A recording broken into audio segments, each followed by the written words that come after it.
Okay, Nightbot, I was going to use that song for the outro. Let's go and reset your brain. Stop fidgeting. Okay, fine. Let's just pull the damn plug. Done this 1,000 times, and he still gets squeamish about it.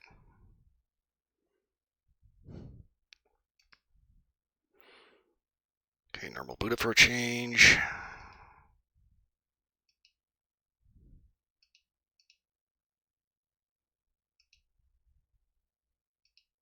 And he's fine.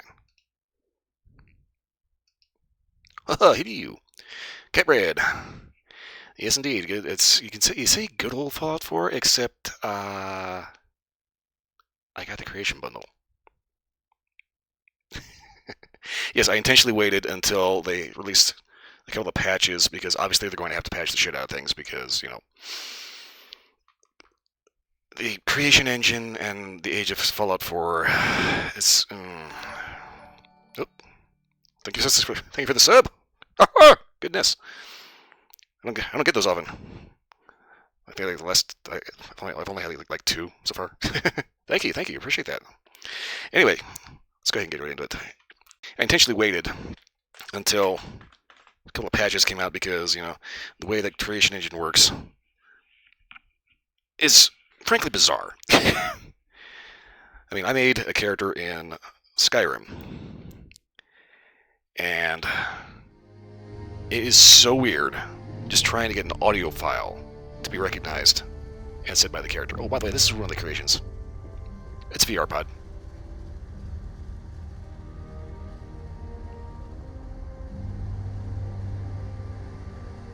We're now playing on Super Vanilla. But yeah, they ended up getting everything fixed. Everything now works. We can actually hop into our VR pod. They added a fuck ton of stuff. A lot of people say, oh, it's just like, a bunch of skins. Well, yeah, there's a lot of skins. I'm not gonna lie about that. But they added so much extra shit. I kind of forgot what I was doing with that. Oh, missile turret, okay. They added power armor skins, power armors that they'd actually already released previously, but they also added a lot more decorations and new weapons. Vanilla weapons. And they added a legitimate shooting range.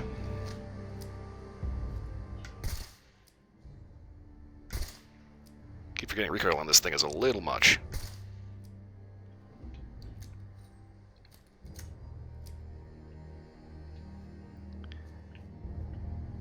Okay, so that gun is part of a free creation. What was that called?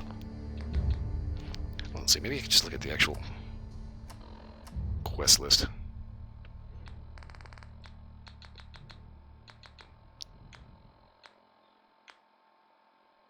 Okay, well, it was the Beast Hunter thing.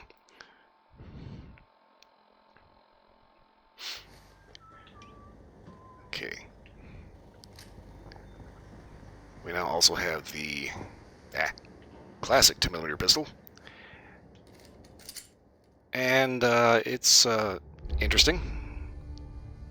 I will say this, though.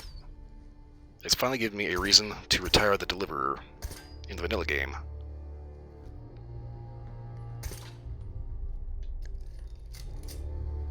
Because it actually does more damage.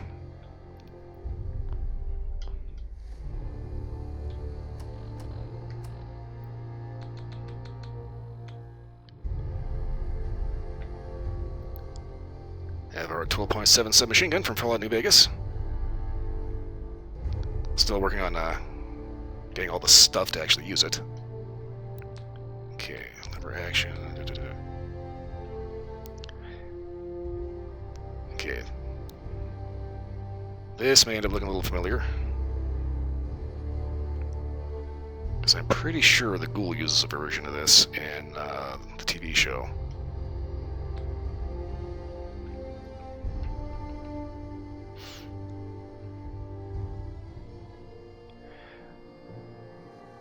So this is supposed to be the Colt Model 6520. That's the actual lore behind it. It actually looks more like a modern handgun, except it's still got its fair share of kind of Art Deco and weirdities. It's got a very large screw thing there. It's got controls are okayish, I suppose. I suppose that's supposed to be a decocker lever. But looks a hell of a lot more like an actual handgun than the standard 10mm pistol.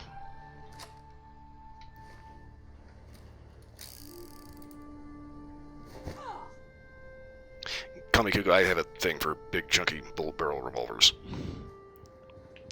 Like, if it looks like a brick of handgun, I'm all for it. Especially if it shoots a magnum caliber. Is this a better time for that talk? Crap. Preston, what's going on? I understood, and I appreciated your trust in opening up to me like that. Oh, good. I guess I was more coherent than I thought. It's just, I was ready to give up. I didn't care if I lived or died anymore. At least not for myself. Ooh, why ain't that? It was because of you and who you are that turned things around. I'm sitting there trying to show off models. I'm not even on the right channel, okay? Whoops! You was just gonna let me sit there for like the entire stream, weren't you?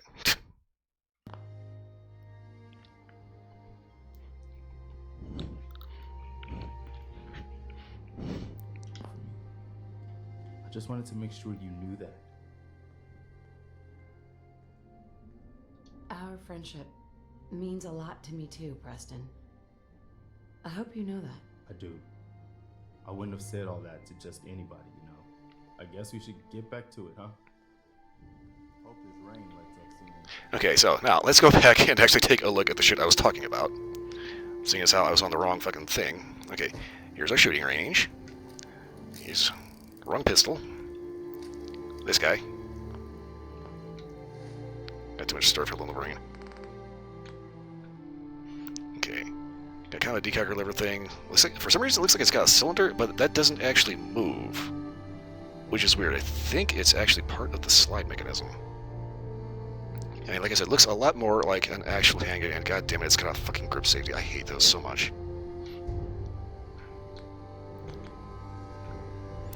Okay, here comes the judge.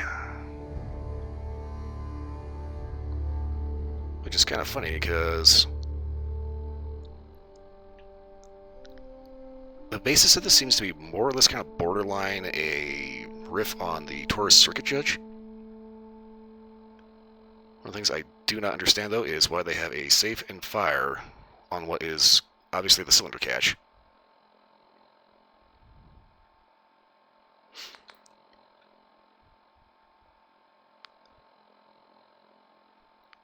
Tactical Gauss Rifle prototype.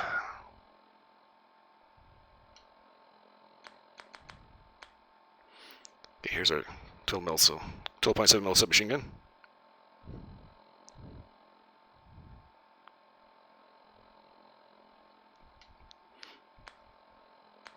Oh, we also have our handmade shotgun. There's a double barrel and a 3-barrel version of this. And honestly, for looking like it was just kind of cobbled together out of, like, you know, spare parts for a handmade, this actually looks a lot more believable. Now, real quick, we can tell exactly who made this because of the blue tape. Shiny Haxorus. Now, here's a thing that I kind of don't know how I feel when it comes to the actual description of the mods. If we go into installed, it has a description of the mod. And in this case, it's a Creation Club mod, so it's a mod, but it's like it's legal, shall we say?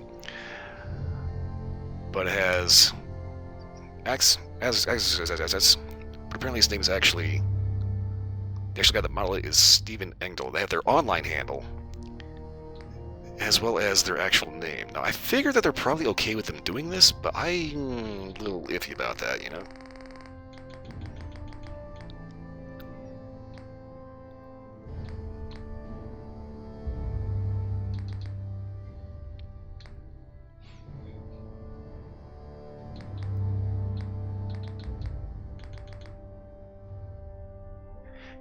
Coffee and Donuts Workshop Hack, created by Rob Vogel, otherwise known as Fading Signal. It's like, I kind of didn't want to know what his name was. It's like, I knew by his online handle. And I was good with that. Okay, whoa, hold up. Okay, so the slide actually doesn't have anything to do with that goofy cylinder thing.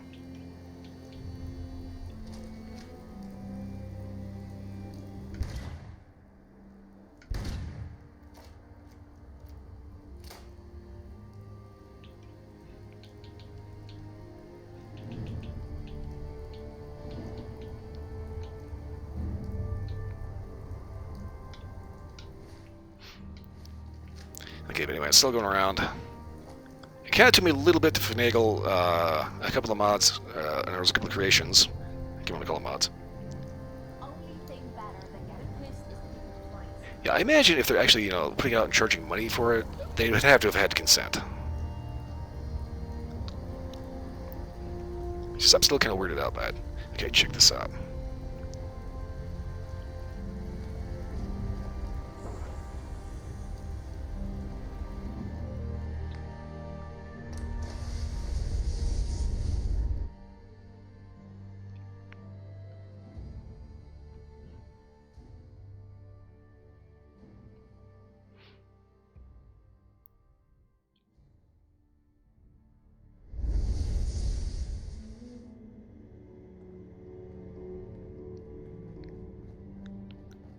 For the author that made this, they did a fucking crazy good job.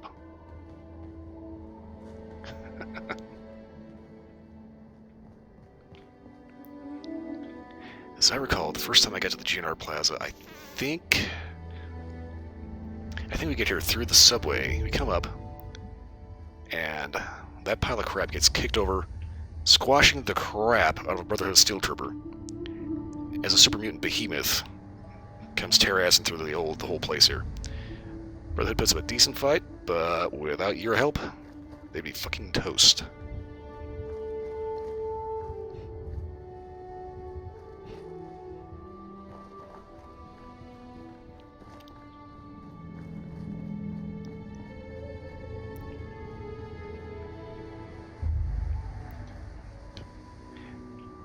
Obviously, this is just designed to be like a spot here, so you can have like, a little bit of Fallout 3 brought back to 4. So obviously we can't go into the actual GNR building, which is kind of a bummer, but look at all this stuff. And since this is a VR thing, we can change this on the fly.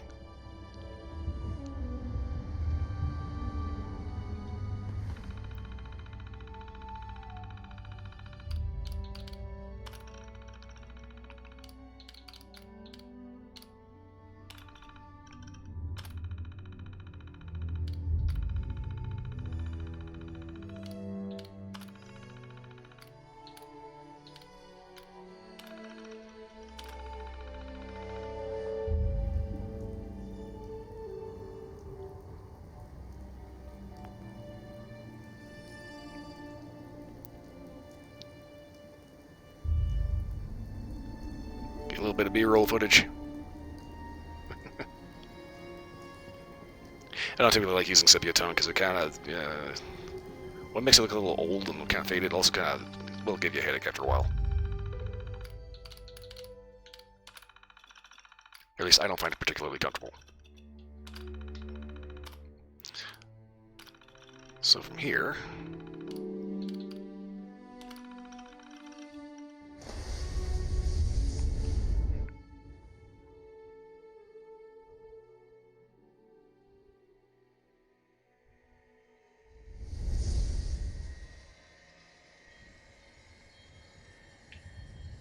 oh.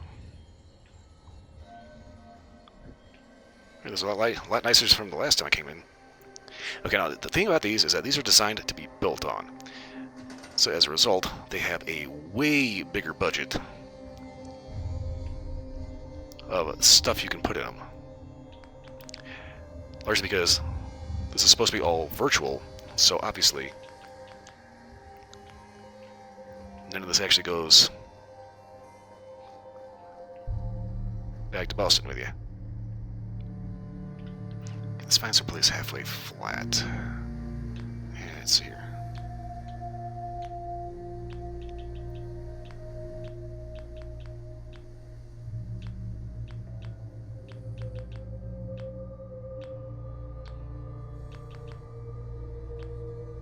Got all manner of new furniture.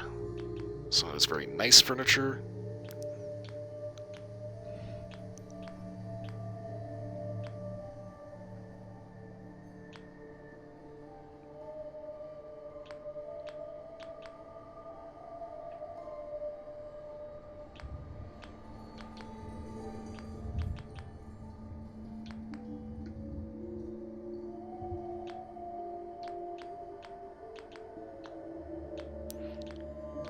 Desert Island, what do they want? Okay, various beach umbrellas.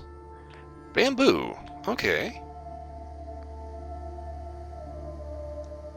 That's interesting.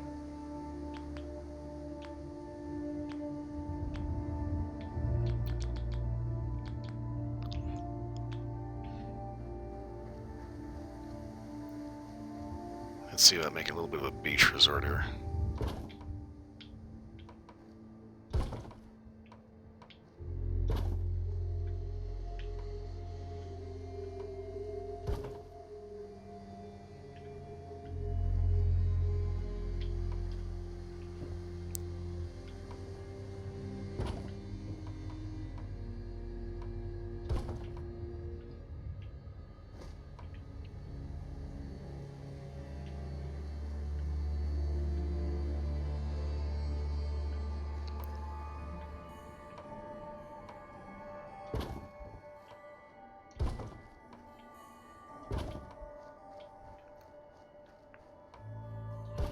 Let's go ahead and make a nice, decently sized building here.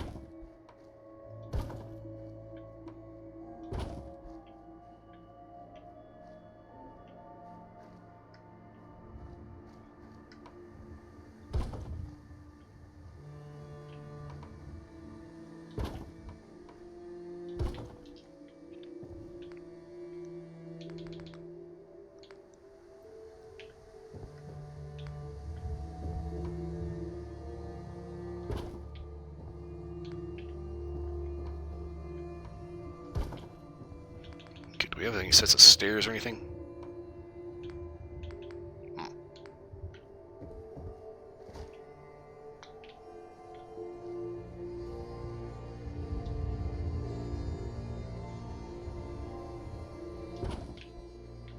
Can I shrink that down a little bit?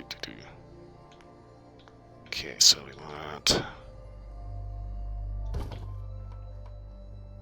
some windows.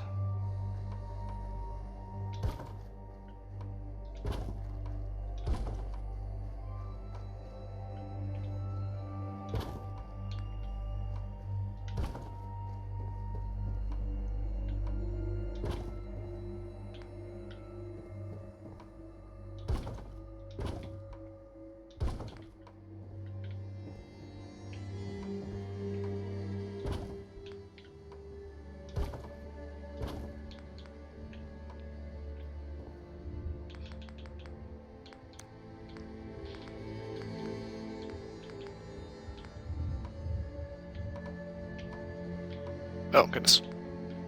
Completely forgot a wall. Okay. Okay, let's see here. Okay, bamboo floor.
Okay, let's go ahead and see about getting the rest of the roof made.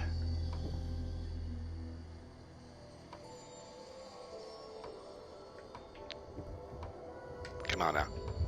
Work with me.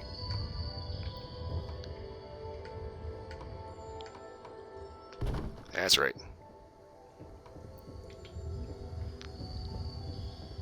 You better learn to follow orders. Well, this is the thing about it. It's like I can never figure out where exactly you're supposed to look in order to get this thing to actually mesh correctly. Ah!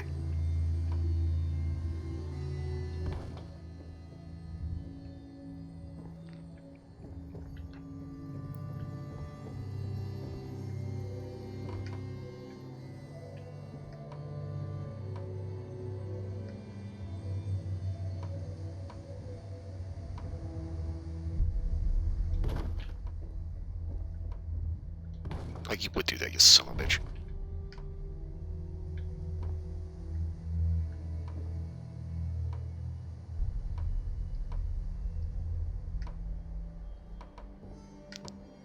Actually,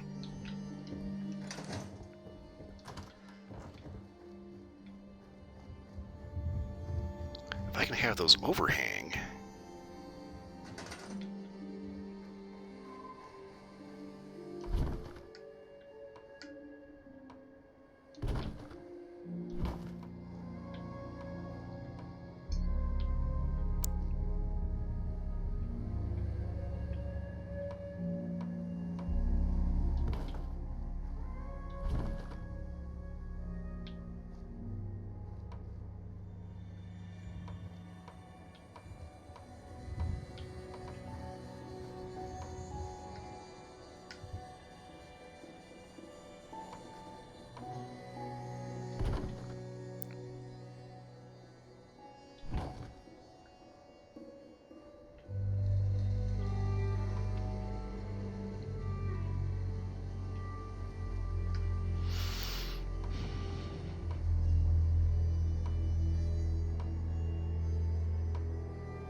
Come on, just do what I'm trying to tell you to do, okay?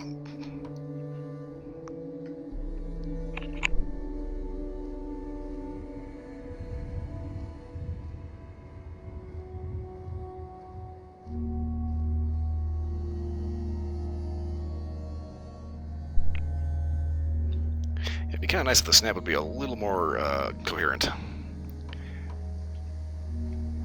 Also, hopefully, we're not about to have a cable issue. Not the real.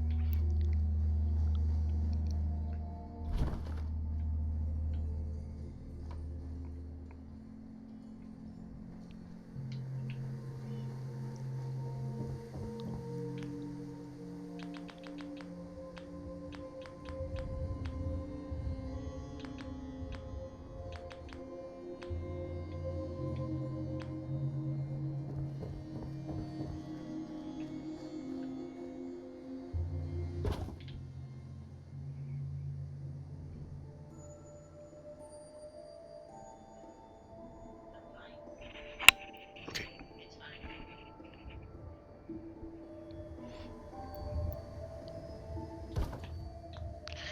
Okay, let's see here. I think I'm gonna go into the build structure proper. Wood, metal, brick. Huh.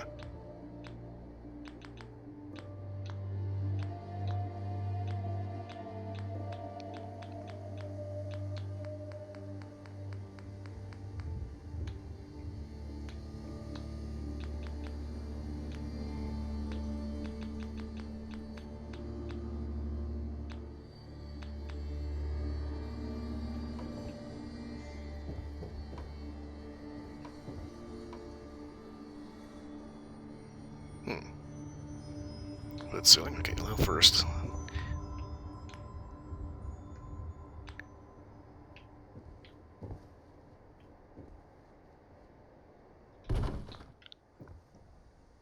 Ah!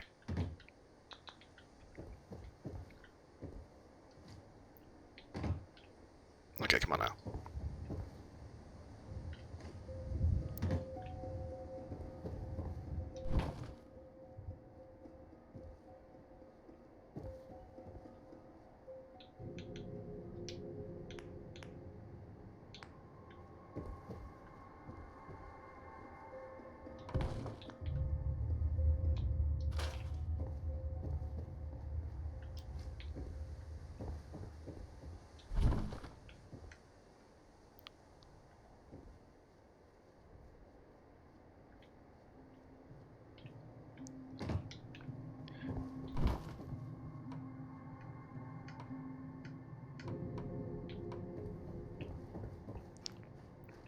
wonder if maybe I can just stick this, like...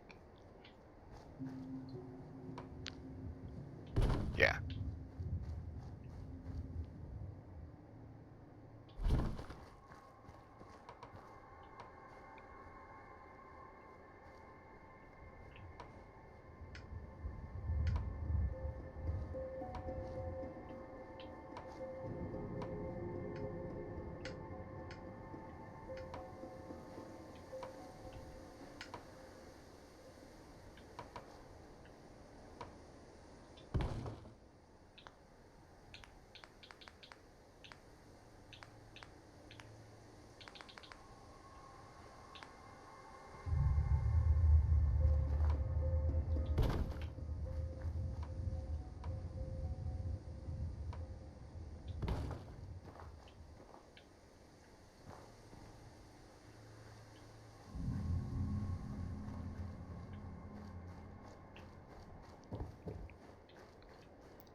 Never fails. There's always that one that just refuses to behave itself.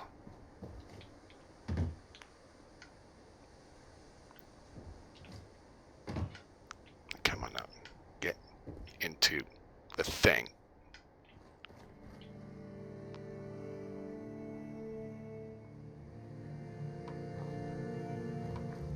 Oh, wait. Got it.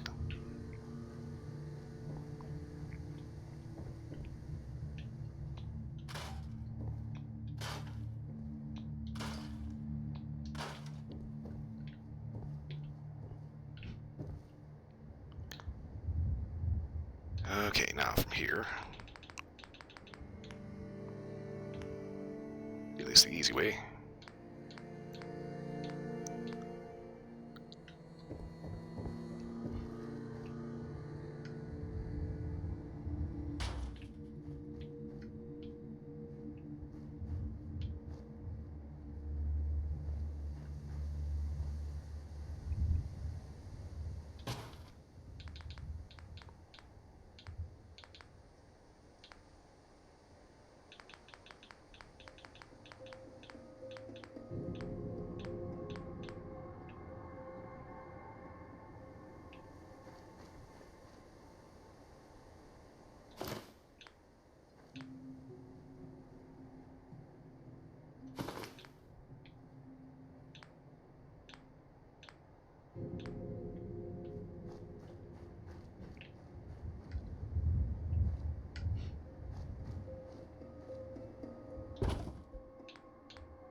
Yeah, gotta have tiki torches.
Okay, I think we're gonna have to use a non-bamboo ceiling.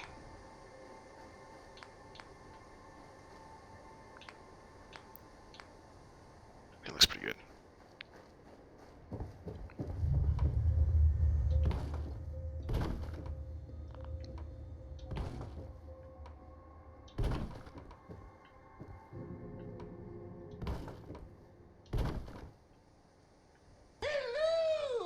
And Doga made it.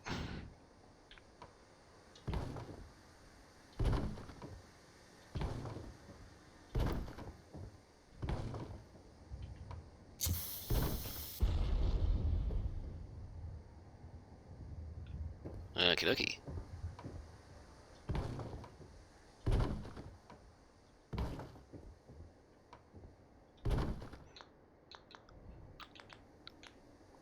Doug me coming in here, packing them goofy jokes. Okay, let's see here. If we want to do a proper light, electric light in a tiki bar,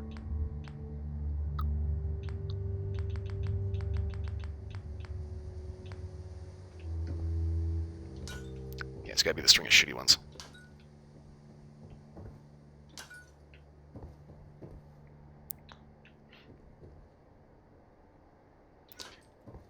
Hey, Dylan, hope your night's going good.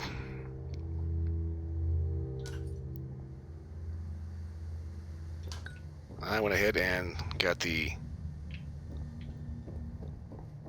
$20 Creation Club bundle.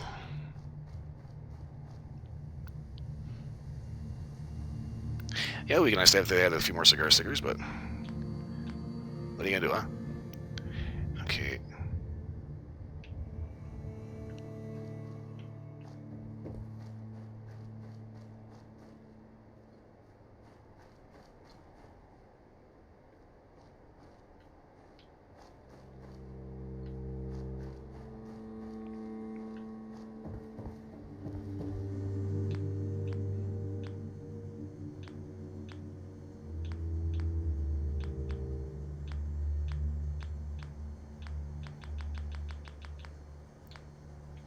Okay, what am I looking for?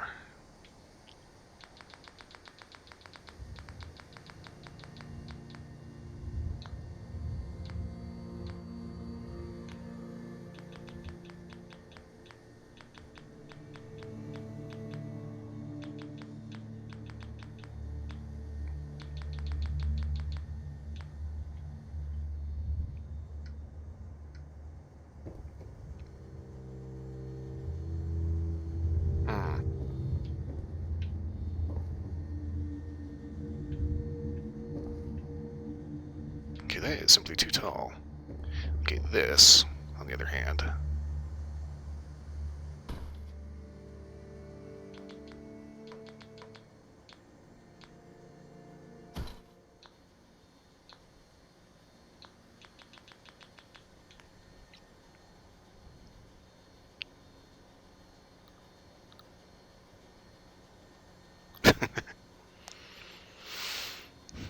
As I haven't had one playthrough of Fallout where you haven't built a random den of debauchery, eh? Okay.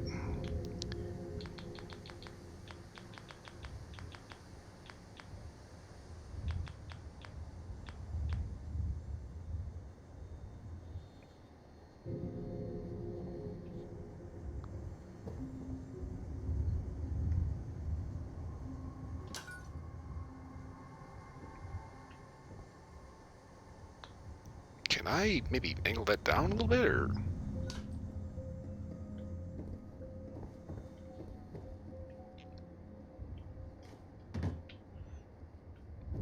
Okay, I keep thinking like Starfield, I could probably like just flip that around. It's not working. I'm just gonna get rid of that.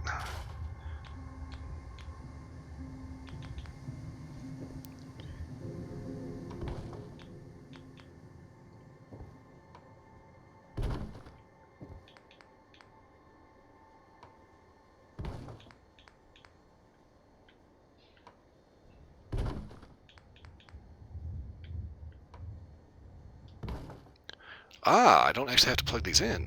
They just work. Alright.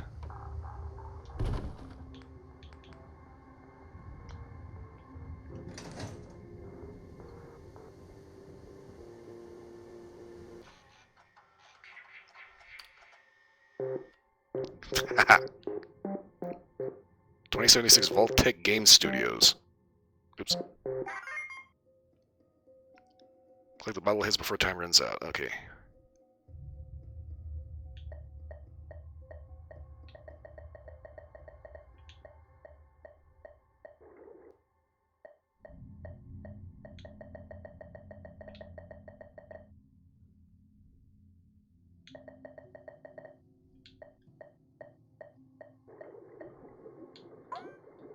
Ah, fuck.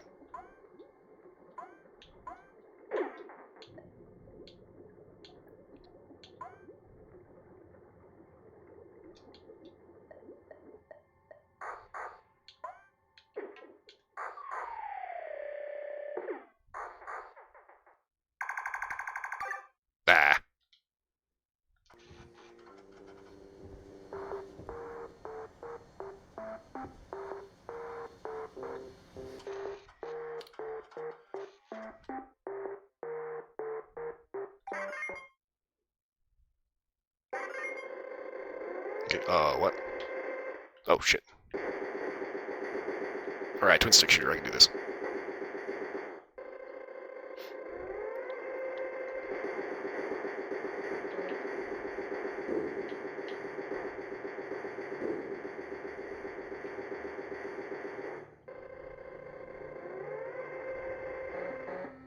Ah!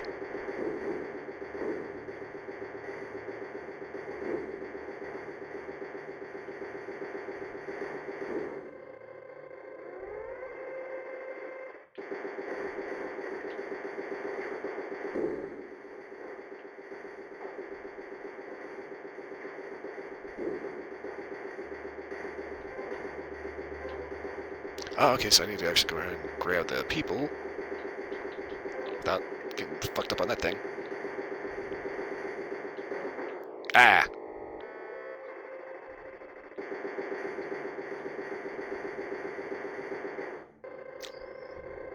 I think I just shot the person. Ah!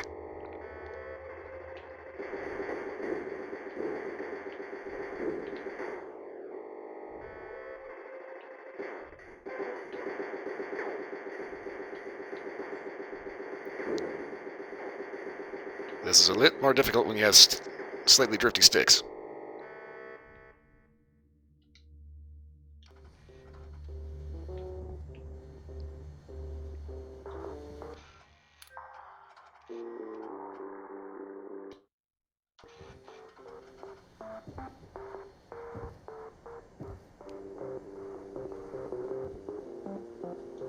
Okay, what is Red Menace? Ah. Donkey Kong, okay.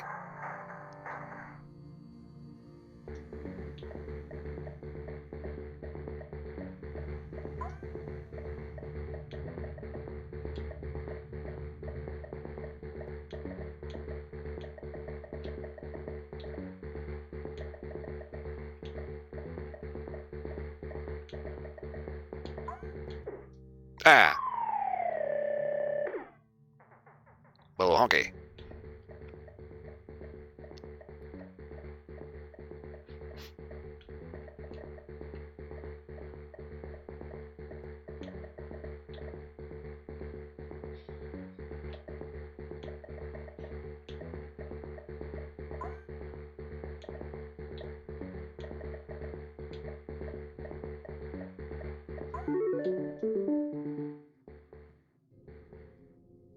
I think that might actually be the first time I've ever actually gotten past, like, the first level of a Donkey Kong style game.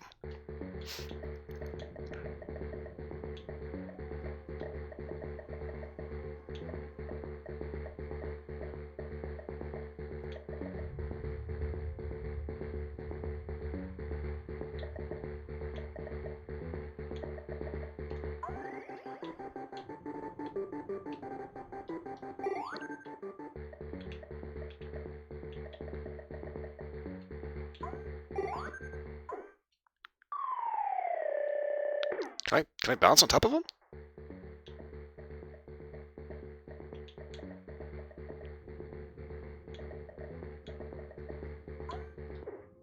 Nope.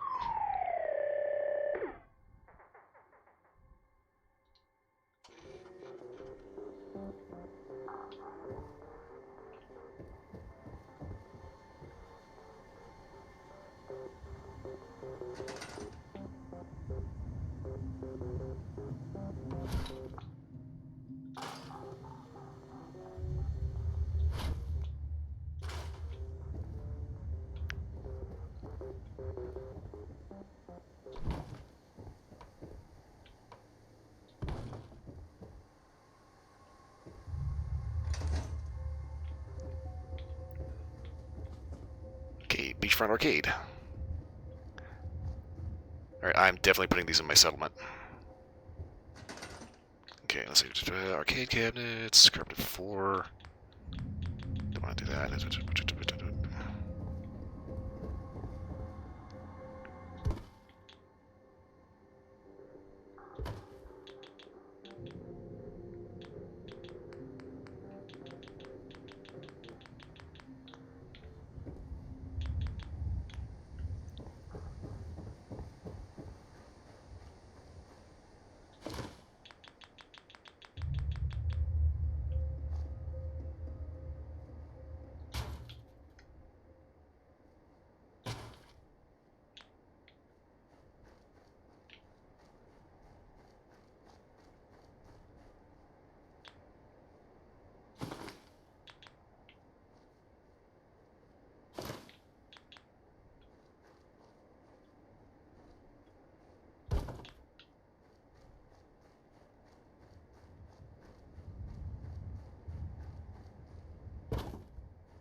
don't know if there's any place we can put up like a legit bar. Let's see, furnitures. Tables.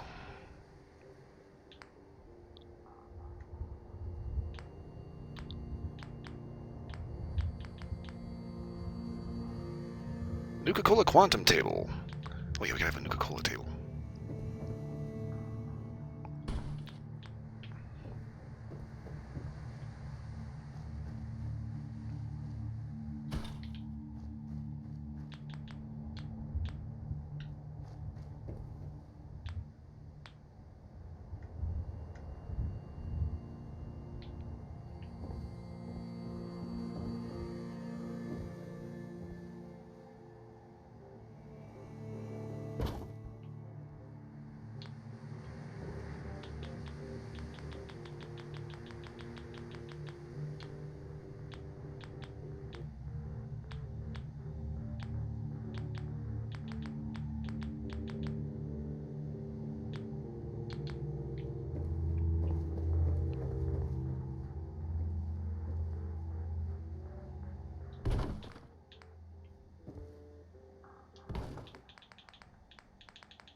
Oh.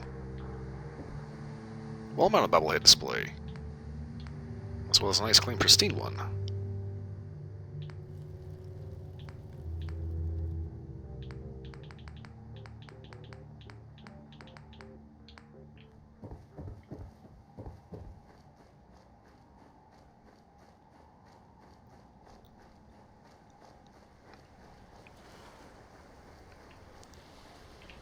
Okay, so obviously people go down there to fish, they bring the fish back up.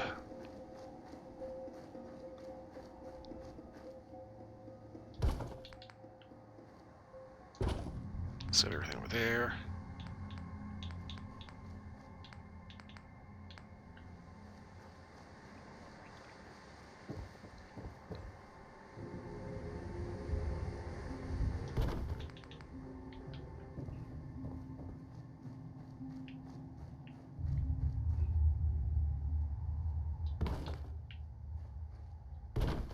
Yeah, Muscle Beach, right?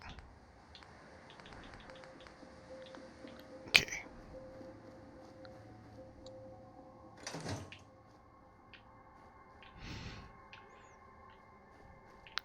Nice little beachside resort. Okay.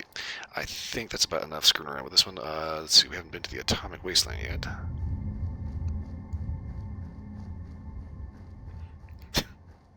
Yeah, it's kind of funny. It's like, you kind of wish you'd have that in 76, but at the same time, it's like 76 has so much extra stuff in it. And I wish it wasn't, like, paywalled. But it's understandable, right?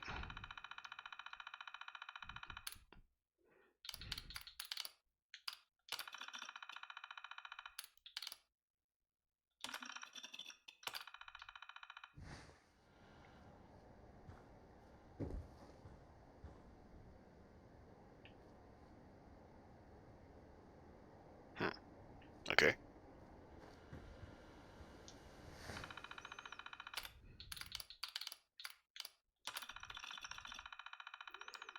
Okay, so we've been to Capital Wasteland. We're on the desert island. Head out to the Atomic Crater.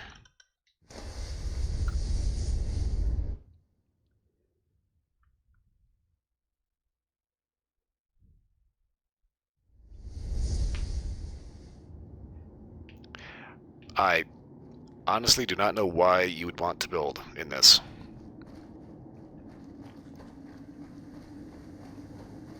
Yeah, it simulates the glowing sea, but it's like, why? Everything out here is like destroyed and piss yellow.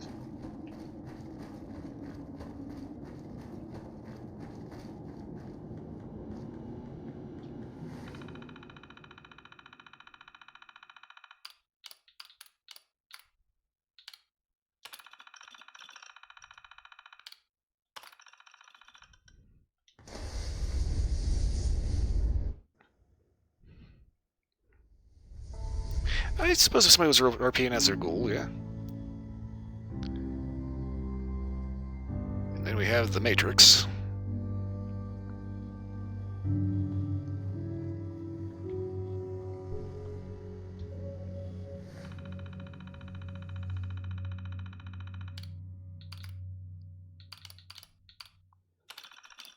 needed civilian settlers as well. But for right now, I think it's about time we got back to business.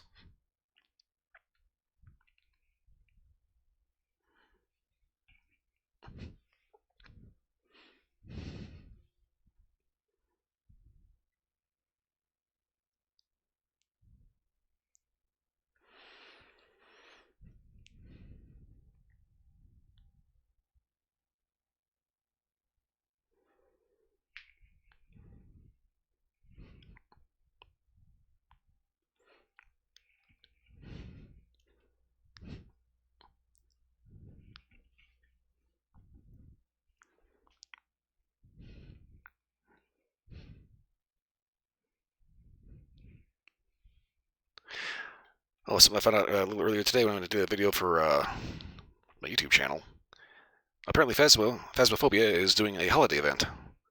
So there's now Krampus bags in front of certain maps.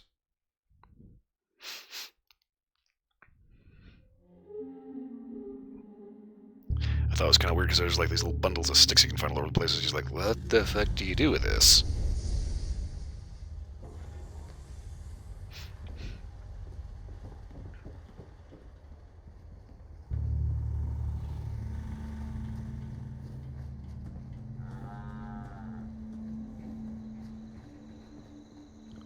Okay, so if I'm going to put in an arcade, I want it to be somewhere that's designed to be an arcade.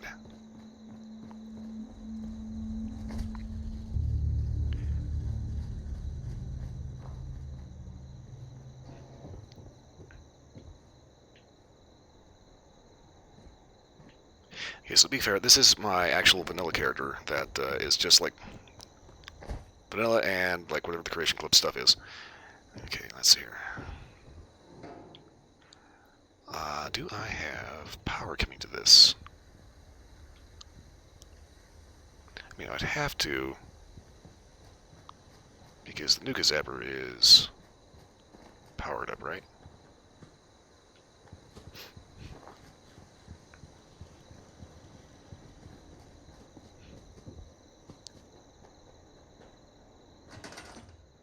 Maybe I do, maybe I don't. Okay, I am going to take these and just move them off of here. Okay, so that's powered by itself.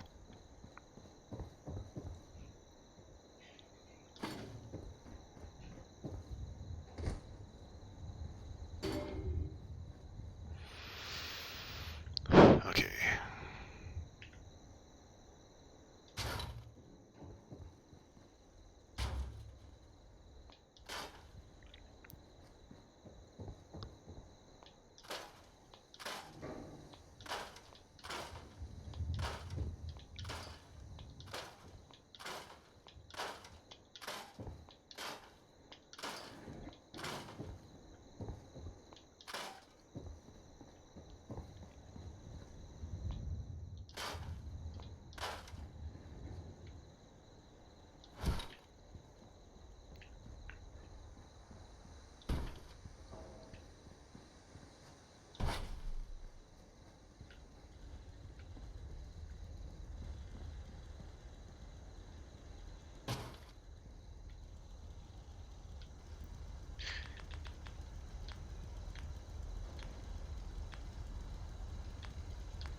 Okay, where is Mr. Long at?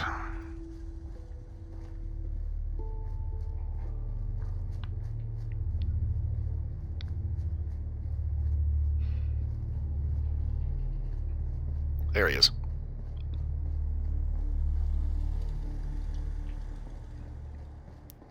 For a second, he probably thought he was out of a job.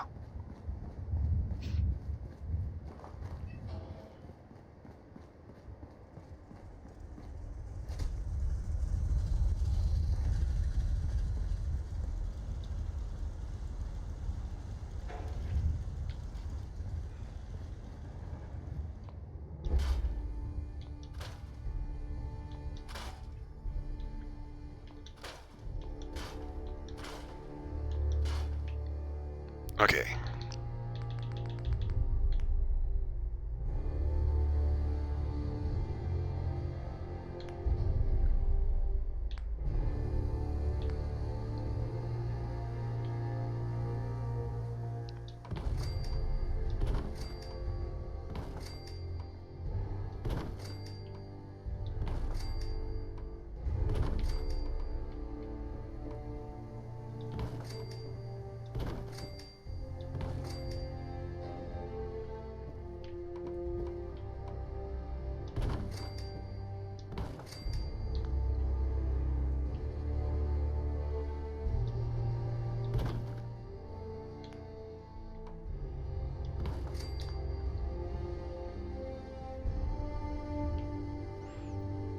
Okay, so let's see here. Gotta get this to the point where I can see this well enough to actually get everything kind of lined up correctly. Okay, that's looking pretty good.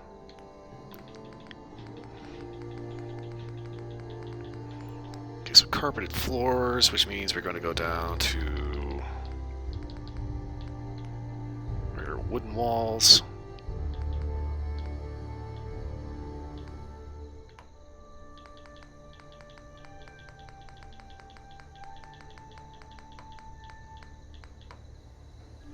Okay, bamboo, paneled wood.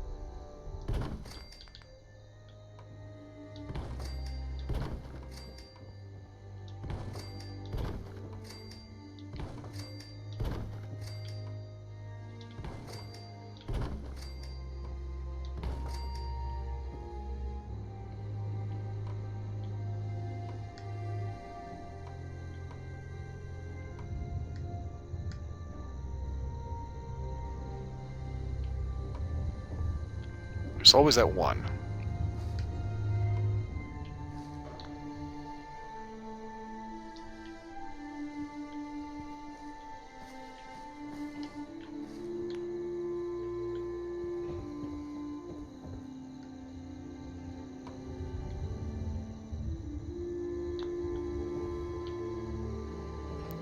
It's like I think I'm just a little too close to that bush over there.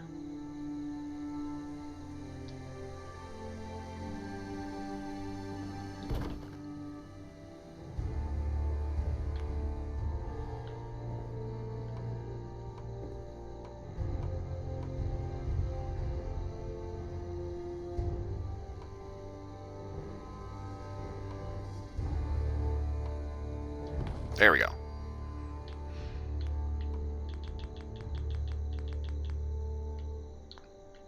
Okay, so first things first, let's go ahead and... God, this thing is huge.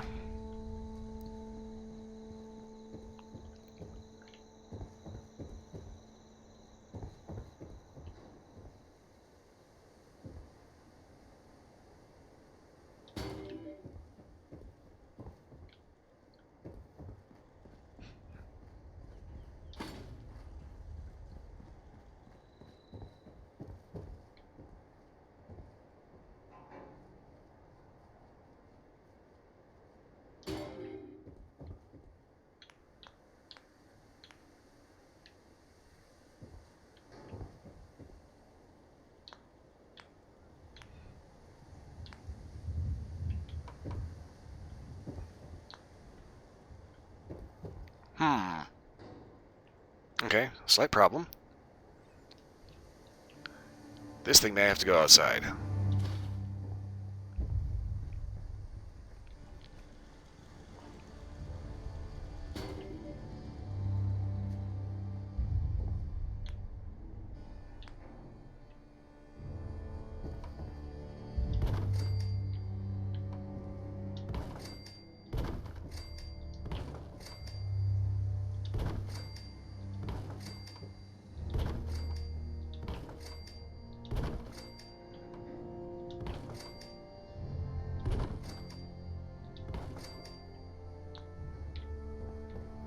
It's like I'd like to have it inside, but you take a look at it, you know. Oops. It looks like it's been exposed to the elements already. And this carnival thing, and you have to shoot water at it. Okay, maybe it's... Yeah, maybe we go ahead and leave that one outside.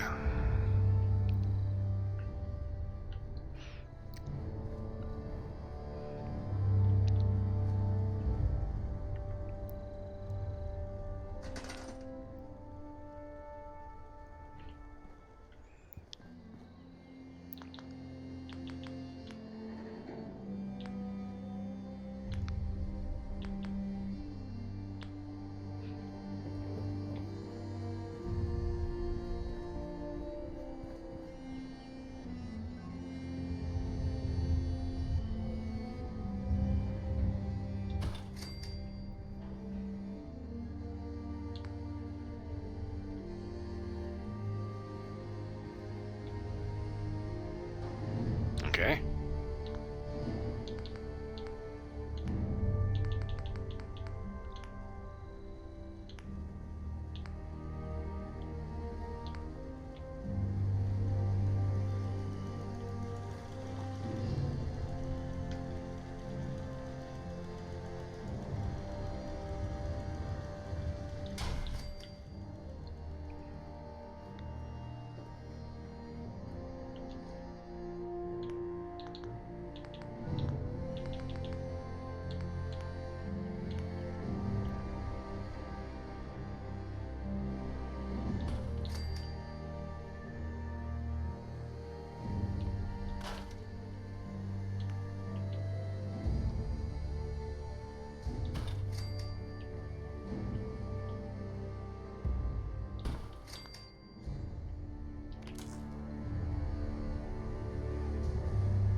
Okay, I will get this thing powered.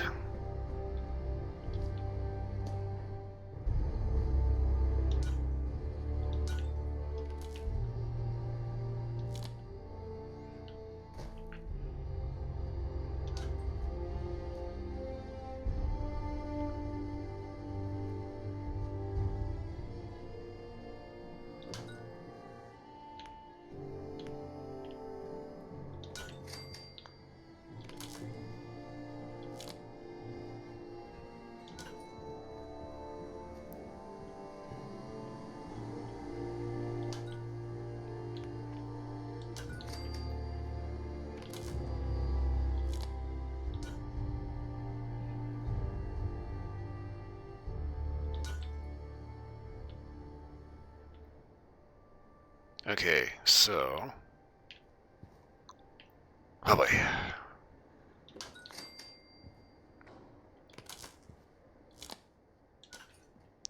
Fortunately, this does seem to have a pretty decent build budget.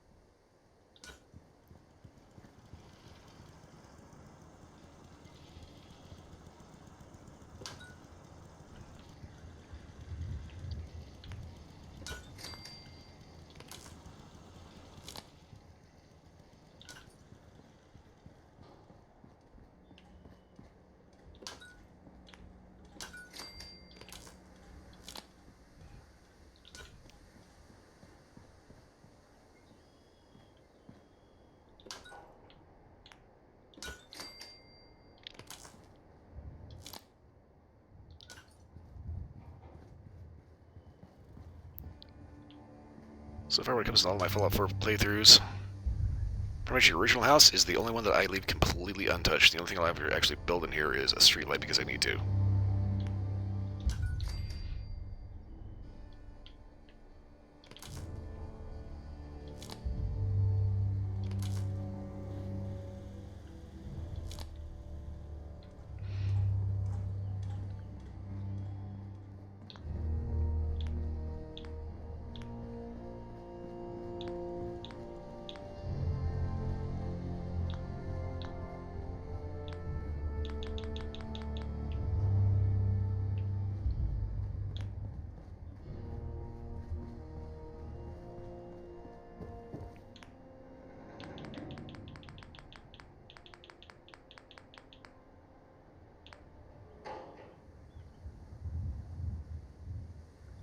Okay, Atomic Command. Automatron.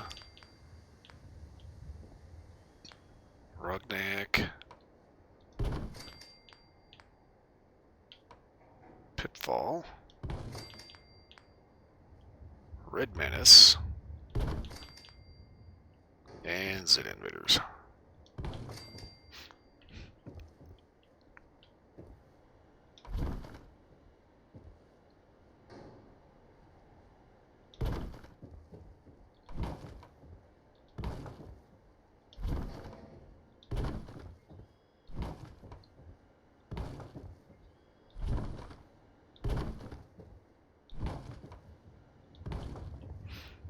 Okay, now I'm seeing a power counter on the back of these. I don't know if they just worked in the VR thing because it was VR.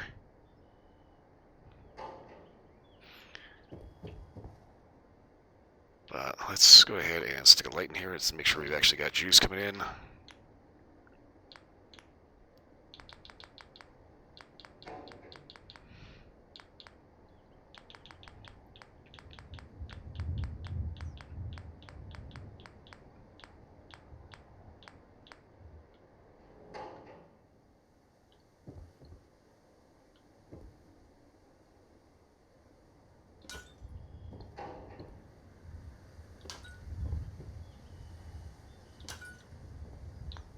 Okay, so we do have lights.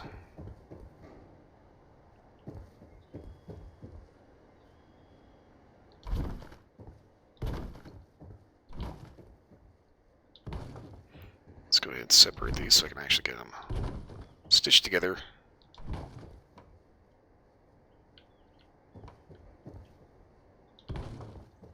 And where I need them to be.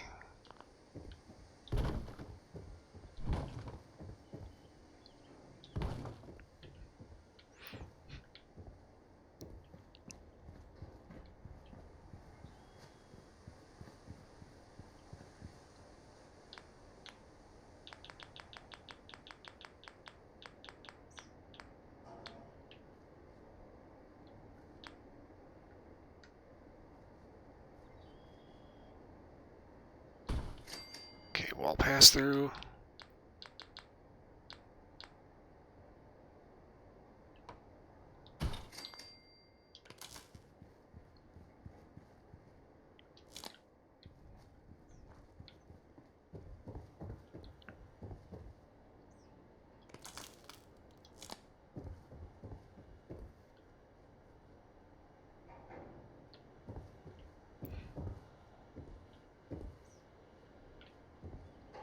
Okay, can I daisy chain this to...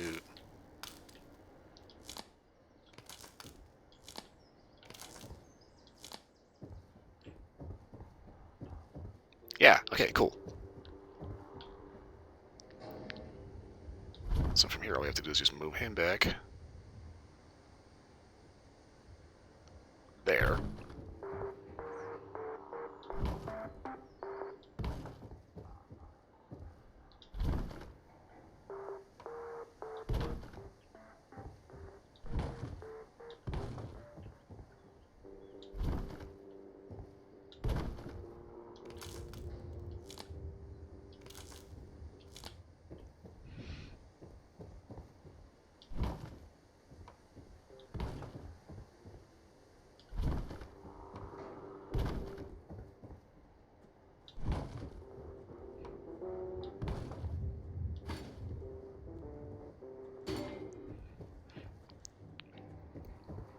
Alright, and we have an arcade.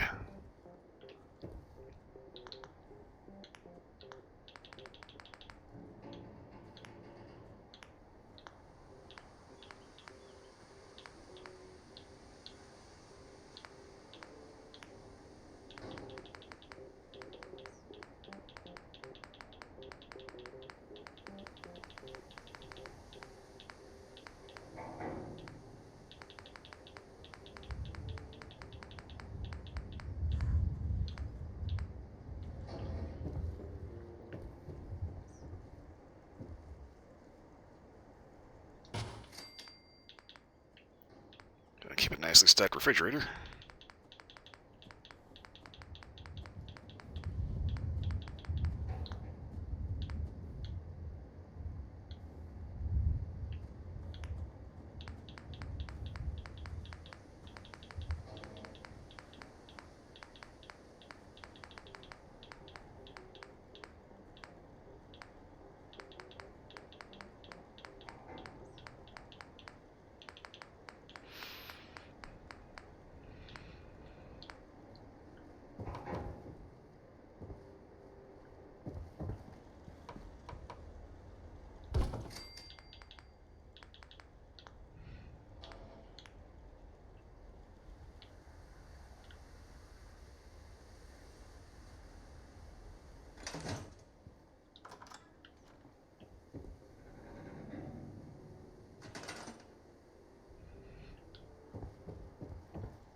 Okay, so obviously we can't have our snack fridge without having our Nuka-Cola fridge.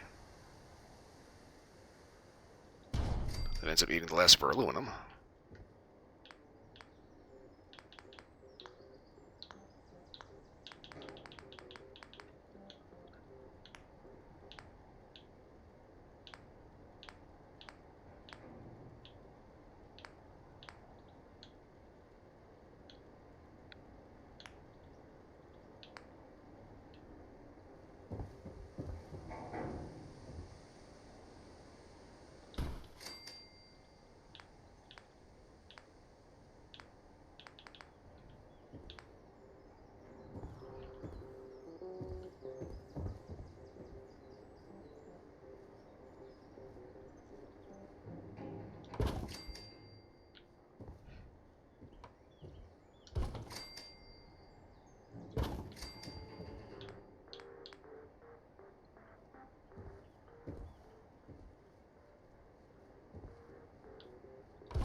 Okay, now what do I want to do with this?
Not gonna lie, if Sierra Petrovna saw this, she'd like squeakgasm so hard.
Okay, so it's looking kind of borderline like an arcade, but it's kind of giving me off like pizza parlor vibes, but very, very Nuka-Cola. And we got this monstrosity. What the hell am I gonna do with you?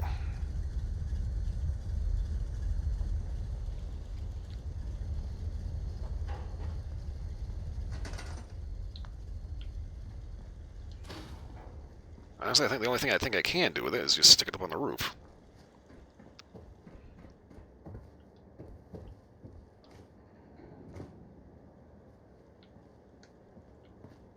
Which is a particularly unruly idea in the first place.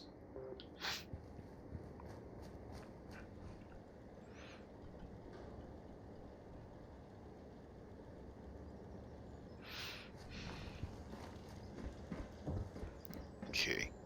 Yep.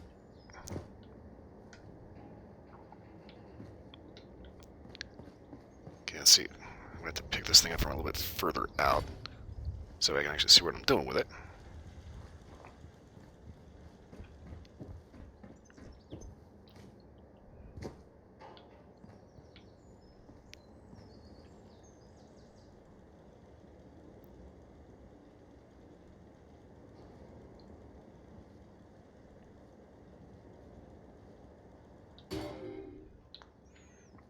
Well, unfortunately, everybody's probably going to have to step over a little bit of wiring.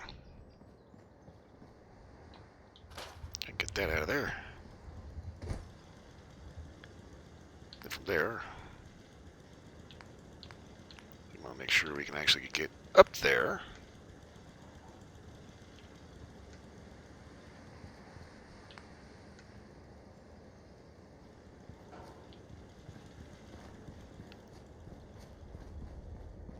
Which may or may not be a capable thing.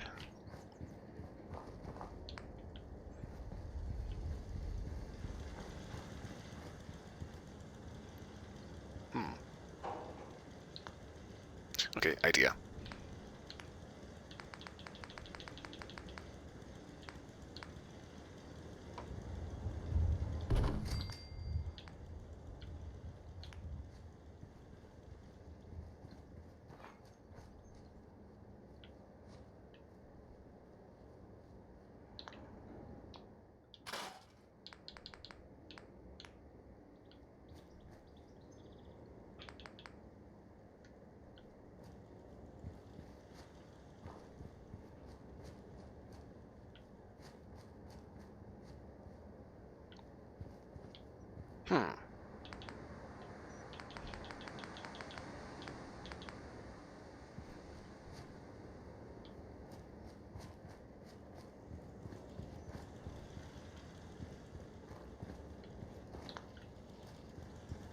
Right, okay. Better idea.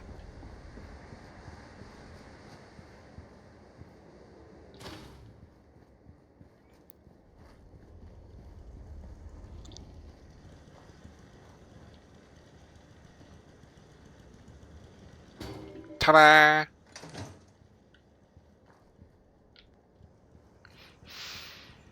Might not be the most useful thing is I don't think anybody actually uses that in the first place, so... Oh.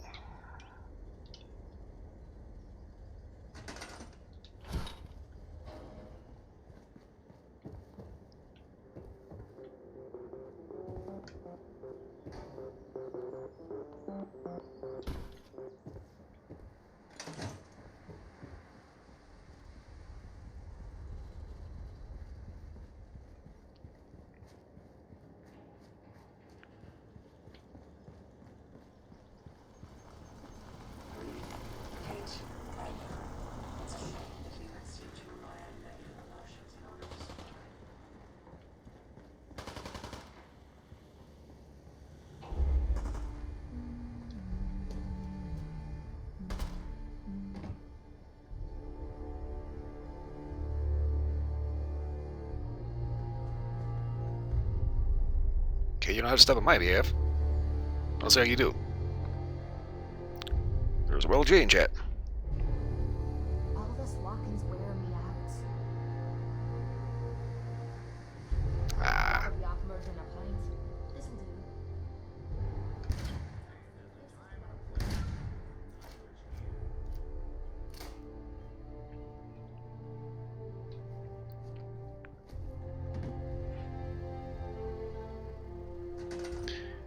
Okay, so now we actually have like a legitimate shooting range.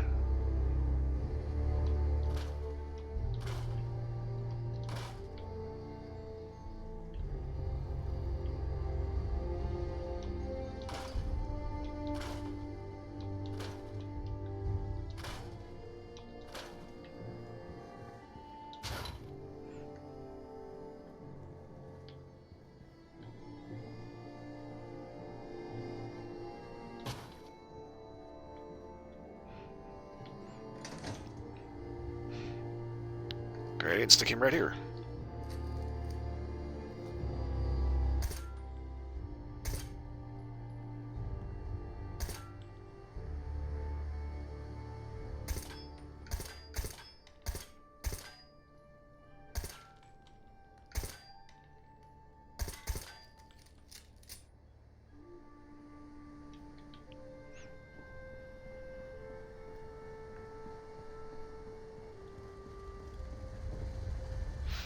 Okay, now let's see here. Some of this stuff is going to open up as we travel around, so I think we need to go for a little walk. Oh, almost forgot. New outfits as well.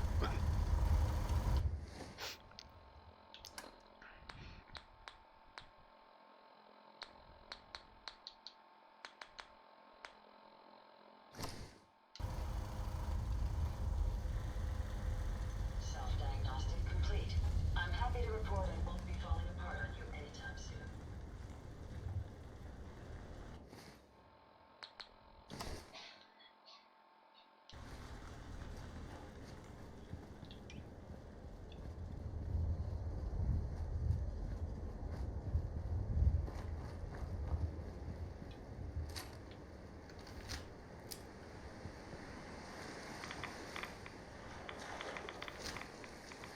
Go ahead and just go for a little swim.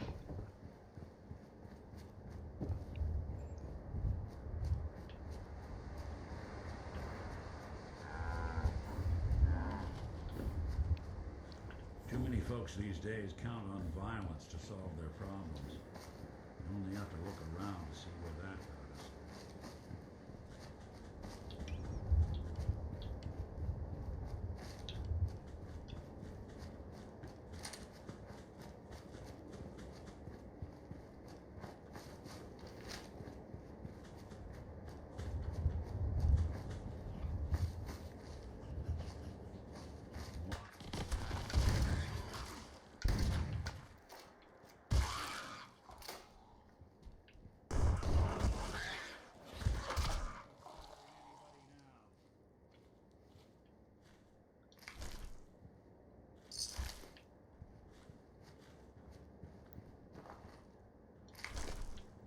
Definitely not crazy about the mole rats.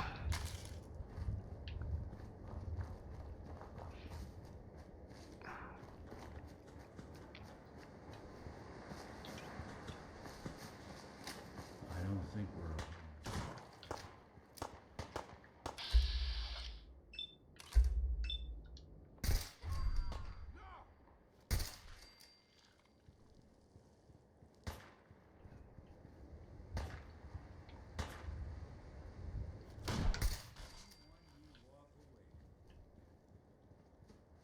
Oh, God.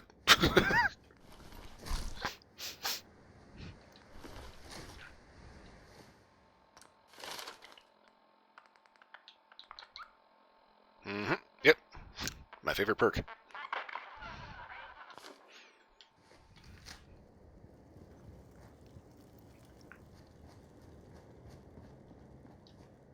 Okay, where did that dude's body go?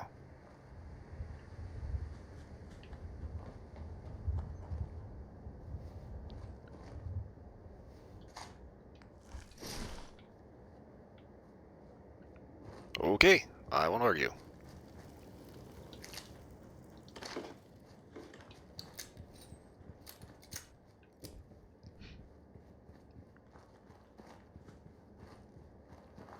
Yeah, it's kind of funny. I started taking a look at. I bet this is, okay, so the way that this works, this thing can be chambered for the 12 gauge shotgun shells or a 50 caliber round. I'm kind of wondering if the 50 cal in the game is actually 50 Beowulf.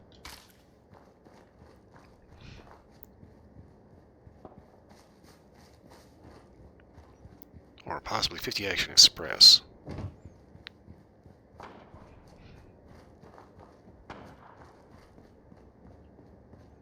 I'm saying that because if you know how long a 50 Browning is, they don't fit in anything.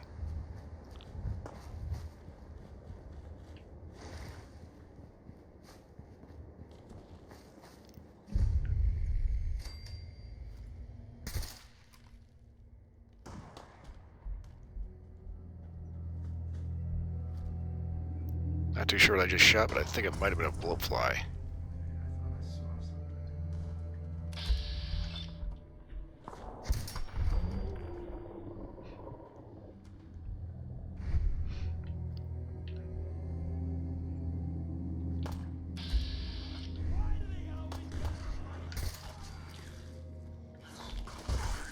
Squish.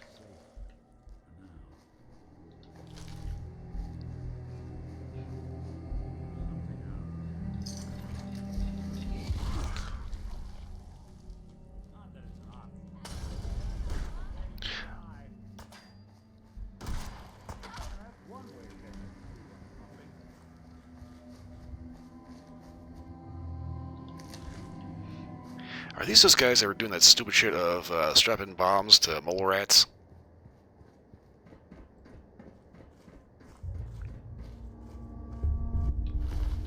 I think they are.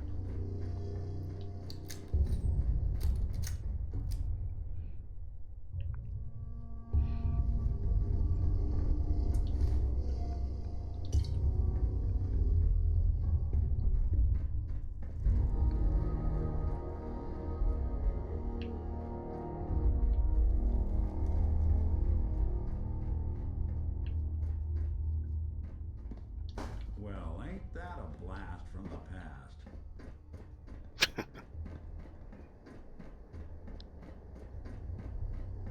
I just think that's funny. You go down to the guy in Diamond City that's selling baseball bats, calling them swatters, and he has just like the most fucked up rendition of explanation of what baseball was.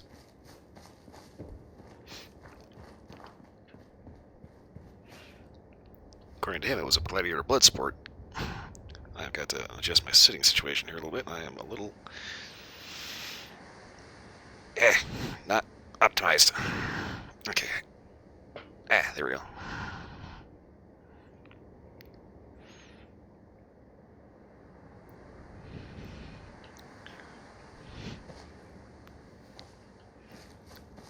Okay.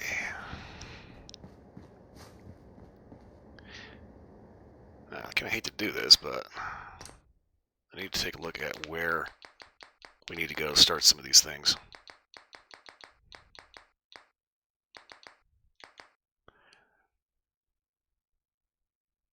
Ruins west of Grey Garden, okay. East City Downs. Boston Bugle. Ooh. Okay.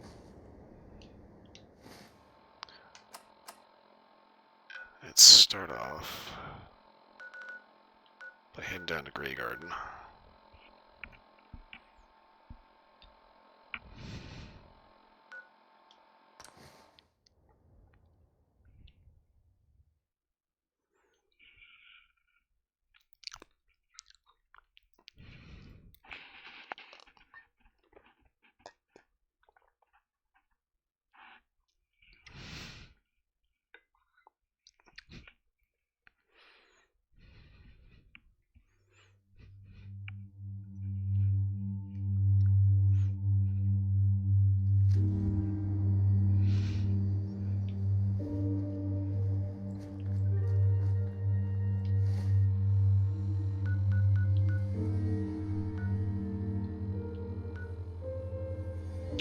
Ah, okay, that's a Huntsman thing.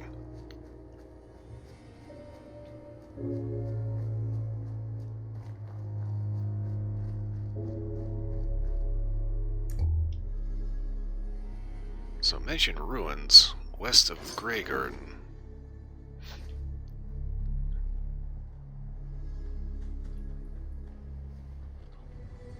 Let's go and poke around.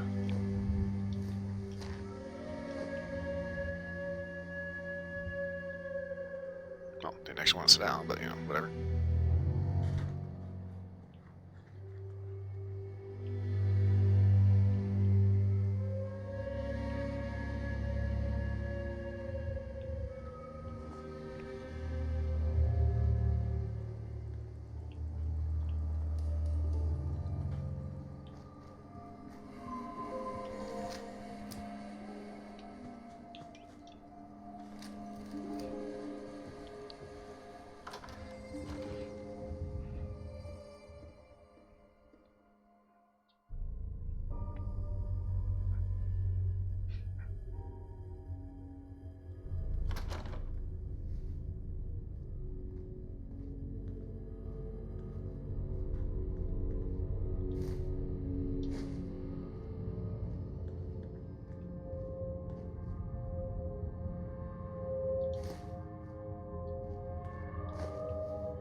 Need to take a little bit of everything because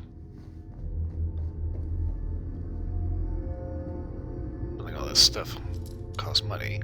Or, not money, but stuff.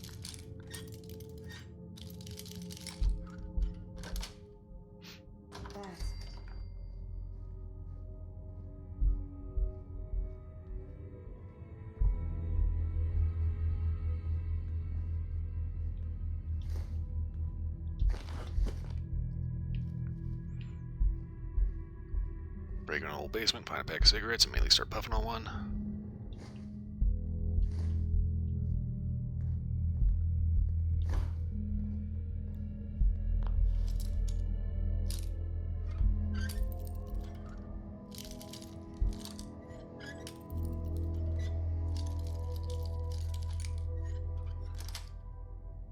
Sweet.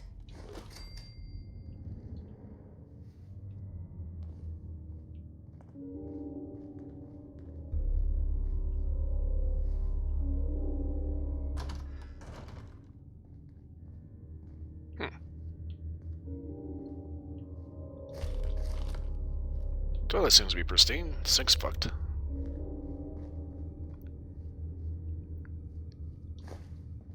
It's quite the basement down here.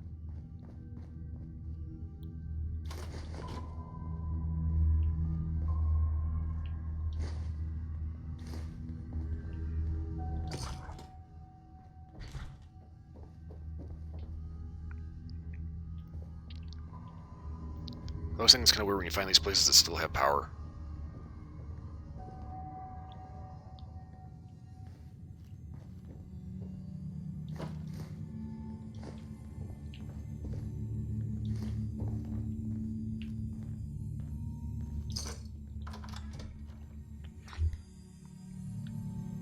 $200, no maintenance, all manner of bizarre weather, and somehow the lights are still on.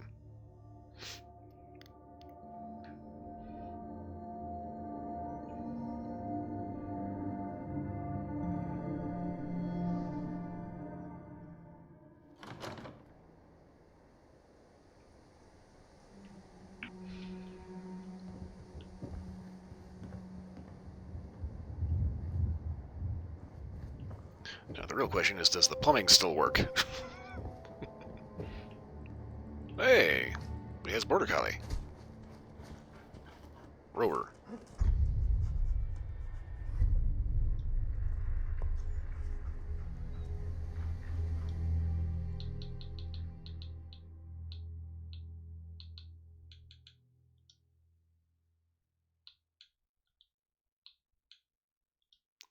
Oh, we can't send him to Sanctuary Hills because Doug meets there. Okay.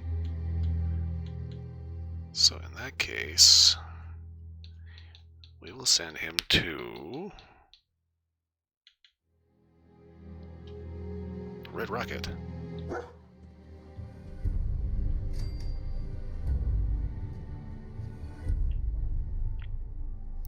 I really like that they went with the black and white border collie.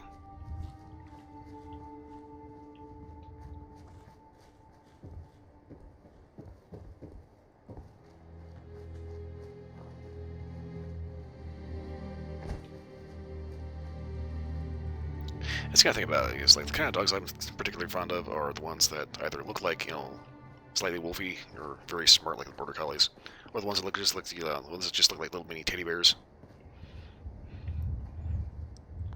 Okay, so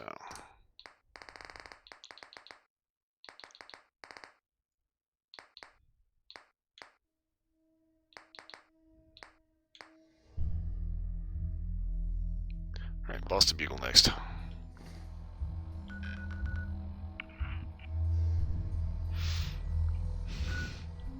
Oh, where is the bugle?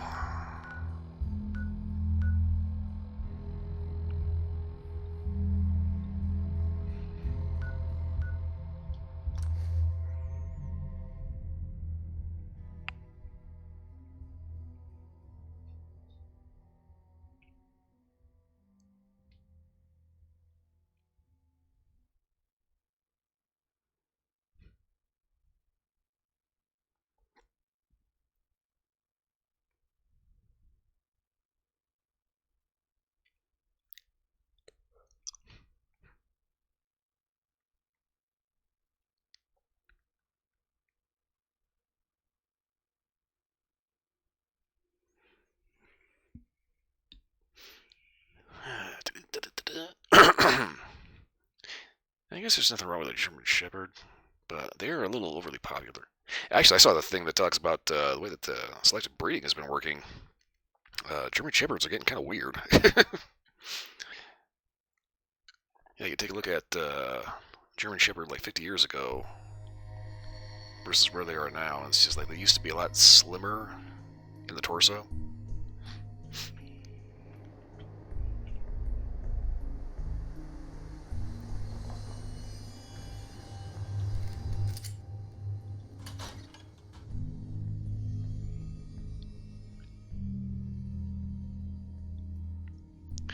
Yeah, let's see here.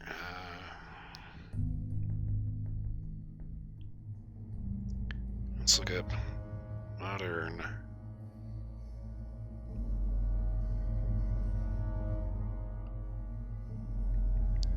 German Shepherd.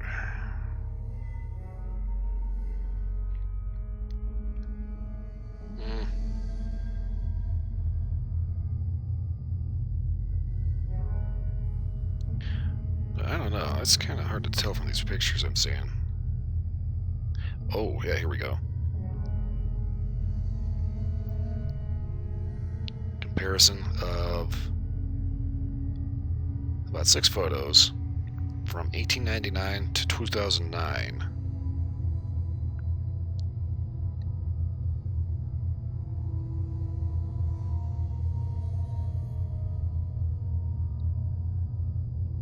Yeah, it's kind of weird. Yeah, they used to be a lot slimmer. Yeah, 1899 to 2020, they are getting significantly beefed up torsos.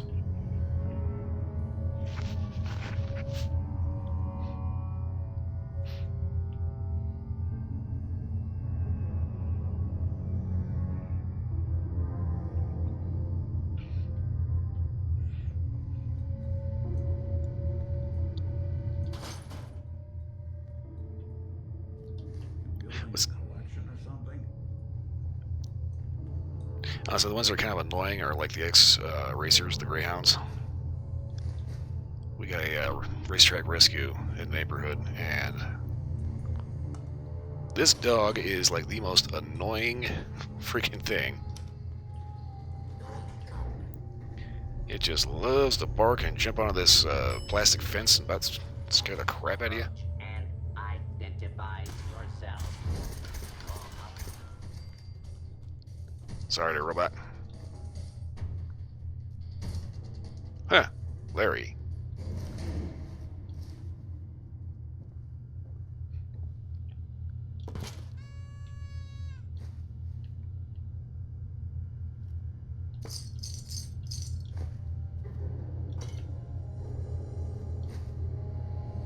Larry's terminal. Larry's hull report. Oh man, these past few hulls have been great. Here's what I got so far. 3 important looking car parts, 1 alarm clock, 1 wrench, 3 light bulbs, 2 fuses, 4 packs of smokes, 1 baseball glove, 1 chessboard, 2 clothes hangers. Gotta start planning my trip to Diamond City soon. Journal entries. Entry 1, score. I was on one of the usual runs and I found this place. Seems to be some pre-war newspaper office. Plenty of articles similar to what that Piper chick writes over in Diamond City. The building is completely deserted. I managed to wipe this terminal so I can use it to keep track of my junk. All I had on it was some old articles anyways. Some stuff about survivors, but that was years ago. I even managed to activate the projector on. Get my own personal bodyguard. Things are looking up for old Larry. Gotta avoid Monsignor Plaza. Enter 2. I'm gonna try that again. I decided to head to that fancy sounding place, Monsignor Plaza. Figured there'd be some sweet loot I could salvage from some of the shops in there. Way too much effort dodging all the mutants. But once I got into the plaza, things looked promising. Managed to peek into this bookstore, which had some toys and comics too. Weirdest thing is there were some creepy costume ones in a display box in the corner. But before I could open it, the box some raiders found me and started shooting. Worst of all, I had to drop my cap stash where they got out alive. Feeling watched. And I got made up here. Some boss in a scavenger's paradise. Yet something don't feel right. I swear there's something lurking in the shadows. Something with the strangest silhouette. It sort of looked like a costume over Monsignor Plaza. Might be time to pack up and find somewhere else. This place gives me the creeps.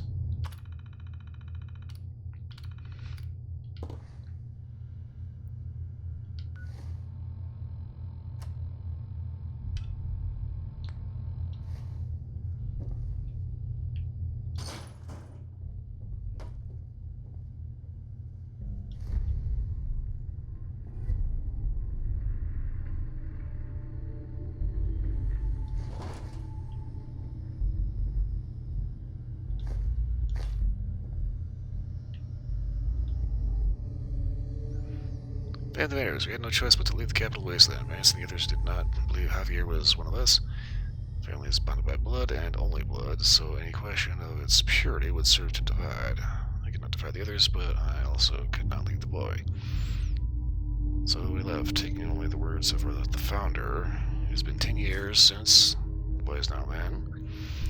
He does not always understand our ways, but he obeys the creed, not by blood, but by choice. There is power in that, if only the others could see.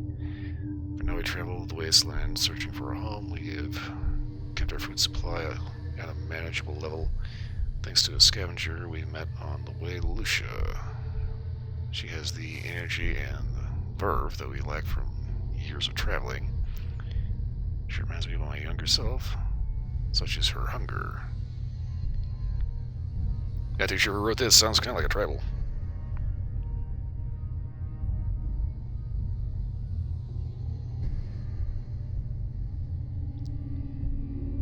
Mini horses. Oh, okay. After finding the packs we required at the hospital, she suggested we check the newspaper logs at the Boston Bugle for classified ads on housing. All this time on the road, I've longed for a place to call home, somewhere starting a new family. It seems we're finally on track to find that place and possibly gain a new member in the process.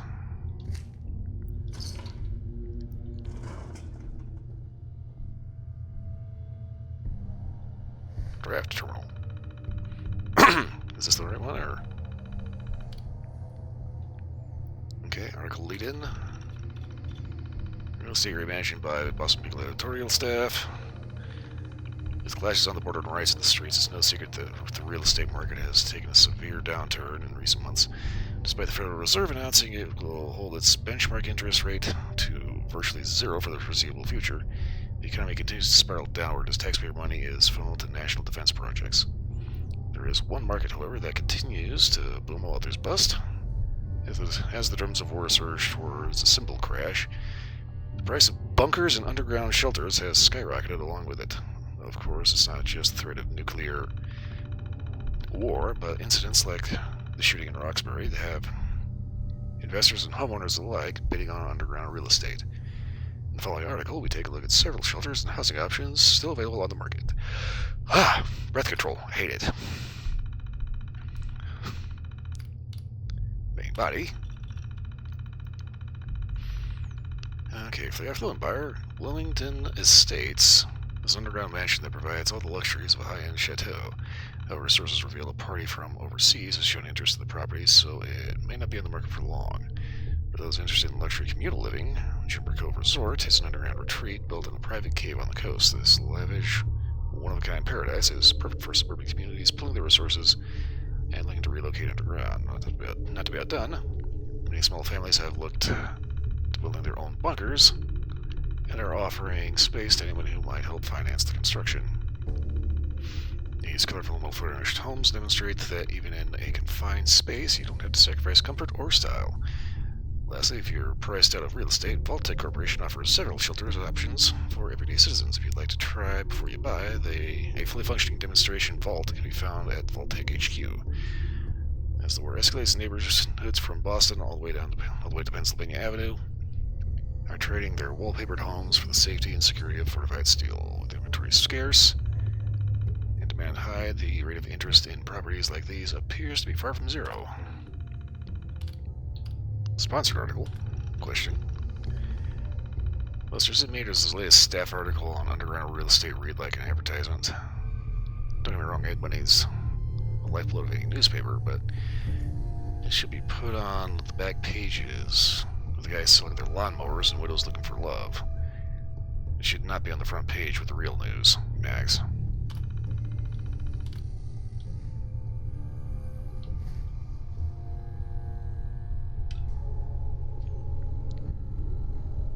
Okay.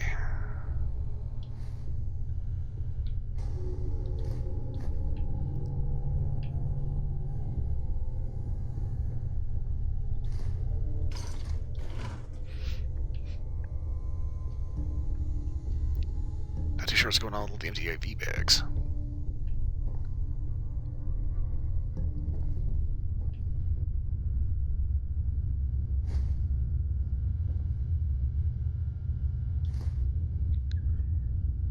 I'm thinking our little buddy Larry there probably had a little bit of a run-in with somebody reprogramming his robot.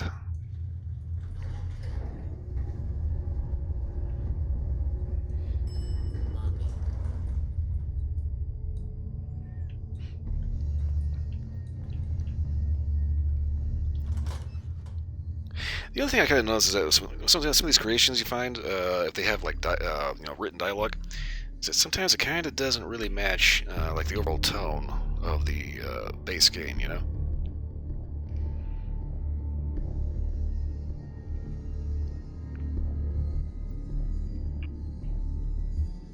That's not to say that they're completely off, but you know, it's like... Have you ever heard anybody in a Fallout game talk about sweet loot? But then again, I kind of start thinking about that goofy dipshit from New Vegas that won the lottery as he was running out of Nipton.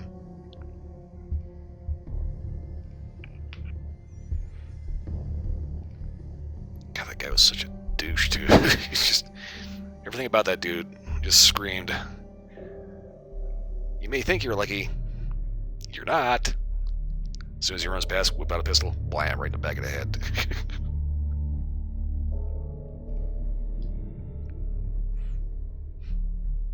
I don't know anybody else, but I always kill that guy.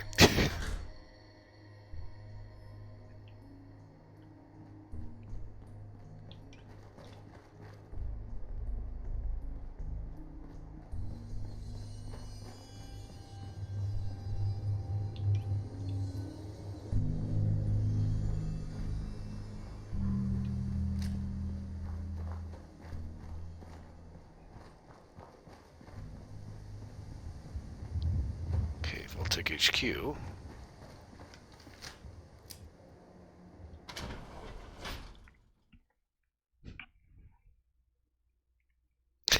Couldn't nail that guy fast enough. Oh, and then there's that fantastic dipshit at the solar plant. God, what the hell was it called?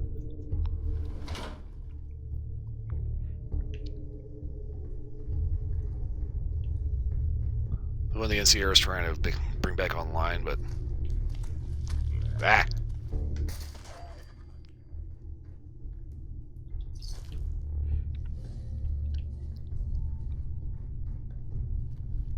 It's actually not really it is a power plant, but it kind of isn't. It's actually like a control station for a solar death ray.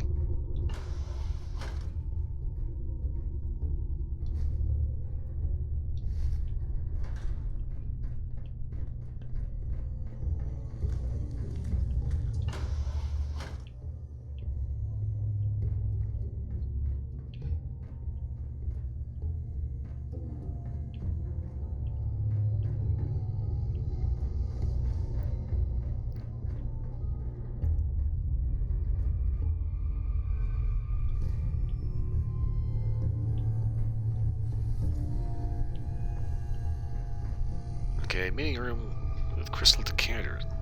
Crystal liquor decanters. Huh.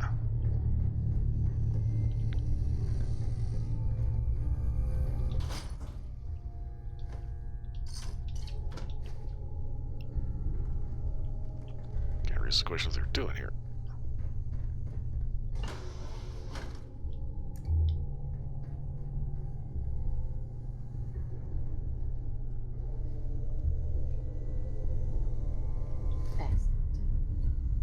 Baltic cross promotional item number 5.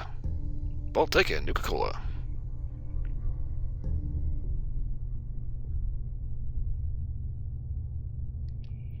You know, believe it or not, I've never actually finished New Vegas. Broken guy ion gun pistol. Okay. Stick a whole fucking fusion core in, alright. Workplace safety. Check the work manager's terminal.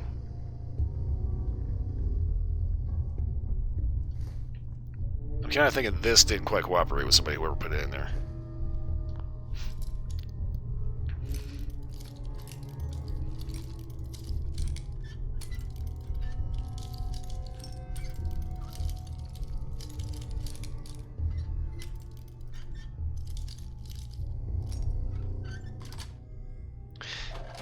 Actually, I think the only actual Fallout game I've actually gotten to the end of the main quest with was 3. That was before Broken Steel came out.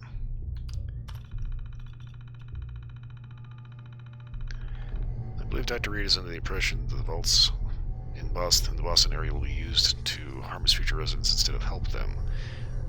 I I told him he's just being paranoid. Vault-Tec would never do anything of the sort. That was October 2nd, 13th. Sharon spilled coffee on my new shirt. While we were in lunch, Mary told her it was fine. We had a good laugh about the whole thing. She does again, I'll stab her in the fucking throat with my pen. She's a good kid. Okay, so this is one of the vanilla logs here. 19th. Dr. is beginning to get on my nerves. All he talks about now are his theories on how the vaults are built to run experiments on people and not actually help them at all. I keep telling him that he can be more wrong. If he keeps at it, if he keeps it up, I might have to discipline him. 21st. The day that new gun I asked for finally came in. It's well made from grip to barrel. I admire the craftsmanship.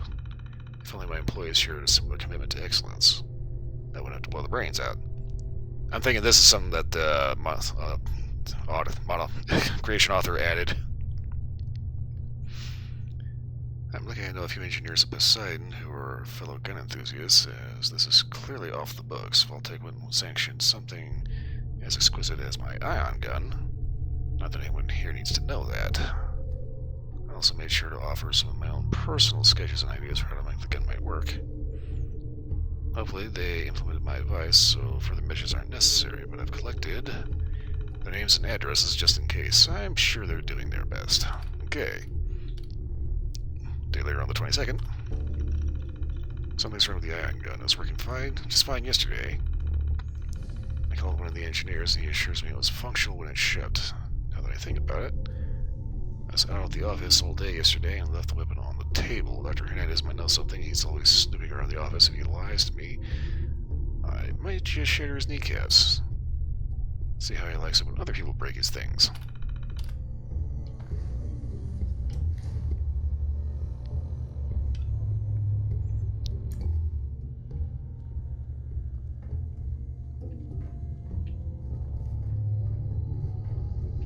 That's always the thing about Vault-Tec, you know, it's like...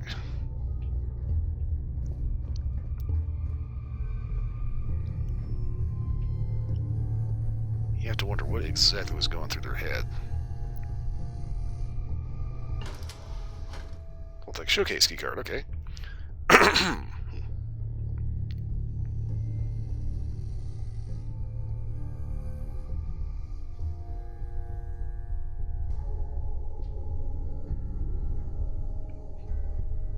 It's kind of funny, you talk about the Brotherhood of Steel and Fallout 3. That's pretty much the only times that the Brotherhood of Steel was actually the de facto good guys. Because Elder Lions actually saw that people were suffering, and that they had the means to help. So he decided to actually do something about it. What the fuck? Prepare for the future. Ah, okay.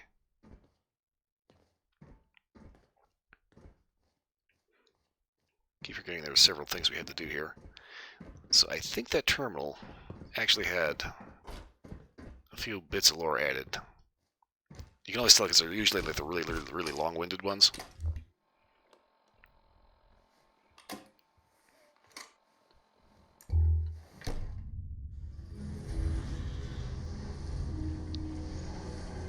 Well, I should say, you know, Elder Lions actually... I don't think he was the one that was actually raising Maxon. Maxon was being raised with,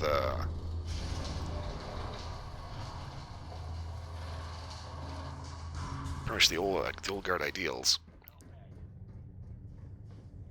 Uranium Rock, a song about people getting rich by finding uranium. Store a disc fan.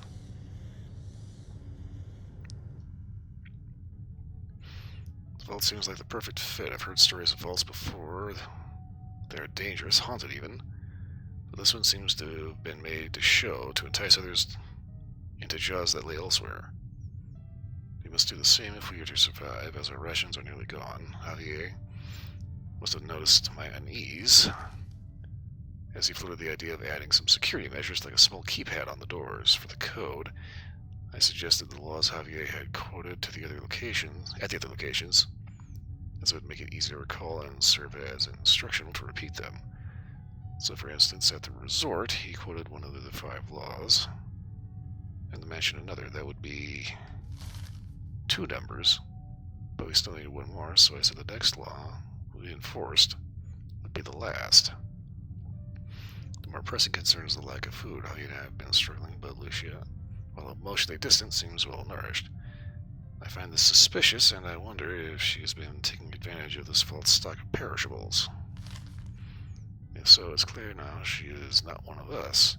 Given the amount she's consumed, she could still prove useful, however, as a morsel. Uh-oh.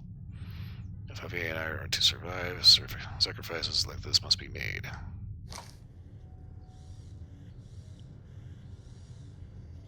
Well, that don't sound good.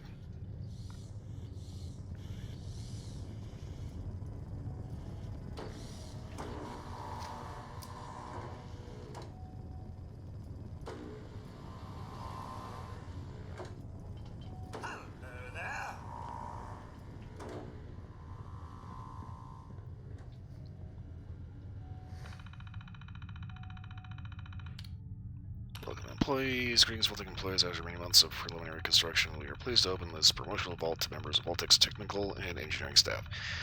While limited recreational quarters are available for use by all staff members, keep in mind that the vault is not a residence, but rather a showcase for potential clients. As such, it's not only important to ensure all front-facing equipment, plumbing, and entertainment modules are in working order, but that each space remain clean and presentable. To aid with this, we have provided a specialized Mr. Handy with additional processing power to help with the daily chores. It's also important to keep in mind that observational studies will not be conducted in the promotional vault. This, however, does not mean access to terminals will be unlimited. Please ensure you have the proper clearance when accessing private logs, as well as confidential memos. Enjoy your stay, Vaultek Management. Supervisor's logs. Oh god, this is going to be fucking long-winded as hell, isn't it? Okay. Damn it, what is the whistle? So the tongue does not stick to the teeth.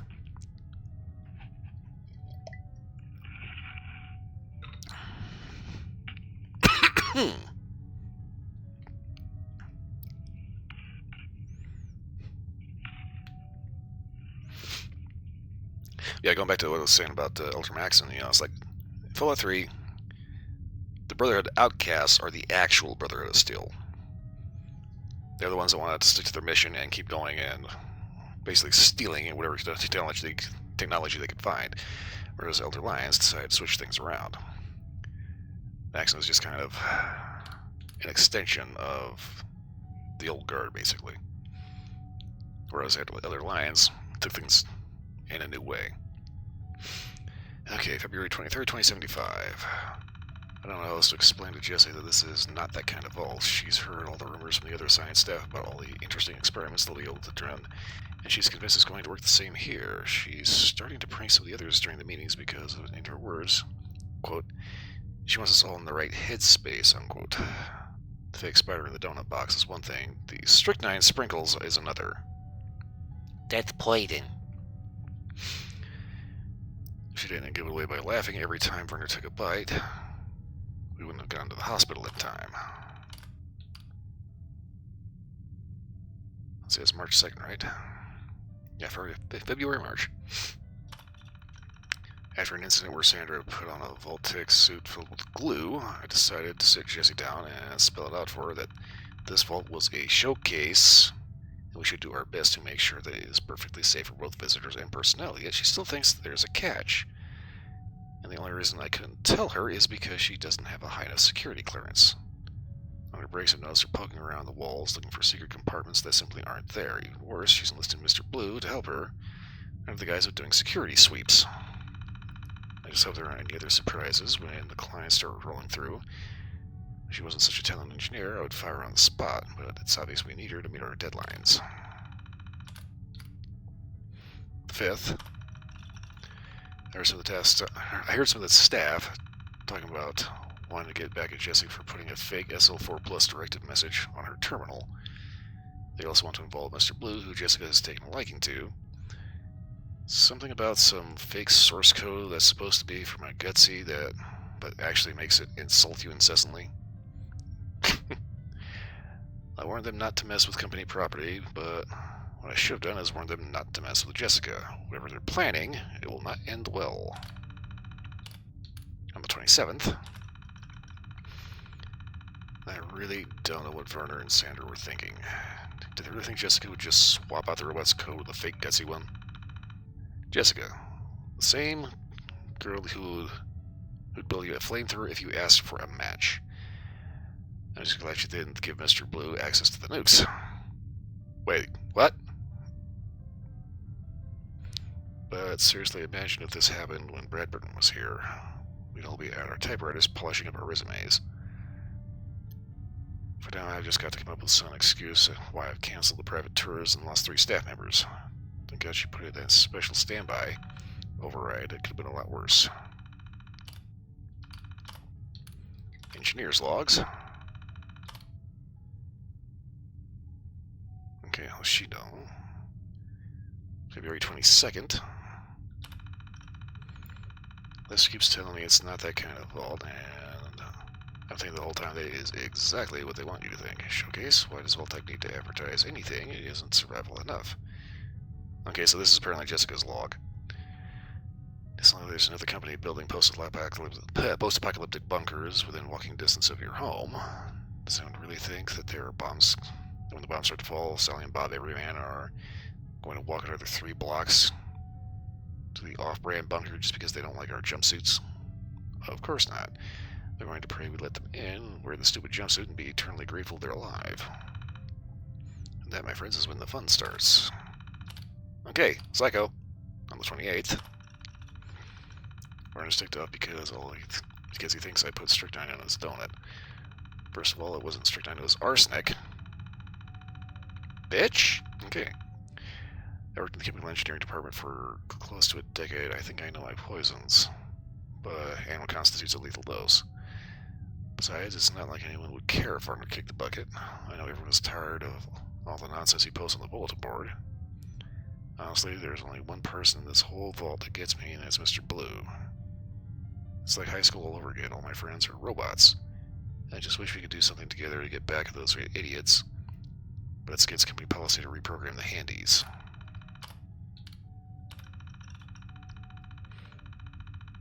Private. This directive is for staff member Jessica Hoshino and those with appropriate security clearance levels SL4+. All others must exit this terminal immediately and report your infraction to the overseer or a member of Vault-Tech Security. Thank you, Social Science Division. Your mission is to reprogram the Mr. Handy robot working in the vault and replace it with military-grade weapons and targeting software. For reference, the source code for the Mr. Gutsy model will be placed in a folder at your workstation. For the integrity of the experiments, do not reveal your mission to any other personnel, even those with clearance.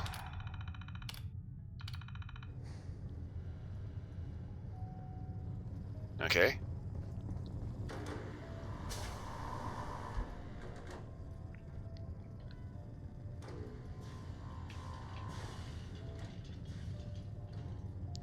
Why is it hazy in here?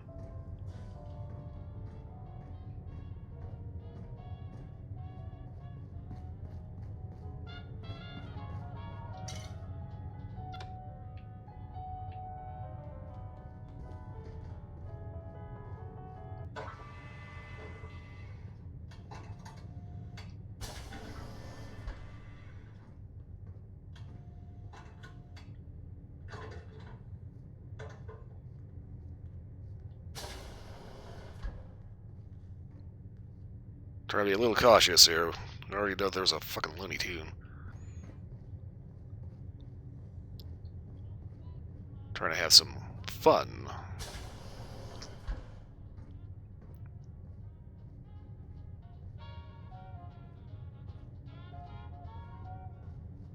Camilla. The 5th law, okay. Kill not our kindred, slay only the enemy, this is our justice. The 5th and final law. It was the last words Javier spoke to me before he left me here to die. Technically, Lucia was never one of the family, but it's clear now she was part of his.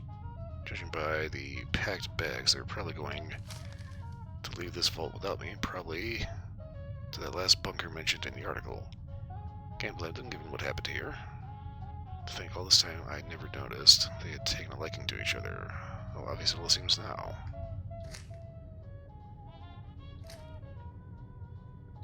Anything useful?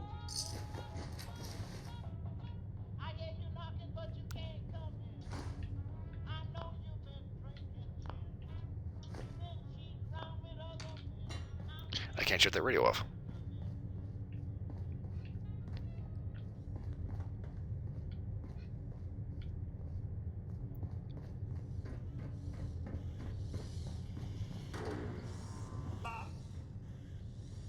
Huh.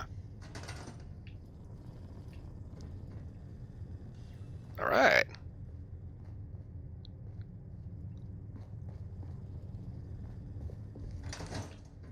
Nice. Don't know how crazy I am about having a specialist department in the basement of Voltec HQ, but mine now.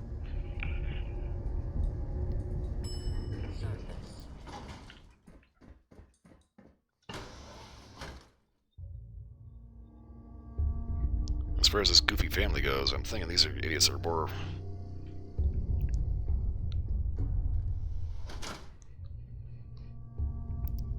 Yeah, I can't imagine anybody else would actually want to lay claim to this. Especially considering the rigmarole you have to go through to get to it.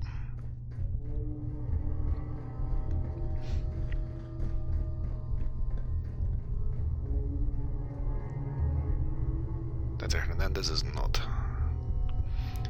I know I should have a better password, but it's such a pain trying to remember it. I suppose I can at least make an effort to change it every month. Something I can look at, but hide in plain sight. I think I'll go with whatever numbers fall on everyone's favorite workday, though whenever I forget, I'll have the answer right next to me. Ah, crap.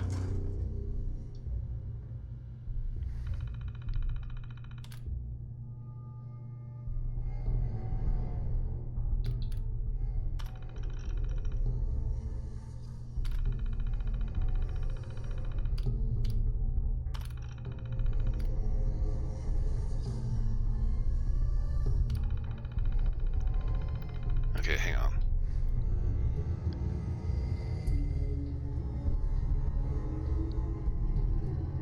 Shit.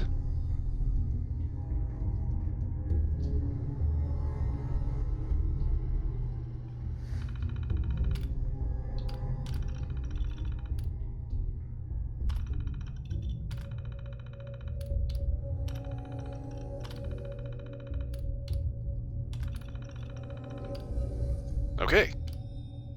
Welcome back to Hernandez, October 19th. Sharon's been out for a few days and Walter seems a bit down. It's obvious to everyone he likes her, but it's not like she's dead.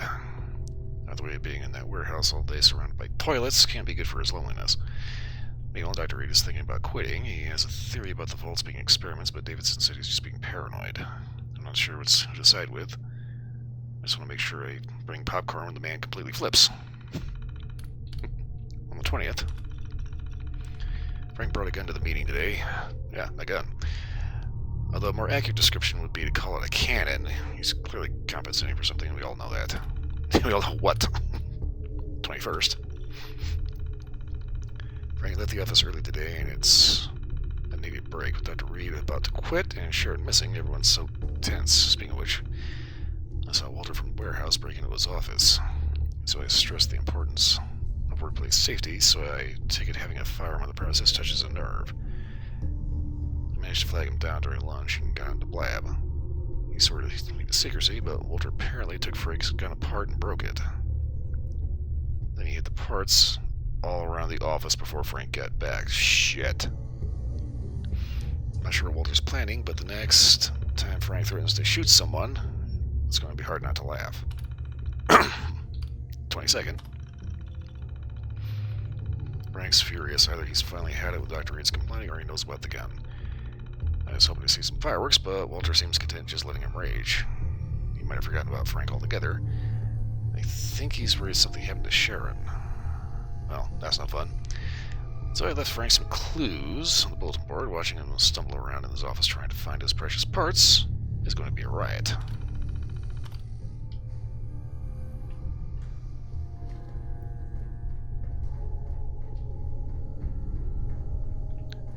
Of course. Flying a little green dot like an idiot.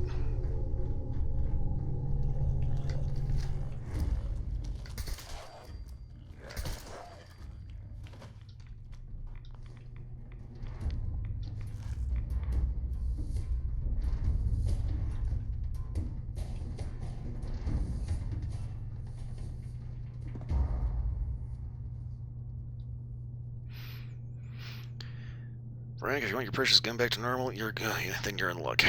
Considering you're a ghost of Christmas past, present, and future. Let's start with the past. Remember Roger has lost his hearing? You'd have to have a shred of empathy to even know what happened. Well, if by chance you do. Search the area, you might find something in a pocket. Next, the ghost of Christmas present. So you know the person you've been agitating all month? Well, maybe you spend more time together, you realize you got a lot in common. For instance, did you know that both of you share the same taste in pictures? I look behind a frame or two and see what turned up. Lastly, you'll need the blueprints that came with the gun to put it back together. Not like I always tell the boys in the warehouse. The blueprint to a successful future is simple. When you're going down, you've hit rock bottom. Sometimes the best thing to do is look up.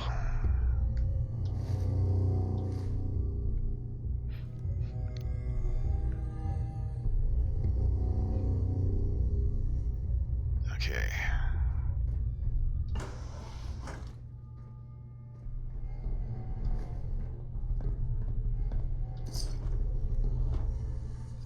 Dr. Reed's terminal. September 29th. So we just shipped 15 cases of Psycho and Jet to Vault 95. Of course, that makes total sense. Let's give these addicts more of what put them in the situation to begin with. Davidson says it's to force them to make the hard choice. Chems are getting clean. I'd say it's to cause a bloodbath. October 7th. Walter in the warehouse just told me we received a massive shipment marked Vault 111, do not open. So he opened it. It was hundreds of gallons of liquid nitrogen. What could they possibly need that for? 22nd. That's it. I can't work under a manager who's so oblivious to what's going on around him. These vaults are supposed to be a safe haven for these people, not a lab to run experiments on them. Davidson still doesn't see it, or he's just ignoring it. Either way, I'm putting in my 2 weeks this morning. In the morning.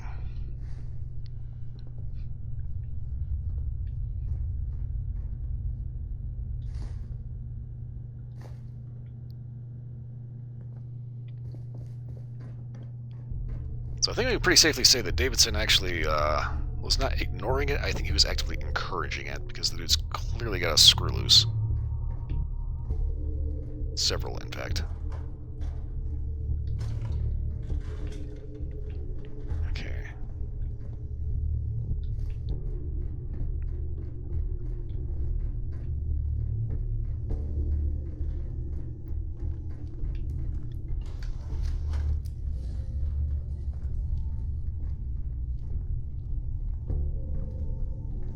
What?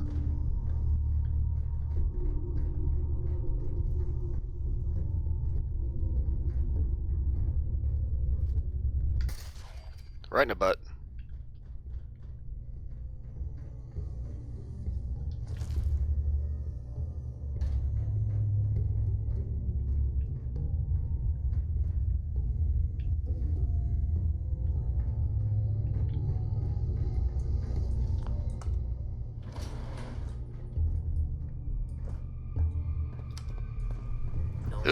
Sorry, Nick.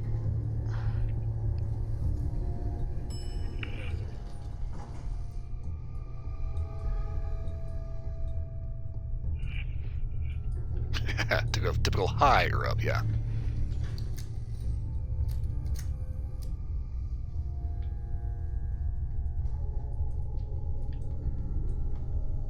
Okay, hang on.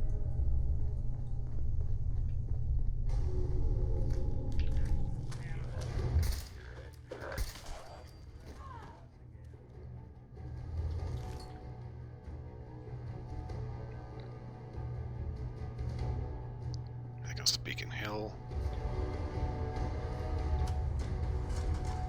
Walter Scott's terminal. October 15th. I think Mr. Davison has been getting annoyed with Martin lately. I told Martin he should probably back off a bit, because I know Mr. Davison has a temper. I saw him break a pool cue over Roger's head because he stood too close to the table when Mr. Davison was taking his shot. Roger still has trouble with hearing in his right ear. The 19th. I miss Sharon. She's been out for a couple of days, and it's just not the same without her here. No one upstairs has heard from her. I'm starting to worry. Getting to see her face when I go upstairs for lunch is the highlight of my day. The 20th. I can't believe Mr. Davidson brought a gun into the office. There's no HQ would approve, but anytime I bring up an issue, they never respond. The fact is, something has to be done. Given his temper, it's a bad mix. I don't need another workplace incident. Asking him to leave it at home will just make him more angry. But there might be another way. I've got a workbench down here in the warehouse. Next time he leaves the office, I'm going to take that thing apart and sabotage it. 21. Yeah, October 21st. I finished the business with the gun, but Dr. Hernandez spotted me leaving Mr. Davidson's office. If I didn't tell him what I was up to, he would have told the whole office and I've been out of a job. I wish Sharon were here, she'd know what to do. Oops.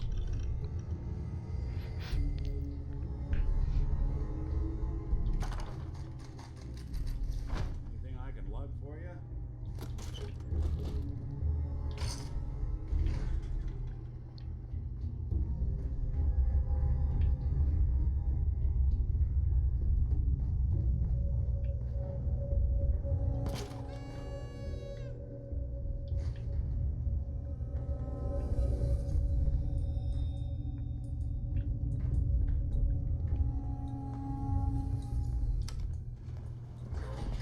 Damn it, Nick!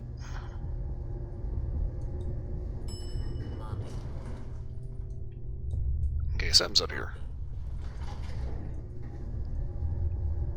Going up. Basement. Okay, let's take a look around here. Okay, weapons workbench.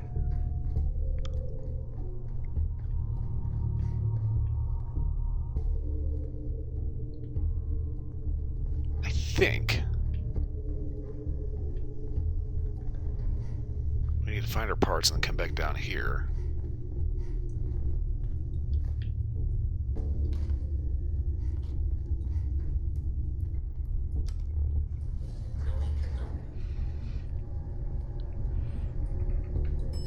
Lobby.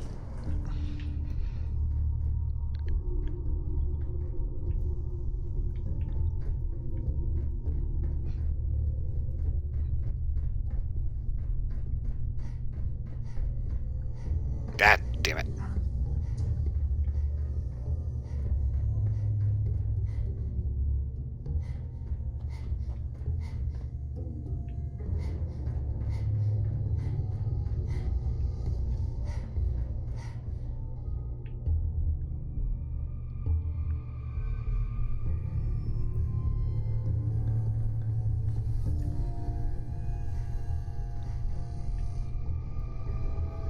Okay, I need to get up a floor.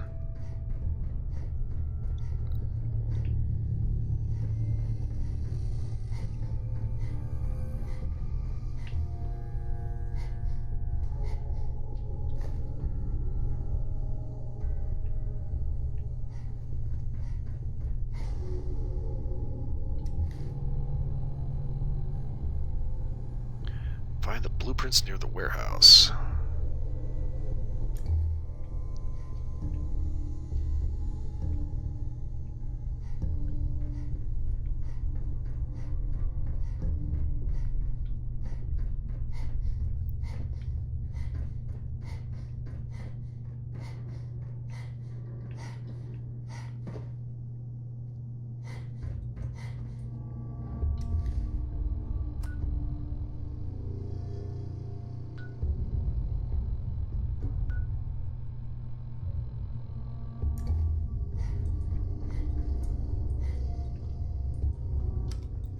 Okay, so that means that goofy marker I was seeing here. I need to look around here to find the actual blueprint.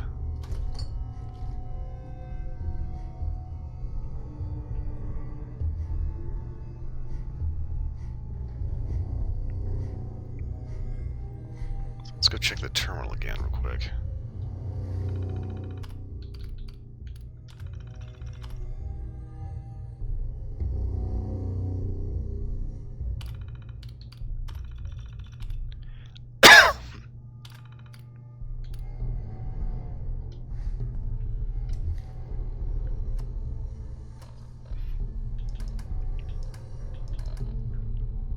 1 second, I have got to take care of a quick notes issue.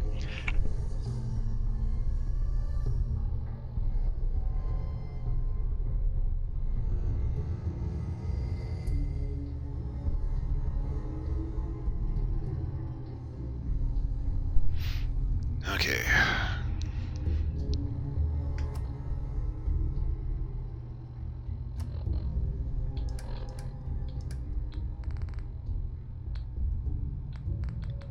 Oh, fuck. Okay, Dr. Hernandez's clues. Gotta remember to actually get all this crap out of my inventory so I can... That's one thing about it. It's like you have too many notes in your inventory. You'll have something like from like the start of the game at level 90, and trying to find which note is actually relevant to the quest you're looking for can be a bit of a problem.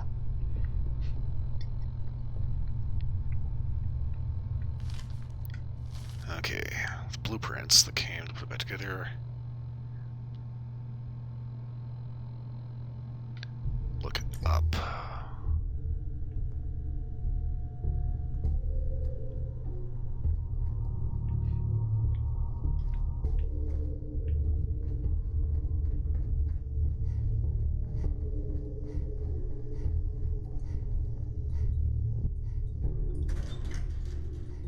You little bastard.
Whoa.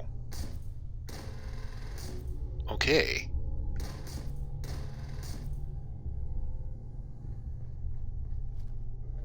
Oh, this thing is weird.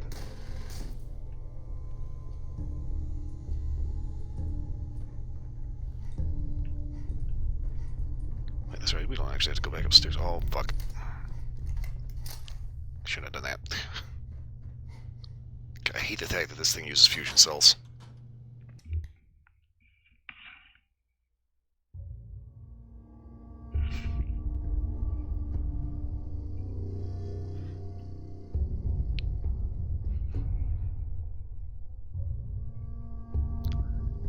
Yes, indeed. You're not playing a Bethesda game unless you're leaving potholes every step because you've got so much crap in your inventory.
Yes, indeed. Picking up literally everything that isn't nailed down in Skyrim. Most people are done with this dungeon in 5 minutes. I'm here for 3 hours.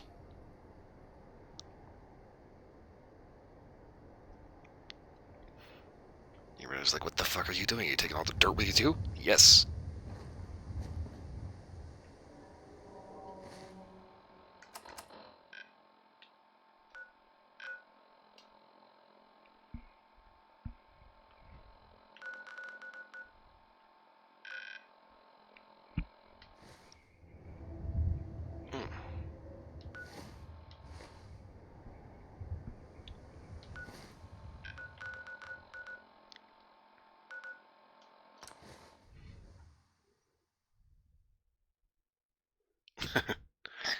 Oh, yes, it's just one more sweet roll.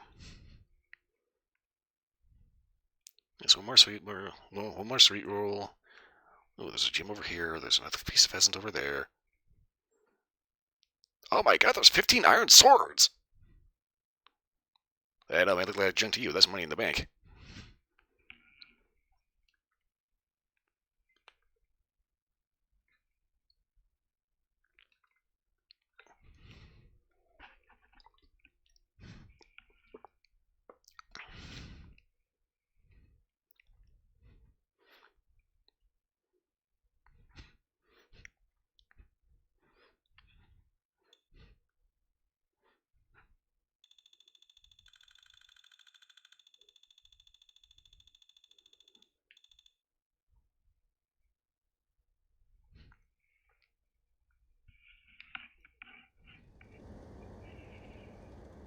Yeah, that's another big thing is the enchanting skill. You need all that crap, because if you don't, it's like...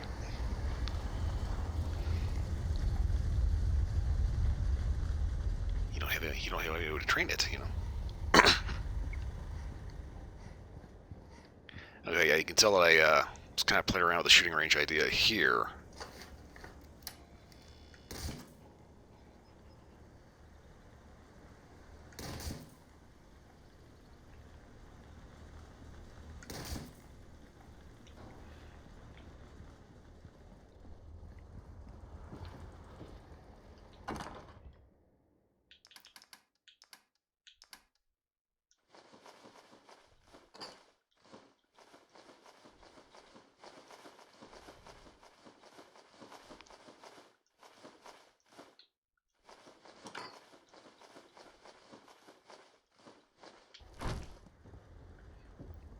Okay, go and get all that shit out of there.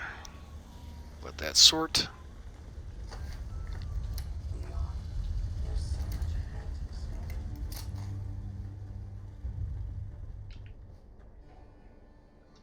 I'm gonna run some diagnostics while you're taking this. Take your time.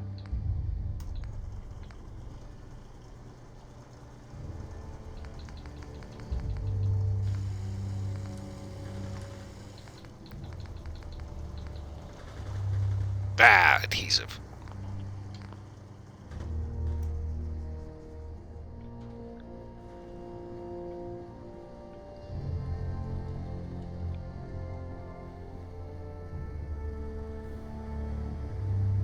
Enough of this slog. Just point us to the nearest watering hole. It's like, I've been playing this game long enough, every time I hear gunfire in my settlement, I have to make sure that it's not an attack and we're getting invaded. Yeah?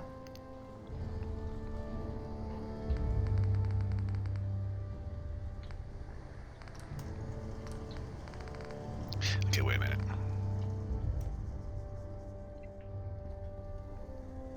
Sun goes down, breezy's come. Seems to be growing well. We're in some real trouble here. I hope you can help.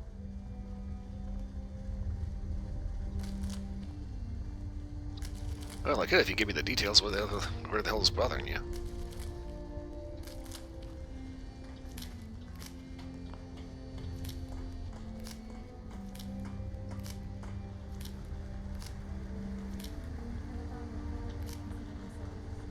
Your work, you mean? Simple as that. I'm very successful. Got work to do. Can't talk now.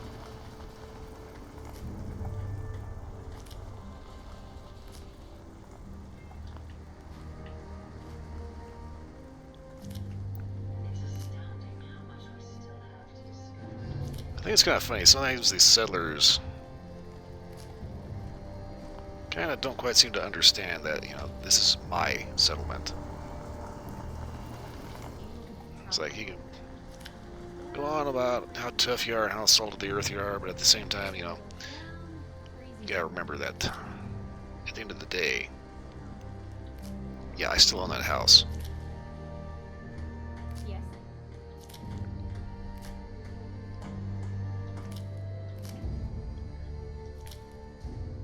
And if you've ever seen this game played by somebody that swaps out bullets for nuclear warheads,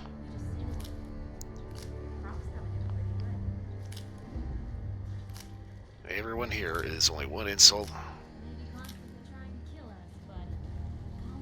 from a drug-addled, psychopathic rage fest of getting their ass blasted through their forehead.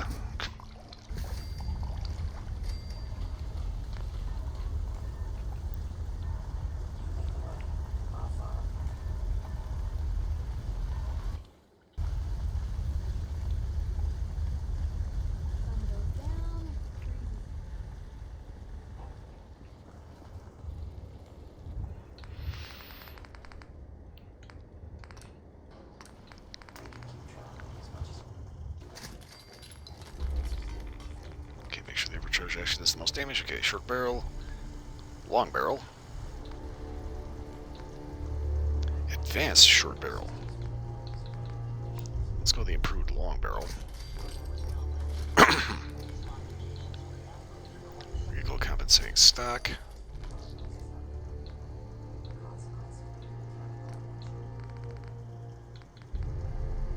Ion bayonet. I don't know if I necessarily want the quantum taser. Whoa.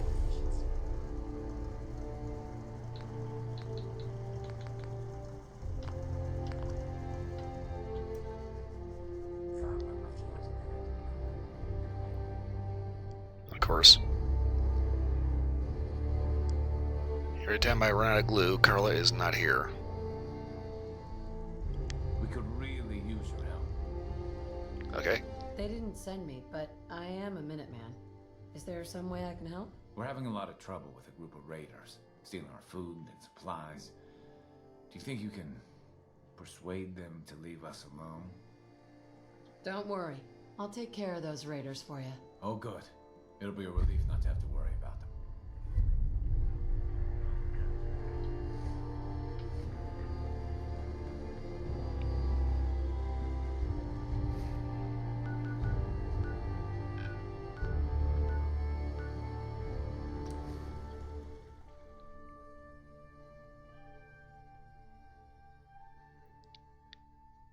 Let's see, ion sniping. I don't think this gun is really used, intended for precision marksmanship.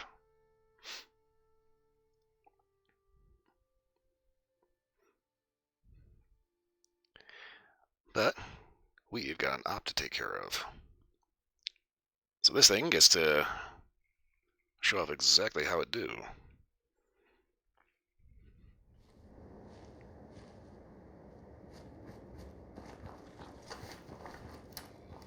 Oh, dear Lord.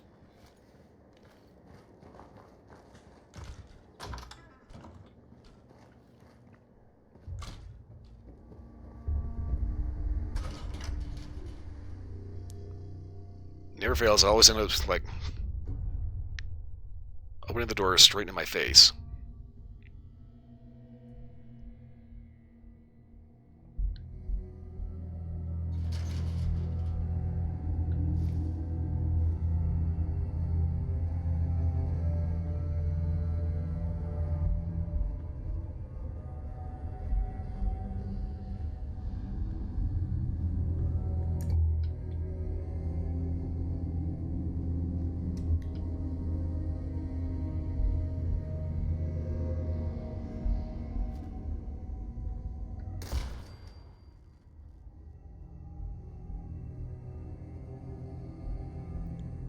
Type 3 ion particle emitter.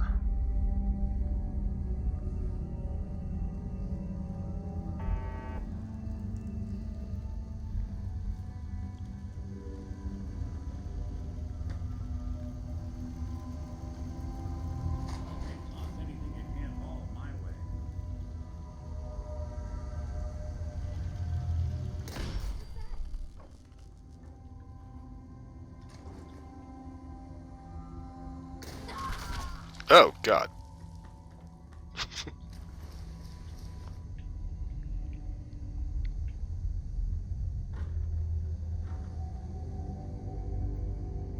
So far, combining this thing with the Bloody Mess was either the worst idea or the best.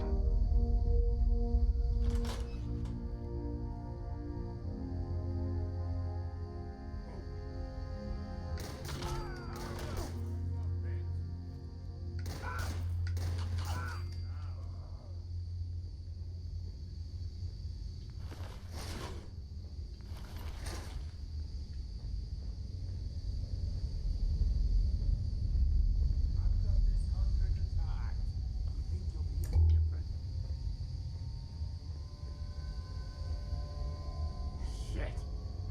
Oh.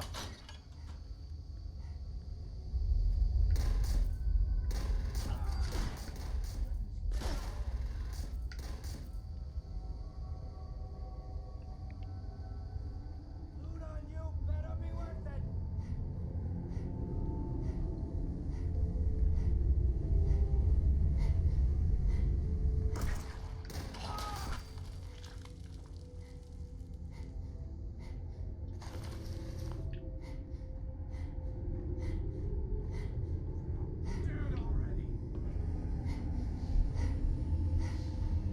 Where is this guy? Disappearing out, Tar.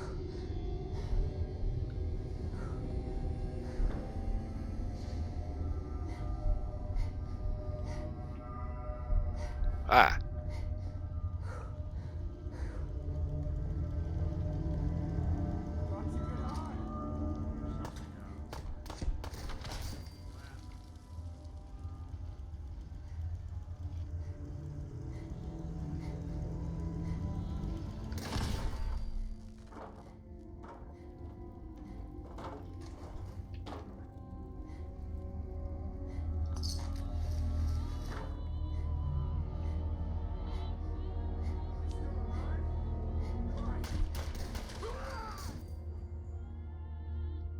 Kind of hard to run with one leg there, guy.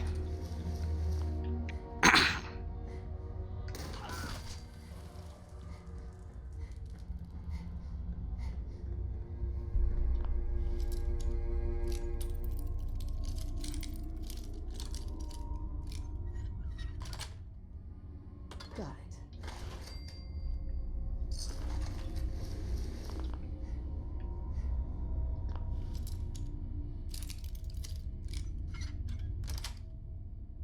Nice.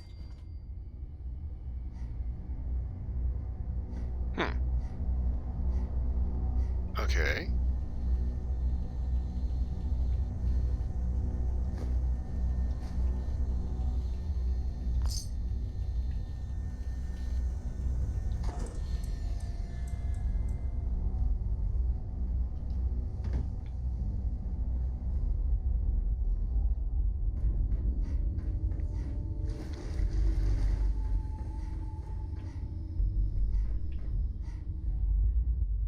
Uh-uh.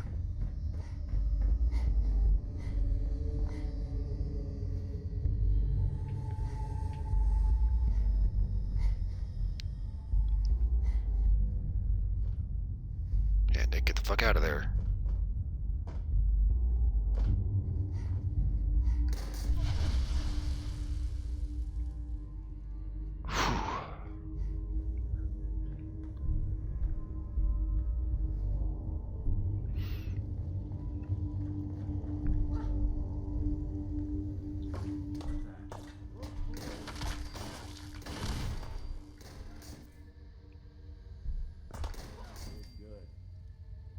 Yeah, so this thing's more like a light machine gun, man.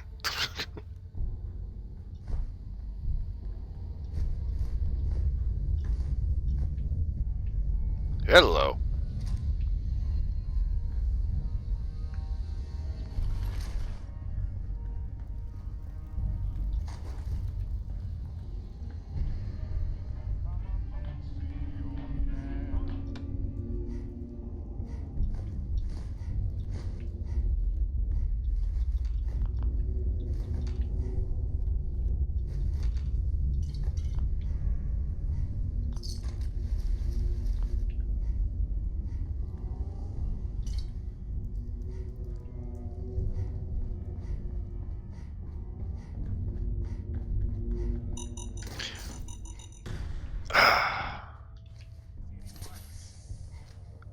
That wasn't too bad.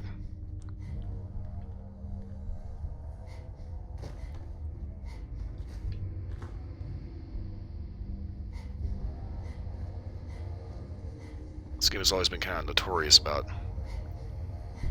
wandering packs of random landmines.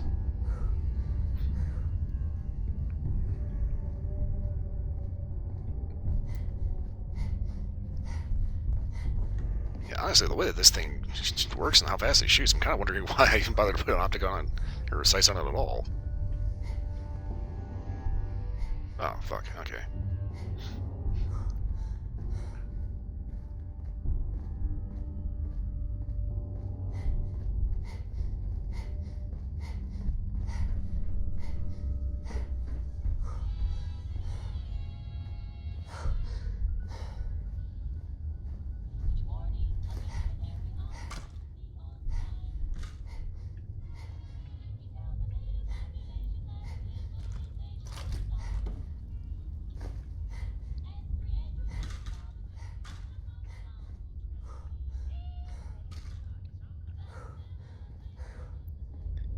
I hate that.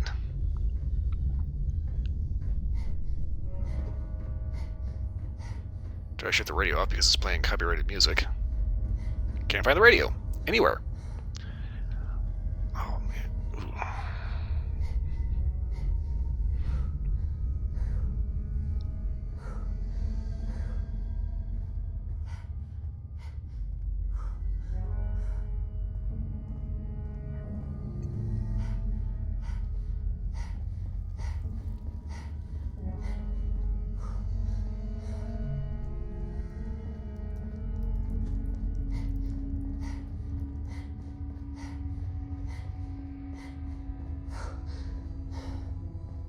Sure made a mess of this place, didn't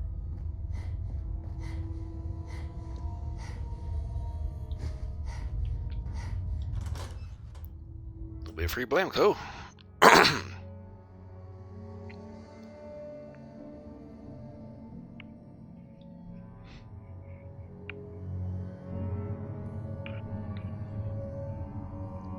Ow, ow, ow. Not cool, not cool.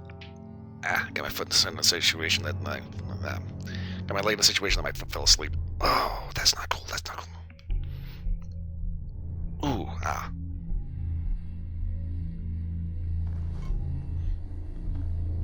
You gotta be joking. Thank you, Nick.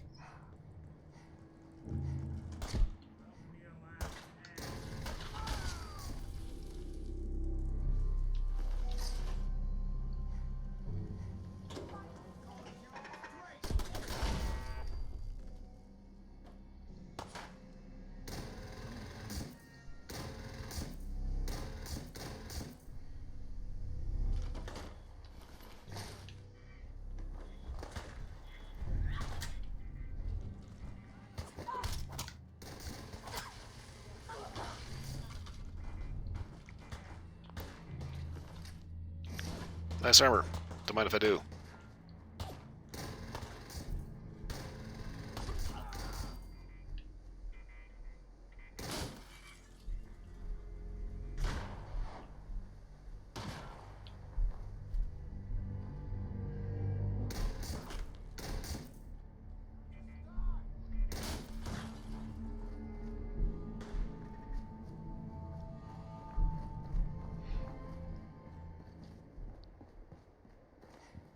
Okay. Give me your stuff.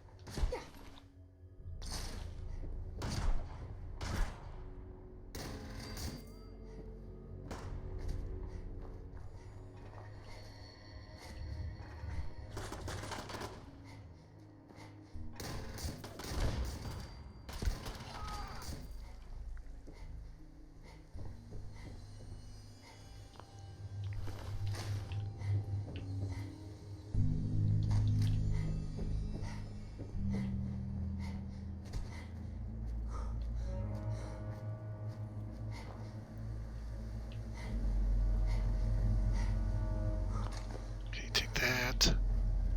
Open you. Take all your shit.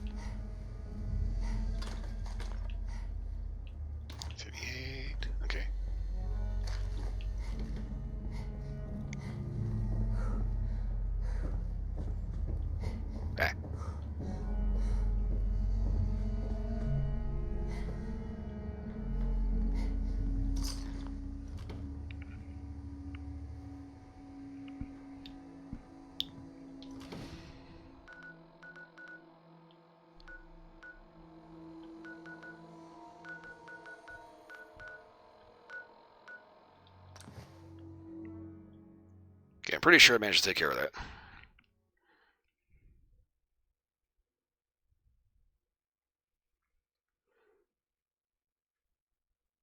You know, it's kind of funny. I started thinking, you know, good old-fashioned Coca soda and macaroni and cheese. It has been a long time since I've had macaroni and cheese in general, but especially like Kraft macaroni and cheese or anything boxed.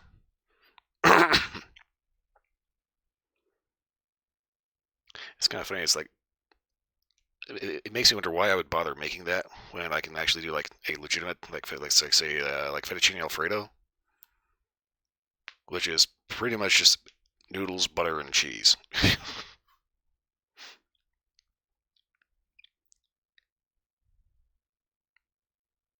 So here's the thing: if you want to know how to make Alfredo, there is no cream. There's no actual sauce. So you just take your boiling noodles and mix them with butter, a lot of butter, and grated pecorino cheese. Gotta do it while it's hot, so the cheese actually melts. If all else fails, you can use what's called a bain-marie or a double boiler. Basically, just take a pot of boiling water or a metal bowl and whatever you cooked it in, and use the steam to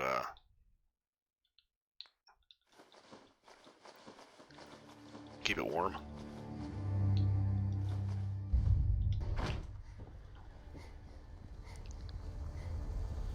That way you ensure you've always got a proper level of heat and it'll actually melt all the way through. Everything seems to be proceeding according to plan, ma'am.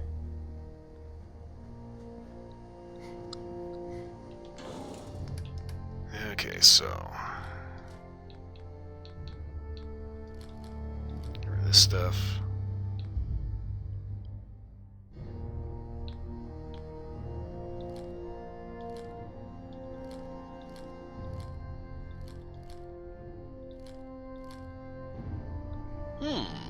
I might actually hang on to that one. That's not bad.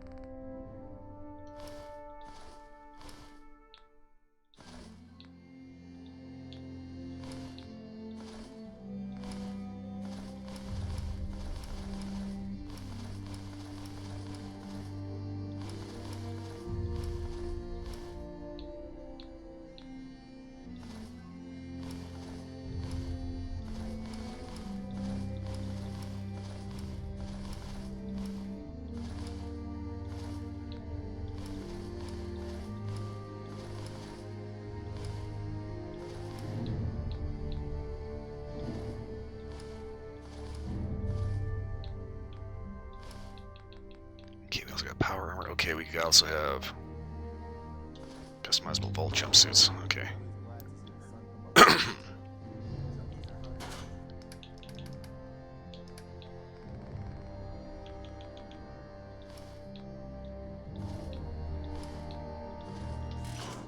But even the hard days get easier when you own the food.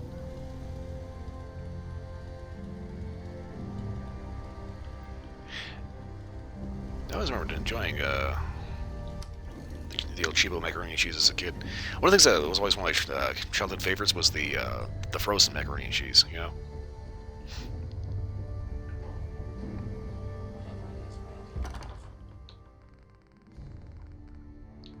Okay, this is all holotapes, I think.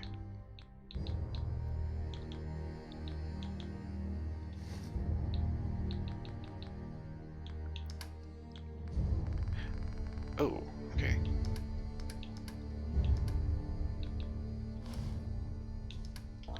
Okay.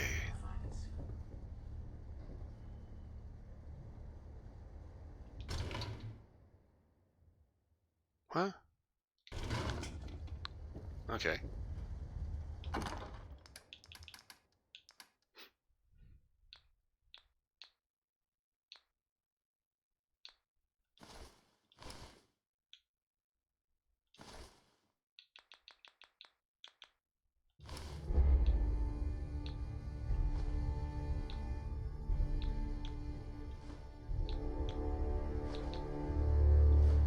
Oh shit, damn it.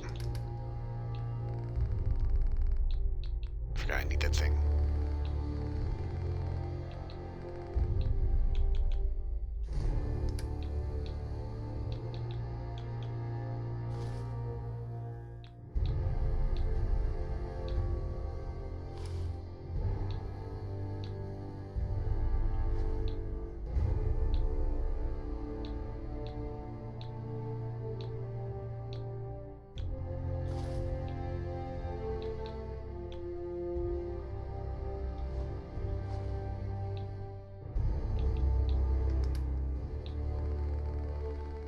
Okay, hold up.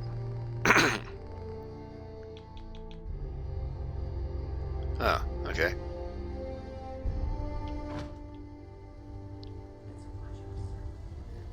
I did have this all laid out.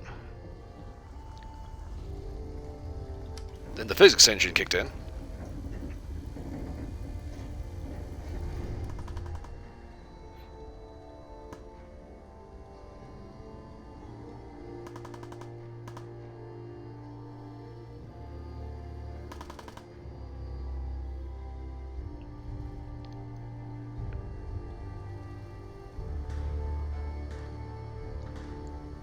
Looked like it wasn't doing too bad.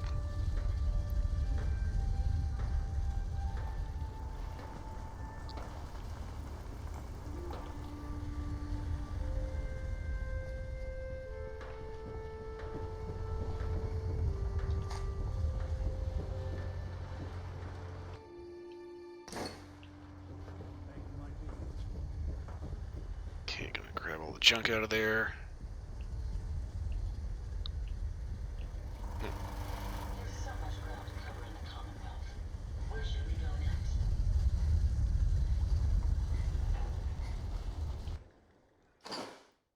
Store all the junk. Okay. I was always a little jealous of folks who could craft something other than a paragraph.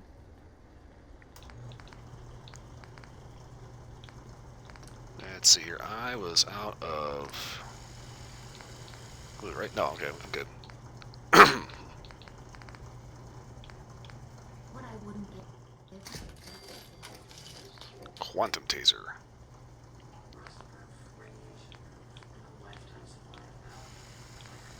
I don't ask for much. Just need a full bottle and some bones to break.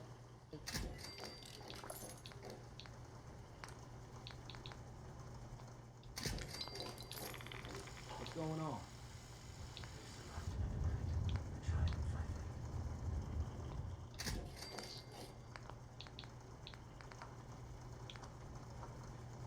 So where are we off to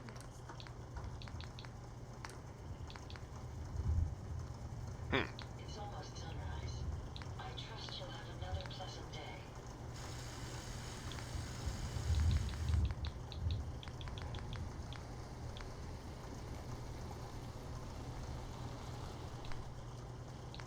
Nothing's more satisfying than a smoking gun.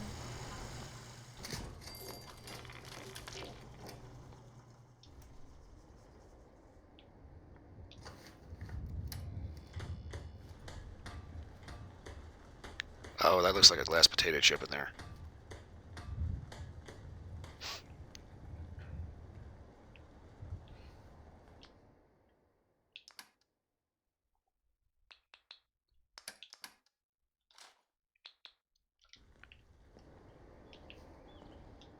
What's up? And of course, now I'm out of glue.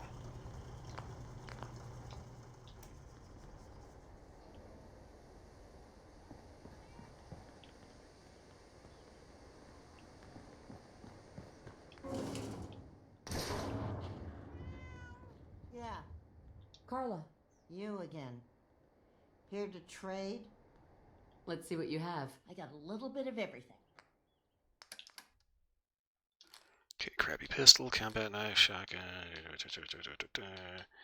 knuckles, machete, Molotov. Don't need that. Do not ever give any grenade to a follower character. Oh my god. Especially the Molotovs. My god, Piper has barbecued my ass with that damn thing so much, so many fucking times.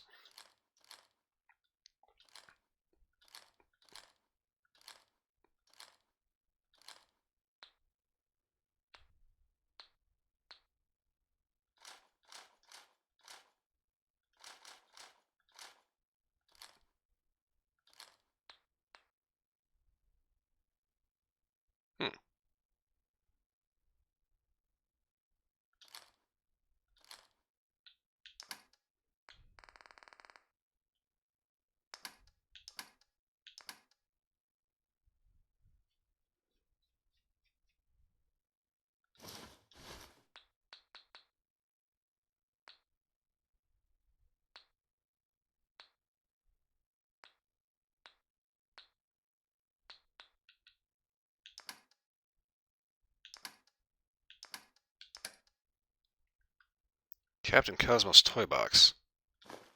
Okay.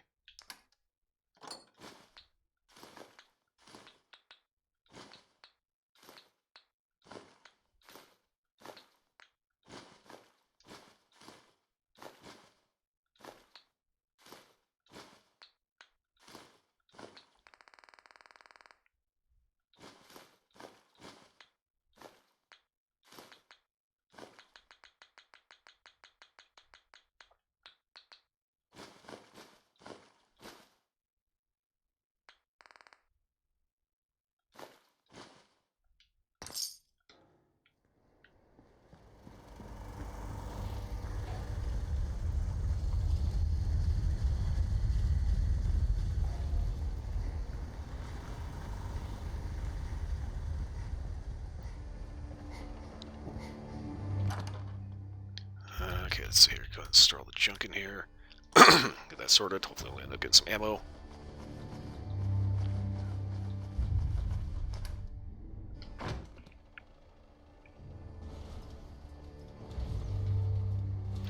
Yes, the reverse pickaxe. Pickaxe. Reverse pickpocket. Otherwise known as the Shady Sands Shuffle. I think I only ever actually like successfully pulled that off in Fallout 3. Was at the Lincoln Memorial, and I managed to sneak my way in. Slip that into the dude's pocket. Boom! Achievement unlocked. Psychotic Prankster. Mind keeping an eye out for a second? Whew. Thanks. What'd I miss?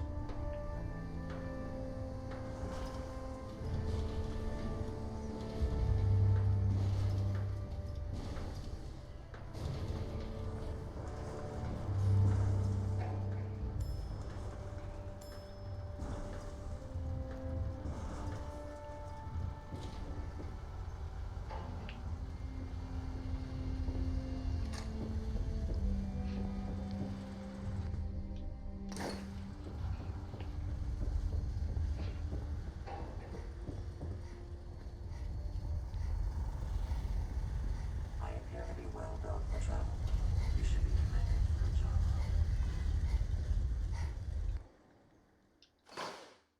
Store junk. Okay, fortunately I had the strong back perk that allows me to fast travel all over encumbered.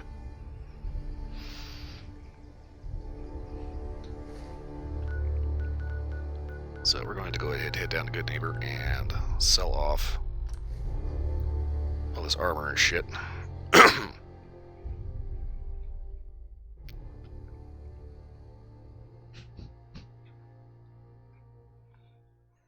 And I'm debating if I want to keep using this ion thing because,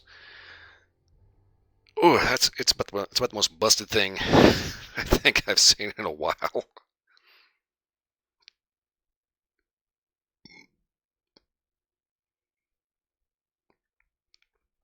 Ammunition is fusion cores, so it's actively eating into your power supply for your power armor. That's it. It is a great way of getting rid of like partial cores and cores that are almost dead. Cleo. Don't worry. I only test the weapons on customers I don't like. Feel free to browse. Let's see what you got. Let's get you outfitted, killer. Okay, armor Nuka-Cola. Okay, don't need those. Don't need that. Coastal armor. Explorer Alpha, get rid of that. Only need one mask, get rid of that stupid hat.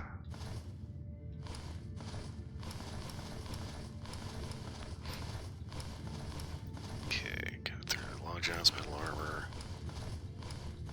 Okay, backpack. Okay, fisherman's hat, pastor's vestments. Raider chest piece. Raider leathers.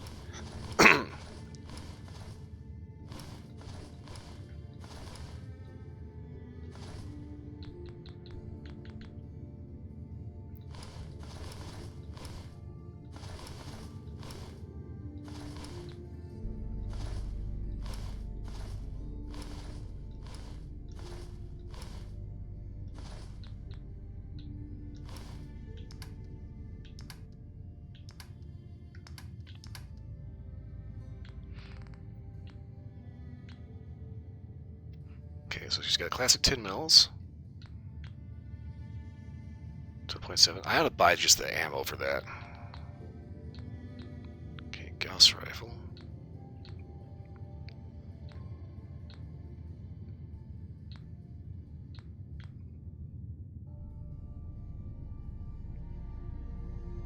Chinese grenade launcher.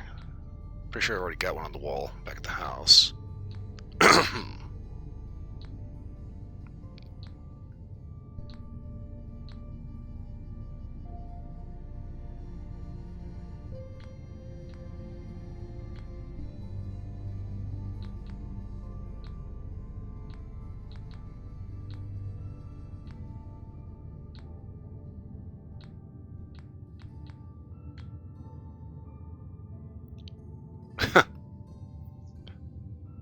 Recon ion gun rifle. Okay.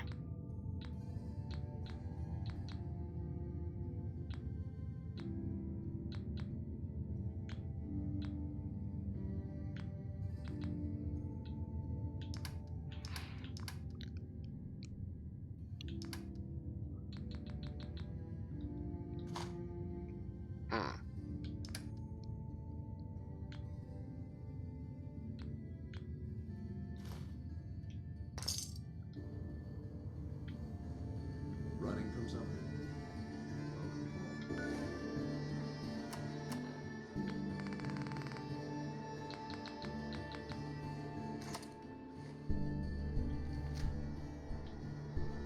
Oh. This thing only has a 20 round mag capacity. Stop by. Offer my services again. No, you get the hell away from me, Sid. I'm not telling you anything about Buddy just so you can snatch him. Sorry you feel that way. If you ever change your mind, I'd be more than happy to help you bring Buddy home.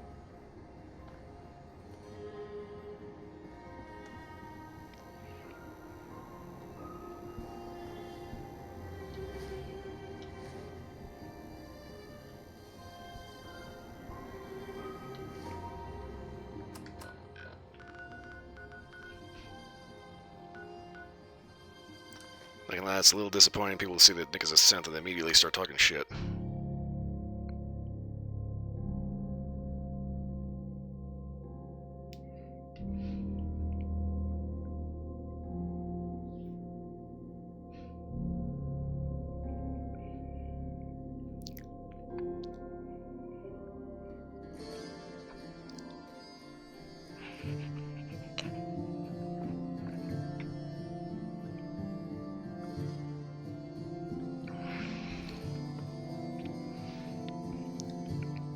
Okay, so kind of dawns on me I'm kind of doing what I usually do and end up walking in with like everything under the sun.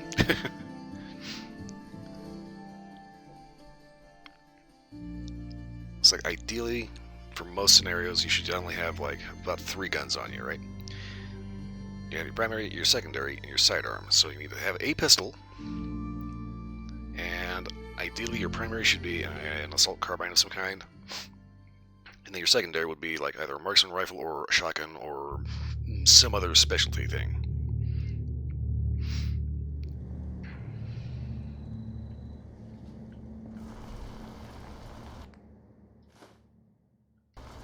Oh, that reminds me.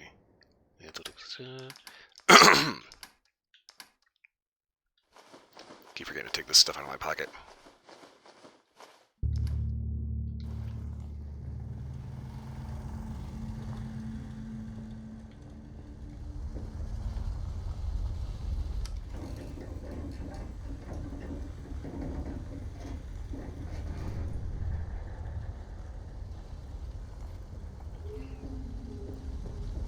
Okay, so that's the pipe grenade launcher.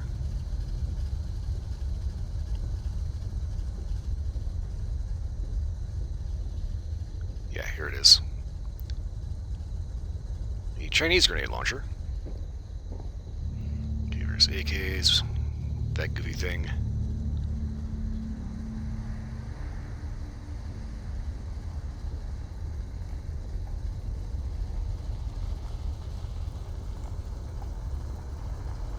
Prototype UP-77 limitless potential. Basically just burns through all your ammo.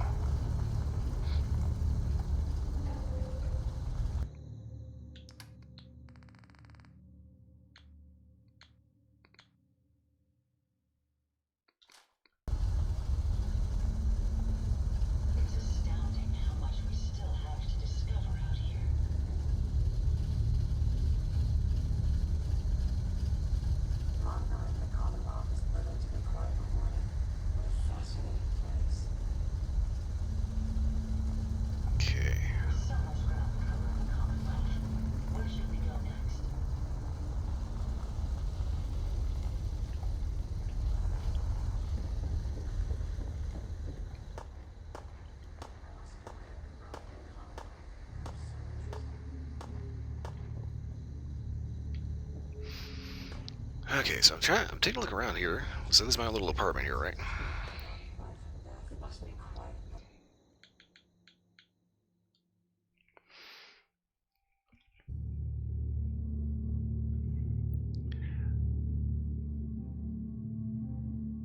So I'm trying to figure out, seeing as how I got all these new building pieces. It's like, I kind of want to redecorate. Problem is, that's going to be a bit of a problem. So basically, here's the thing. You have the the elevator over here, and the elevators go specifically with the warehouse and barn set pieces, right? Your typical wood foundation. We'd move faster if you kept your eyes on the road and off the arse. And see, like, if we go down to our little arcade down there, I'm actually also curious to see if people are actually playing the games or not. Well, you notice that these pieces are based off of the vanilla, like, wooden walls. These are actually, like, a foot shorter than the other things. That is annoying. I put all this stuff in here, and everybody's ignoring it.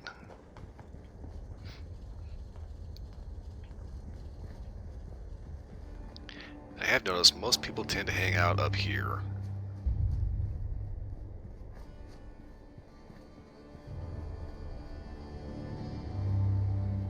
Yeah?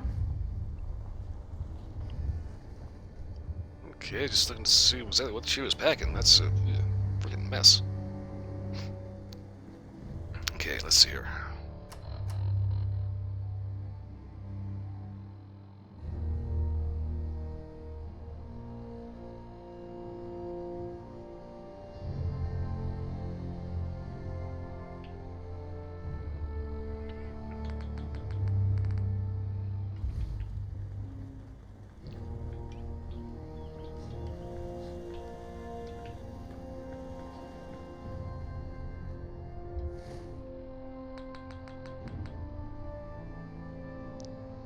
Damage 43. And I haven't been able to beef that up because I didn't have enough glue. Okay, so I got a little sidetracked. Alright.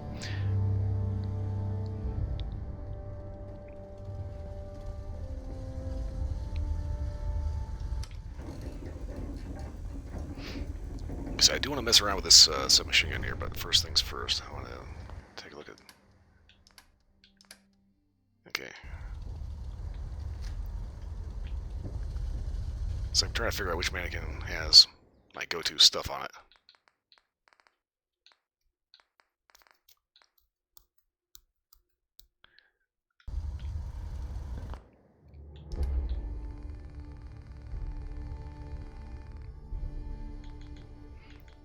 So I'm putting a lot of legendaries in there. I think most of my go-to stuff ends up being on the wall, truth be told.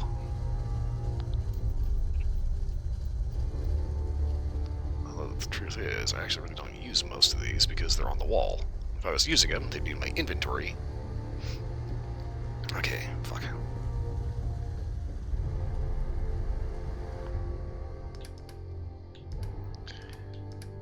Okay, so got a little...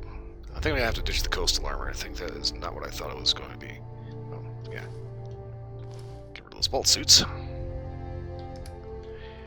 Okay, so... I'm always keeping this pistol. Believe it or not, when you max out a standard laser musket, this thing is probably like the best energy sniper in the game. Okay, Mutant Slayer's advanced lever action. Gonna throw that in there. Okay, noise advanced handmade shotgun. Okay. I have enough of these combat rifles, I need to just start getting rid of them. Okay, use that quite a bit. We also have our judge. Okay, pistol, Gauss rifle. Okay, I'm actually not really that over encumbered. This was those jumpsuits.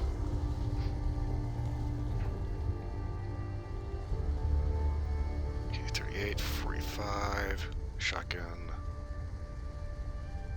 I think this is my two-shot sniper. Okay.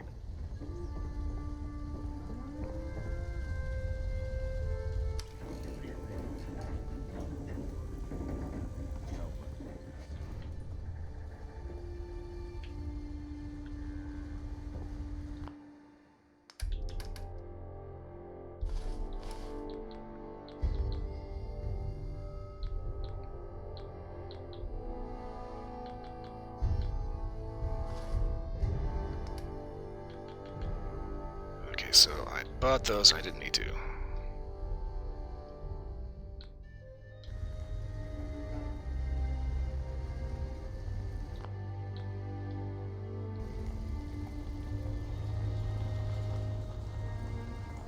Don't quite know how I feel about the Armored Nuka-Cola Quantum outfit. It looks a little, jarring.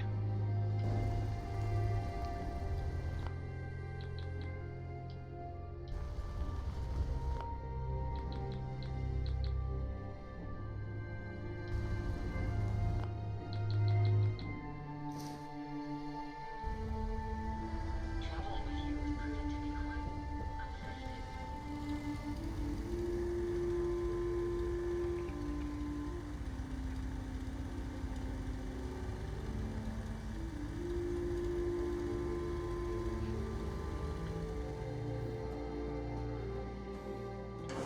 Okay, so...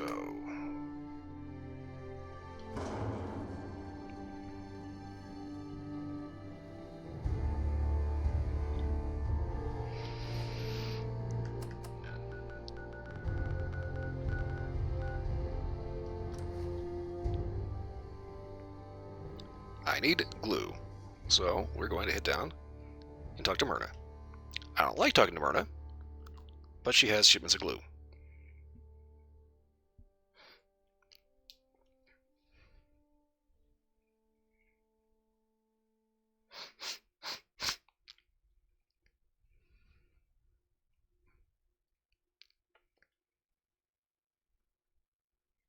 So given how short the magazine capacity is on that 12.7 sub, I'm thinking I want to see if we can maybe convert that into a semi-auto.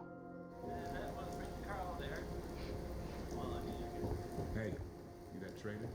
Up from Quincy? You sell any... They got me this itch. Do I sell ointment? No, I don't. You.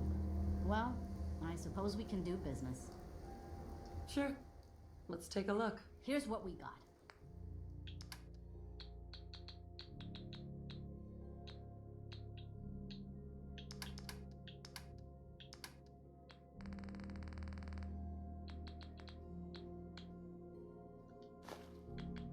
Adhesive shipments are always so expensive. Okay, let's see here. I want to see. Maybe she's got like, yeah, Wonder Glue. Okay.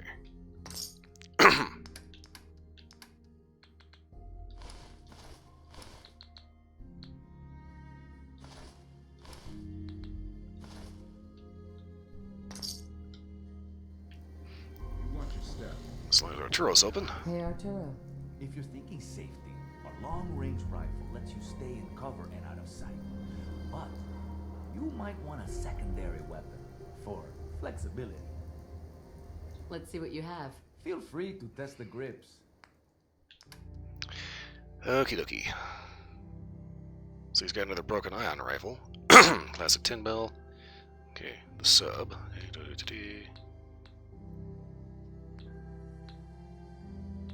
Laser gun, laser missile launcher.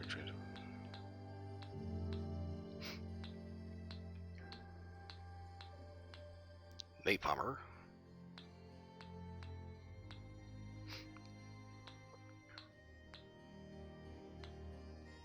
You know, I'm going to go ahead and buy one of these.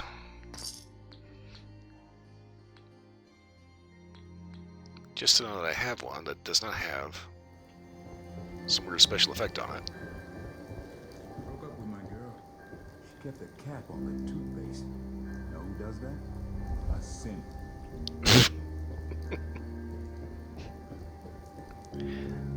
Kind of raises the question, where exactly are they getting toothpaste from that they can leave the cap off of it?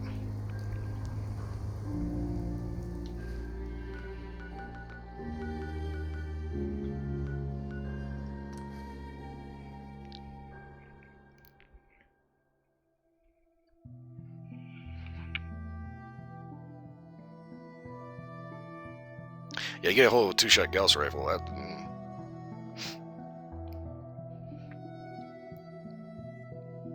That's the thing about it, you know, it's like the only reason why you end up using something like the laser musket. Like, super mutants are very resistant to bullets, right? Energy weapons goes right through them. But then you indicate all the two-shot Gauss, full charge. It pretty much doesn't matter what the hell you shoot it at. It's going to have a hole in it.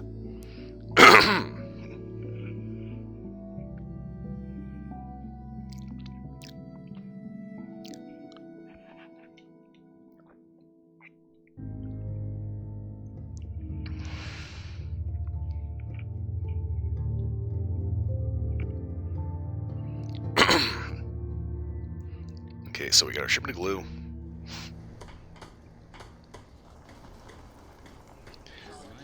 Let's see what we can do to fuck with this thing. Let's go ahead and stick an advanced receiver on it.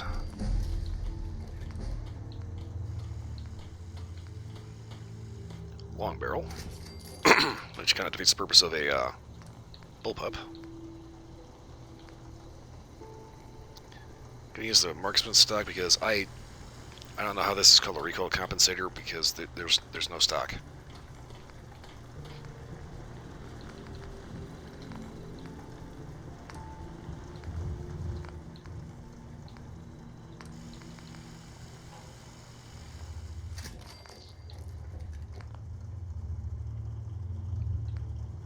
Okay, so we take a bullpup rifle, give it a long barrel and a suppressor, and completely destroy the concept of a bullpup.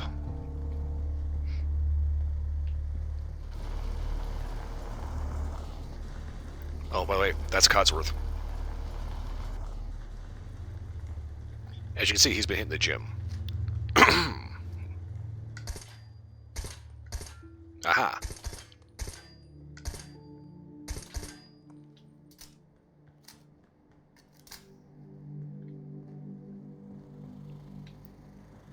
Okay, so now let's take a look at the lab. Okay, so that's maxed out. Our criticals.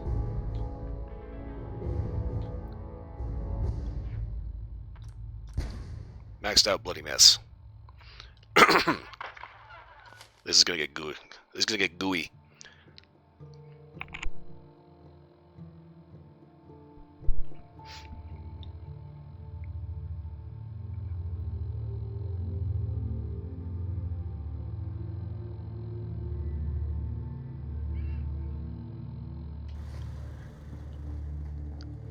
Okay, so I typically don't mess with the energy weapons too much.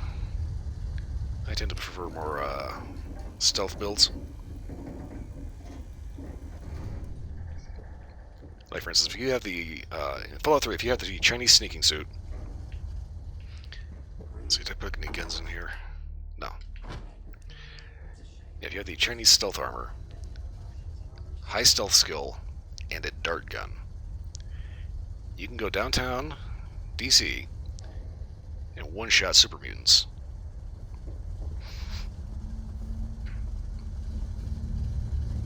Okay, what is pointless? What is redundant? Okay. Institute pistol. Institute rifle. Laser rifle. Marksman's overcharged plasma rifle, but at the same time I've also got this guy. Okay, so I think I'll go ahead and yank him. And we're going to have to put our submachine gun there, because we just don't have any ammo for him yet.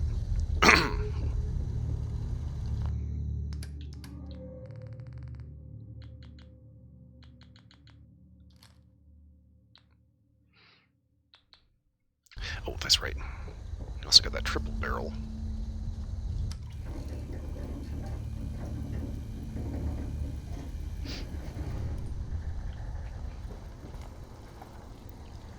Yeah, I'm kind of one of those weirdos. I grew up with Metal Gear, so it's like I try to stealth everything. Okay, this is our double barrel. Come down to our triple threat.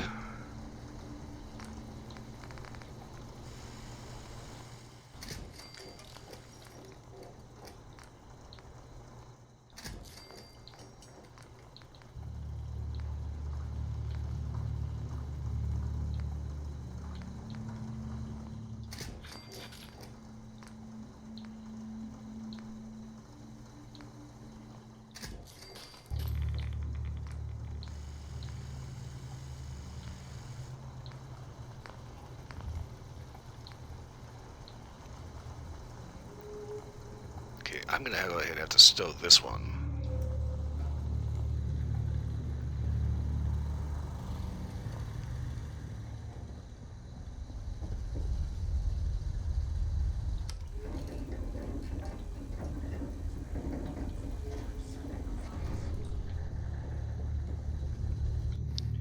Okay, so let's see here for the Gauss rifle.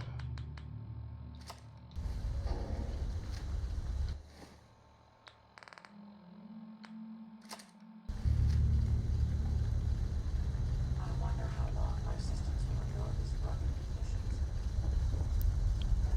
Okay, suppressed advanced lever action. That's gonna be fine right there until we get the 4570. Okay, so here we go. We've got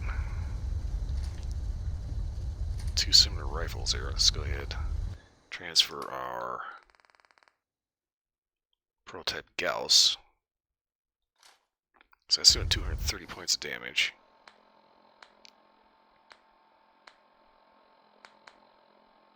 Compared to the 50 caliber bolt action 147.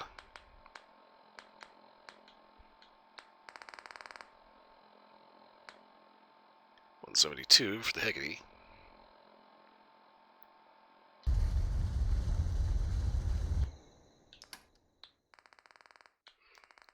Okay, 147, 172. So we're going to put that on the wall.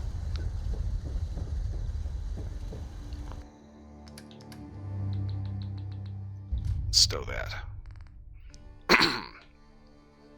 So shotgun, pistol, carbine, carbine, carbine, shotgun. I need to just trash that one. Marksman weapon. Handgun. Okay, fuck.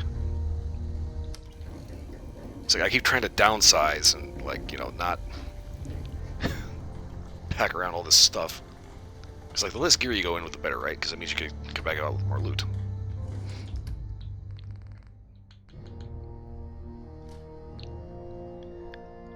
Okay, so.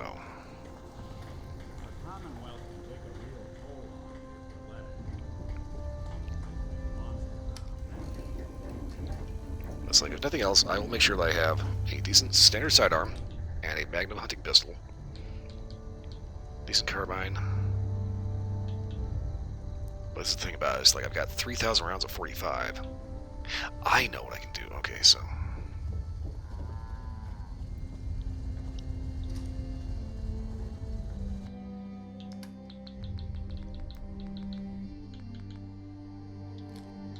Throw that there.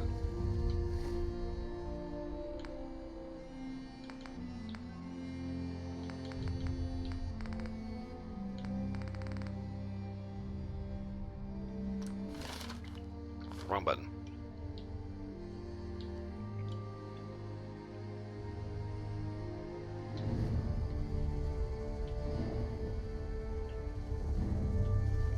Okay.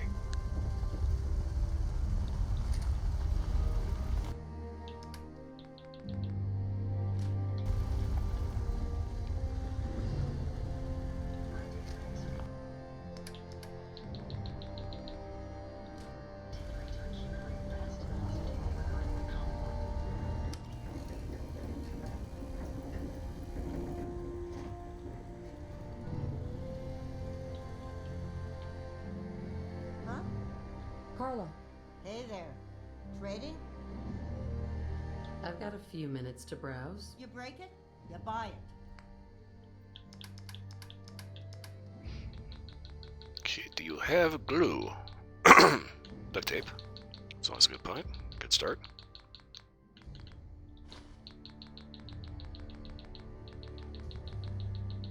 Make sure you don't leave anything useful behind. Would you like me to go with you?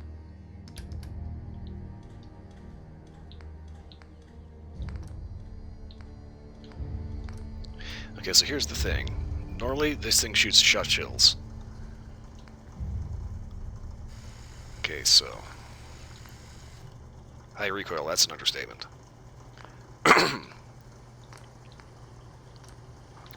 long barrel. Marksman stock. You can also turn this into a big-ass handgun.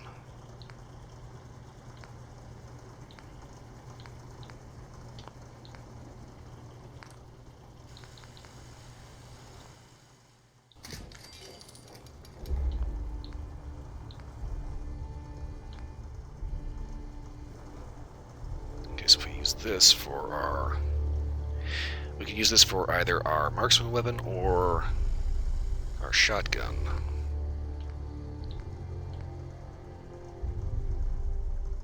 Okay.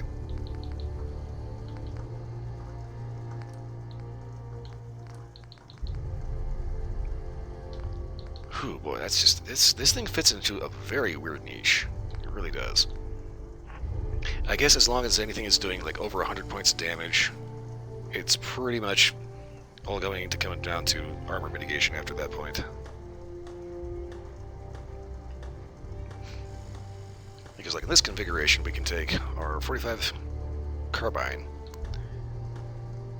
our stupidly powerful revolver, and we can turn this into either a marksman weapon or a shotgun. But if we put a scope on this, this could be a marksman weapon as well.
You'd think I would remember my damn buttons by this time. Okay, so...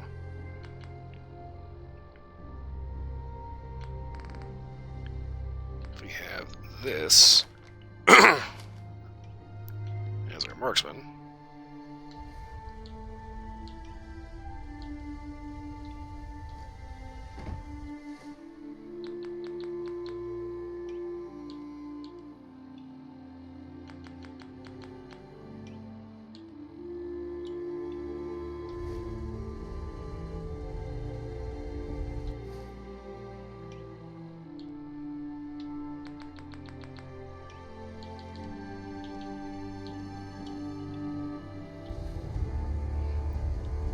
Let me take a look, see if I've got a legendary melee something.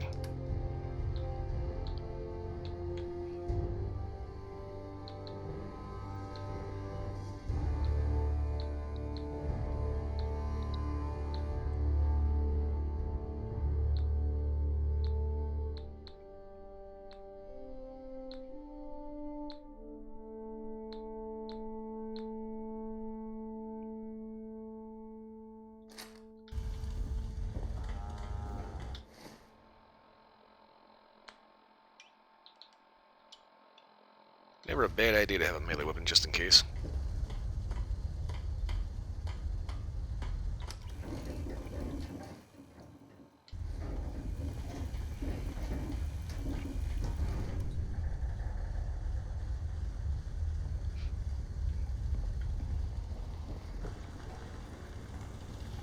Okay, so real quick, I don't think there's anything I'm going to be able to do to this sword, but...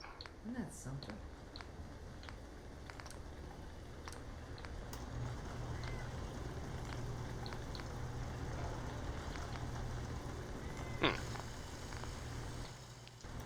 Didn't even have it, even if I did have the stuff for it. Okay.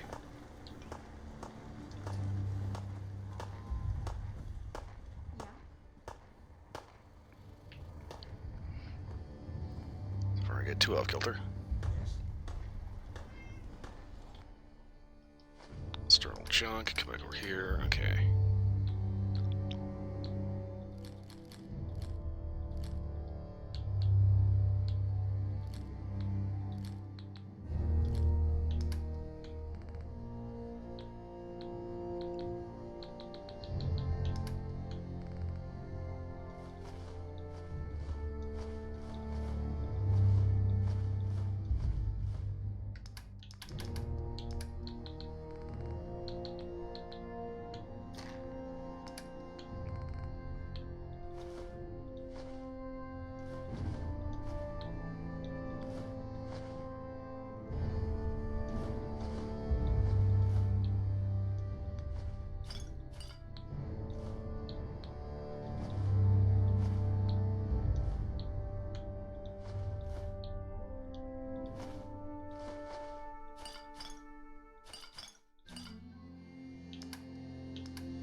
Okay, we are under 90 pounds. I call that a win.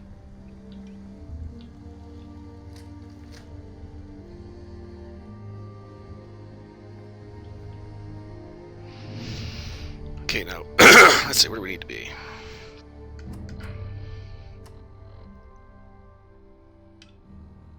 Okay, we still haven't finished that, okay.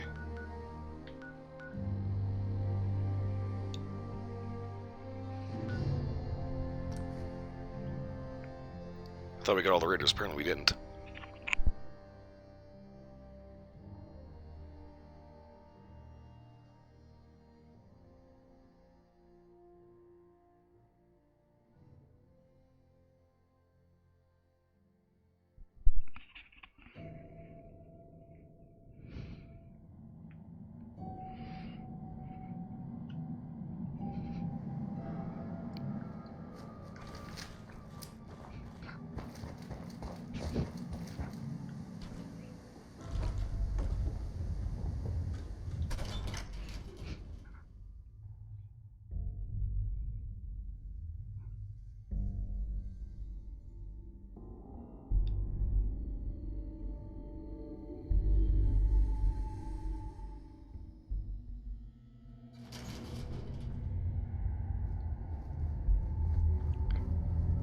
Okay, so this time I'm not even going to bother being quiet. Full assault.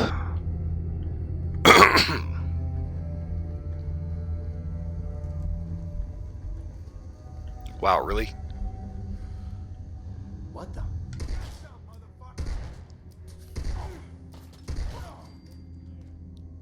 You literally just stood there as I ended up killing all of your friends the first time.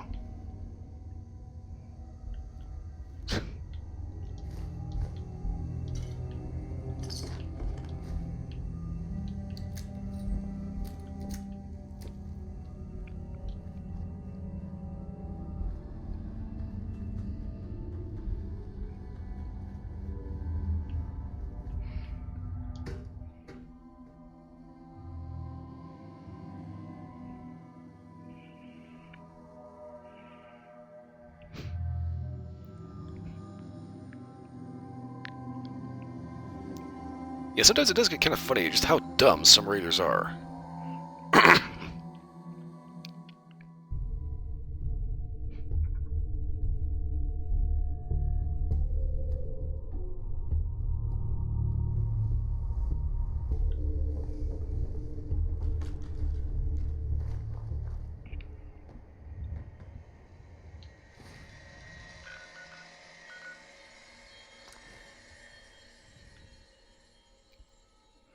And of course, that dude had a handmade shotgun on him.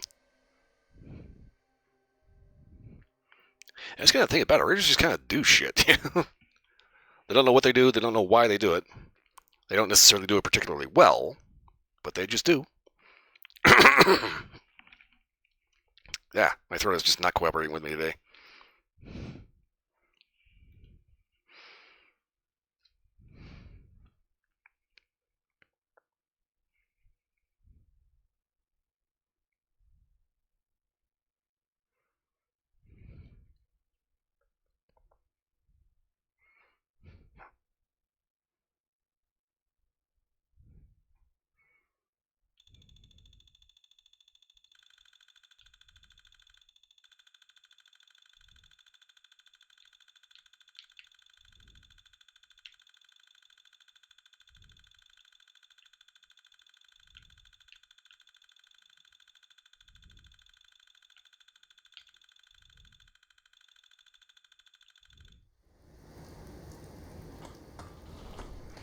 Okay, where is our doodad? Aha! He's the barber. Did you have any luck with those raiders? I took care of those raiders for you. Really? Well, that's the best news I've heard in a long time. Okay, go ahead and hit the dumpster, drop off all the crap. Pretty sure Carla doesn't have anything new. Harness, heavy raider leg. Okay, that guy also had short handmade. Alright.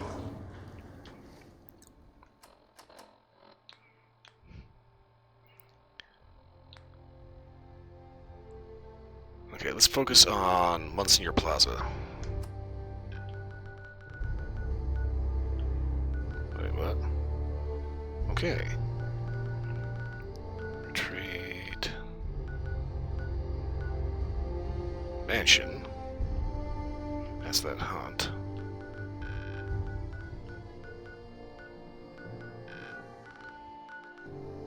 Alright.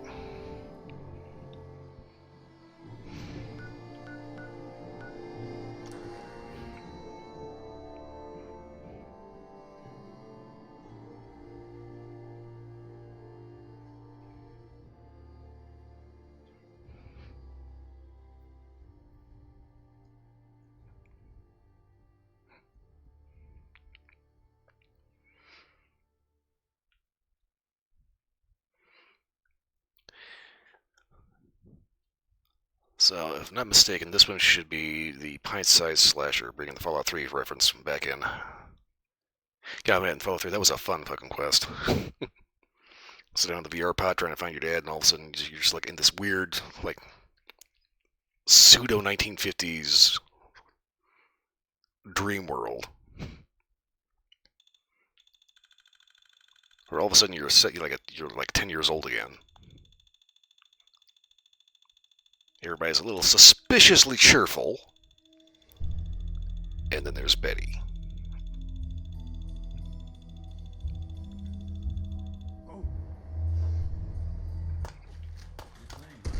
Oh!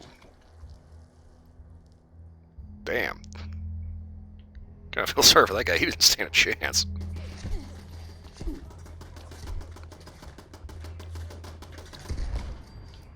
Just get a one shot with around a 12 gauge to the face.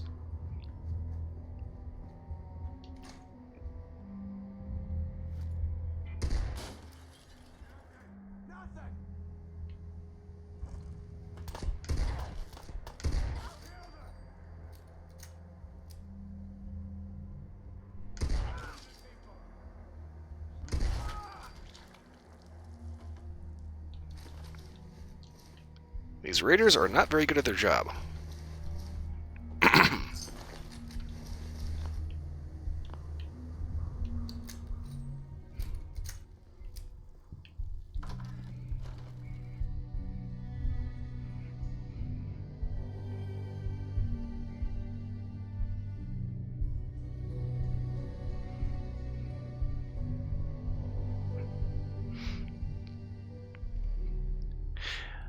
Yeah, I think it's kind of interesting the way that quest finishes up. You can do some seriously devious shit.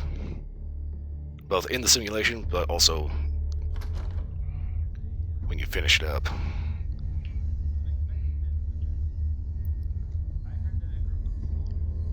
Kill everyone involved and leave the dude trapped in there. What the hell? With nothing but his own mind. And no one to torment.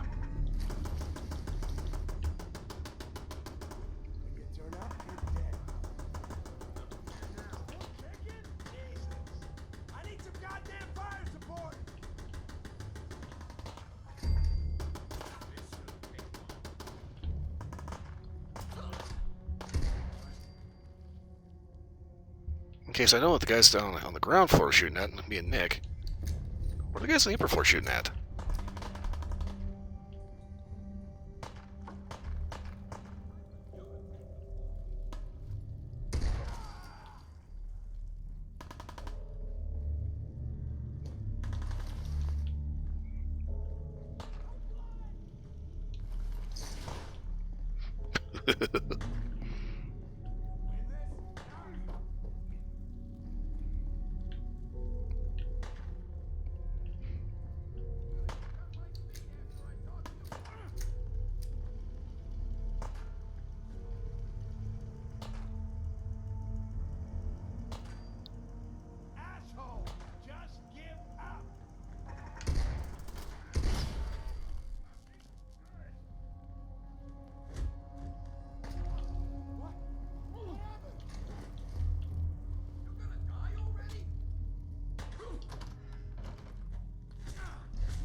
Marvin's store security, what?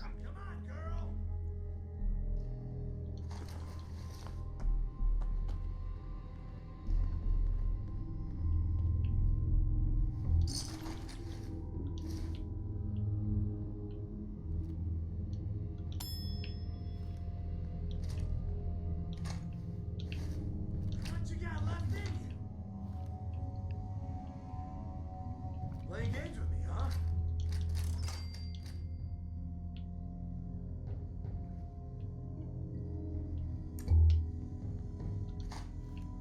Missile? Ammo? Show your Mannequin? face. Come on, I dare you.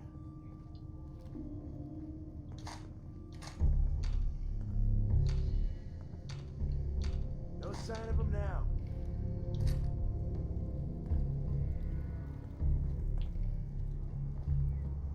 Getting the impression this dude isn't exactly the sharpest tool in the shed.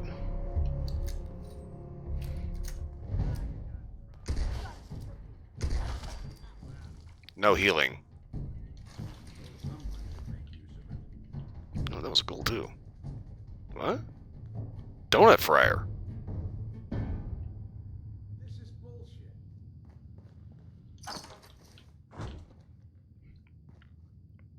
Coffee station. Oh, fuck yeah. Need blueprint. How build? Also, where is this asshole down on the ground floor?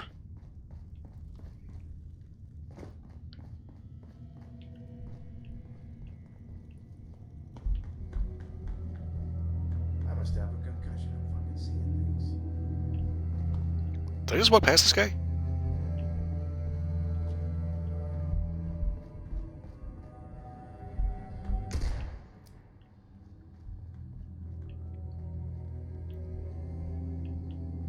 Try hitting a probe and see if we can get him to make some noise. Where is this dude? Gotcha. Or not.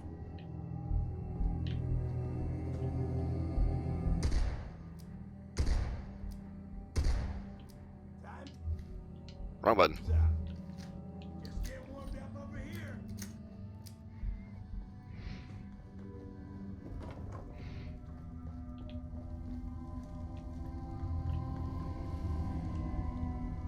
Disappearing act, huh?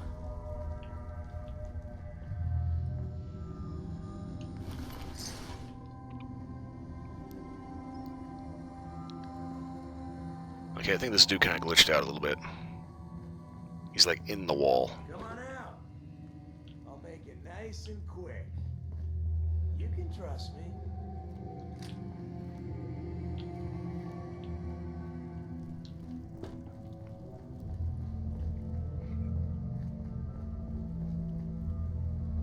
Dumbass coward.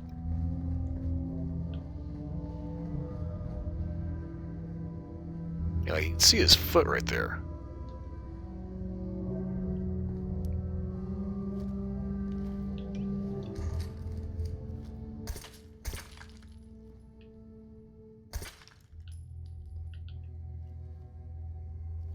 No need to hide. It'll all be over soon. Well.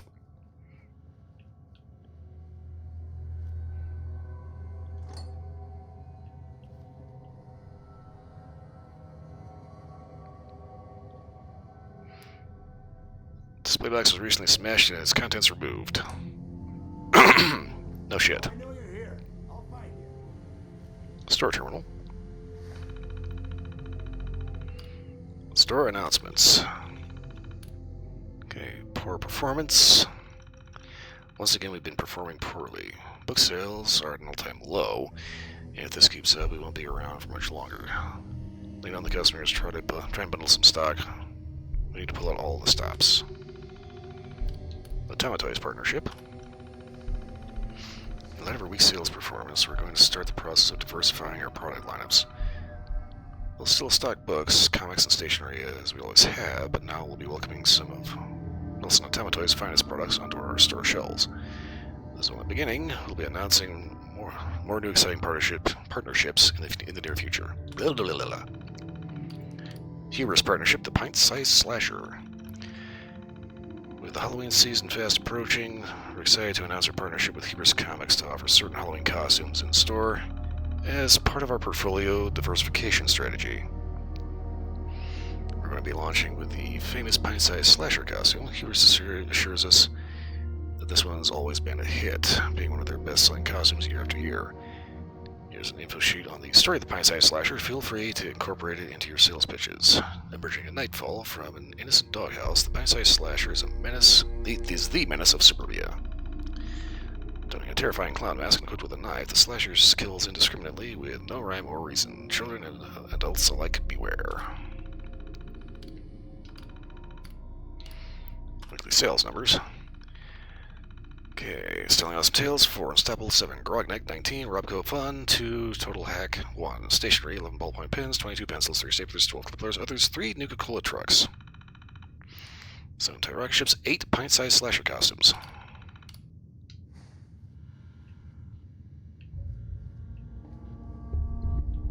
Okay, well, I'm gonna say that was moderately unhelpful. Only a fucking coward hides. And only a dipshit gets himself glitched into the fucking wall. Asshat. Chicken shit.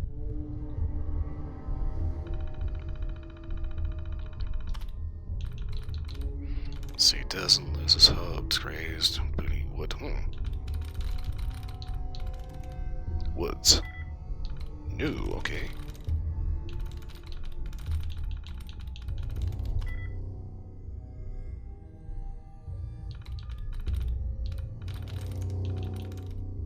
Sweet. Bingo.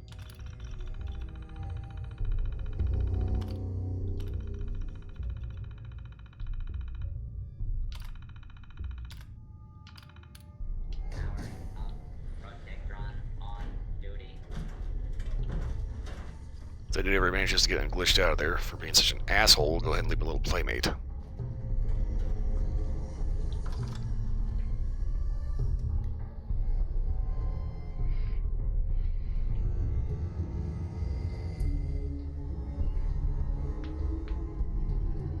Also, I looked at the compass right as I walked out the door. I don't think we're done in there.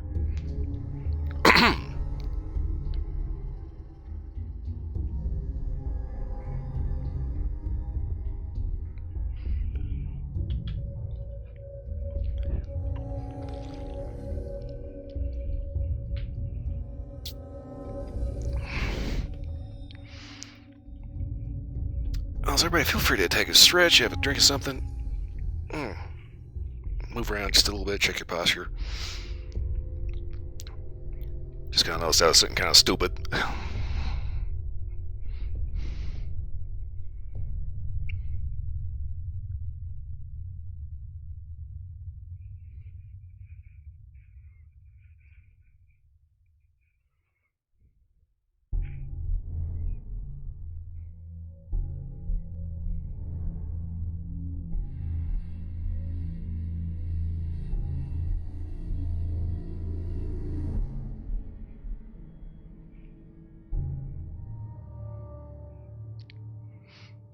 Okay, load screen.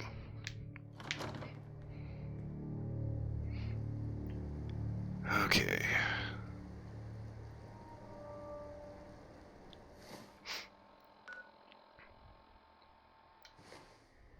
Yeah, we're not done. Okay. Also, we need to figure out how to get that donut fryer in the coffee machine. Which actually kind of raises the question. It's like, not that big of a deal figuring out where to get, like, flour, because we can, we can farm our own grain. Did actually manage to get unstuck from there? Or...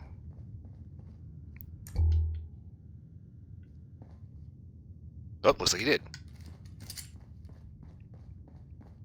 What the hell was that?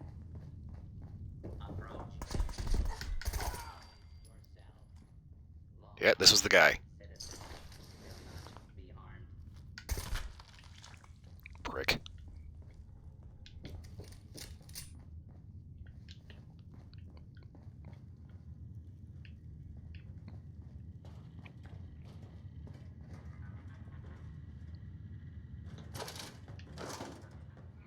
Cash register.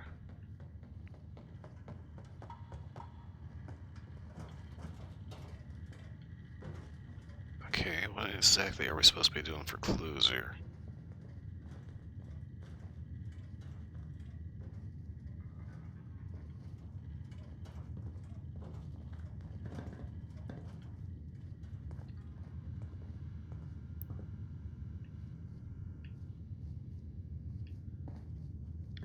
Okay, so we already know.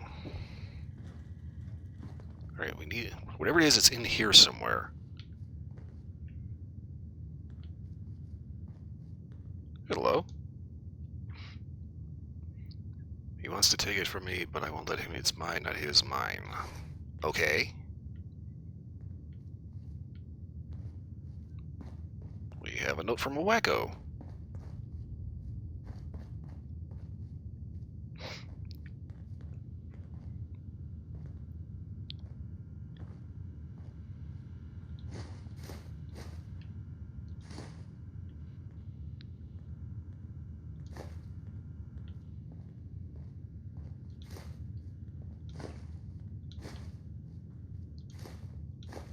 I'm taking all this stuff, not because I'm actually going to use it, but because I want to make sure that we leave no stone unturned to find the next clue.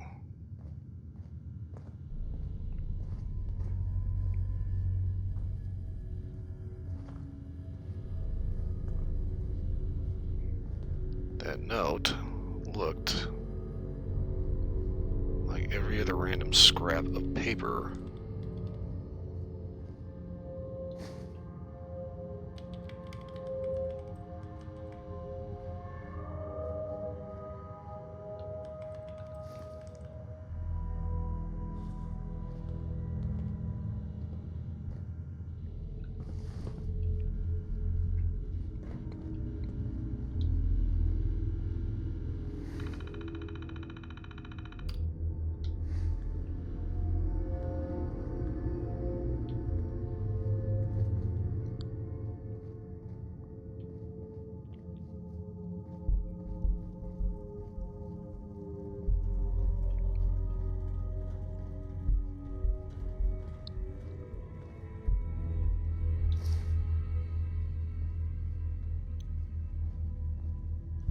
Ooh, bathrobe.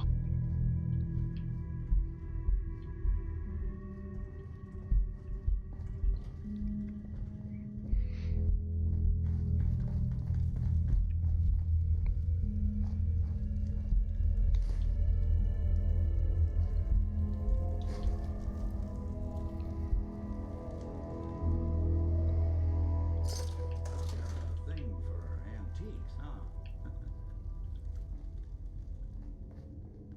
Okay, so...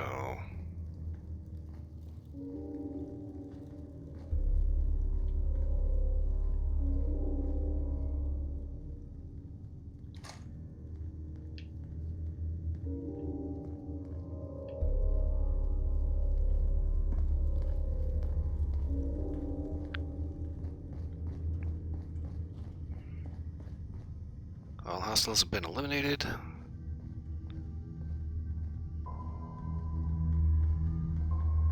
Slocum's Joe delivery crate. Order donut mix. Espresso tin. Clean coffee tin. Visor. Uniform.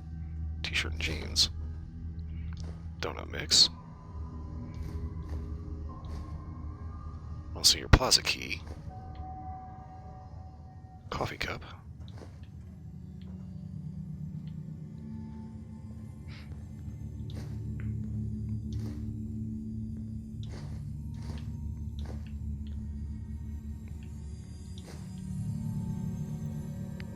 So basically it's like this place had its own Starbucks in it.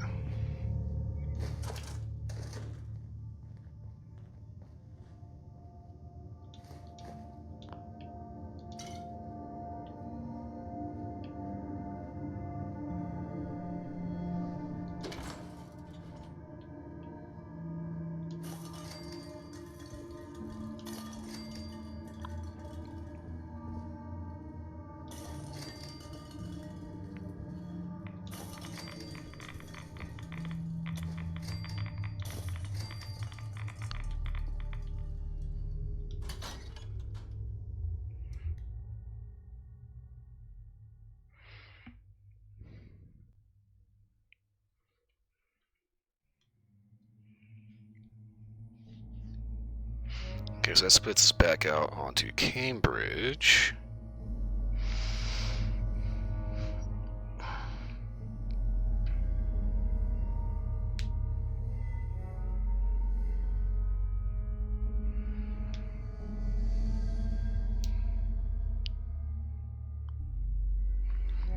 Nice little loading screen later.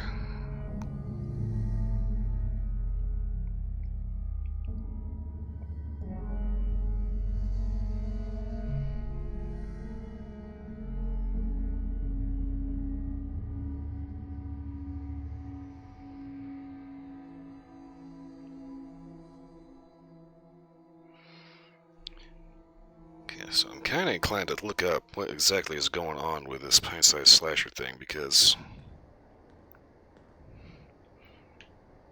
we're not done looking for that thing yet. There's one more thing in that bookstore. Hey. I'm listening. Blail. Also, we found the key to the plaza, so that opens the door to the outside. Okay, so is there any other thing inside that we can get into? Okay, let's see here.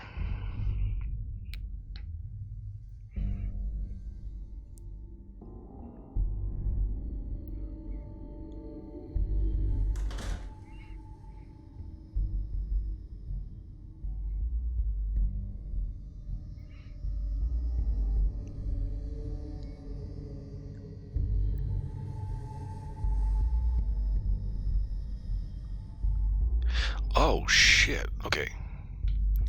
Well, yeah, I went ahead and just looked that up. What we were looking for is a subway token on the floor.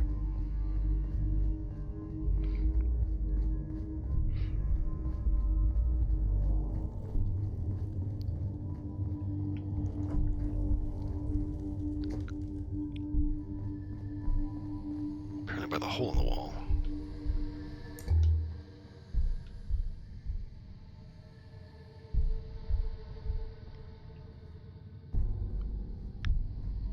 Subway token on the floor.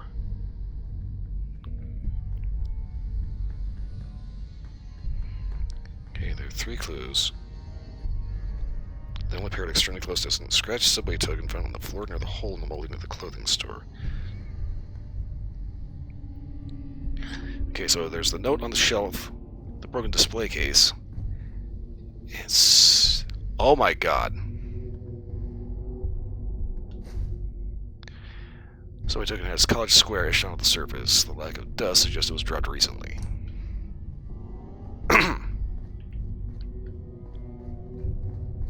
Talk about hard to see. Too fucking quiet. Oh, thank you for the heads up, asshole.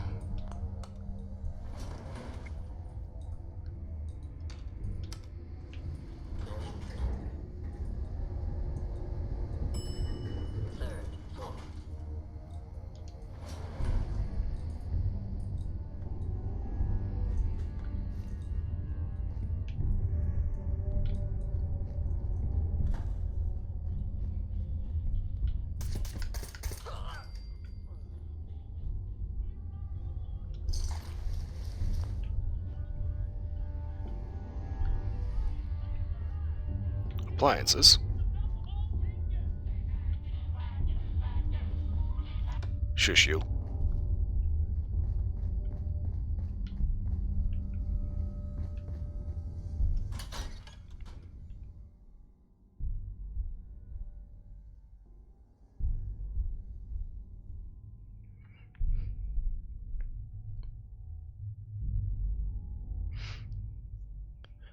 Yeah, tiny ass little subway coin that only appears when you're like right on top of it. On top of that, everything blends in the color palette. So the marker's green, the light on the Pip-Boy is green. Okay, I'm gonna have to do something about that. That's not cool.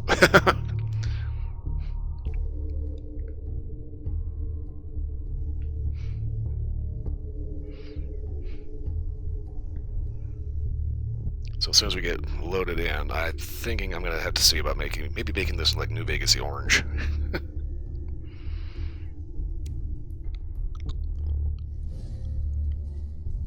Well, I hate to think what would happen if I hadn't looked that up. Goddamn. I mean, how many times did I walk over that?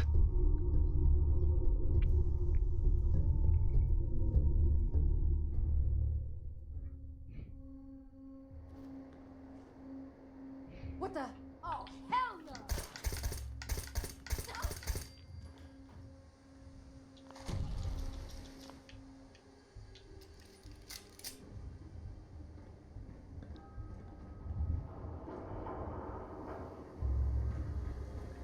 Okay, somebody's making a hell of a lot of noise over there.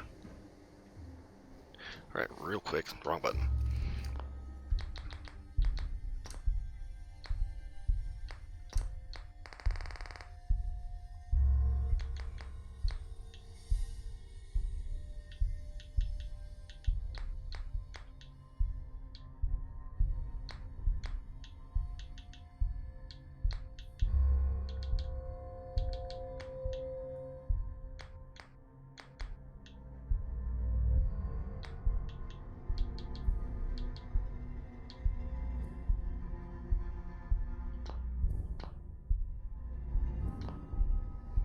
There we go. Yeah.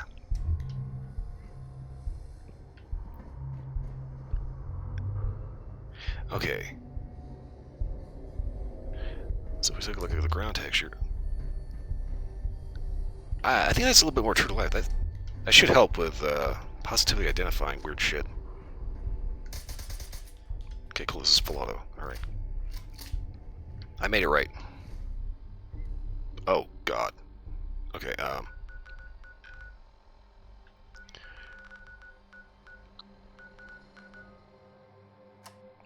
okay, so we need to be College Square Station.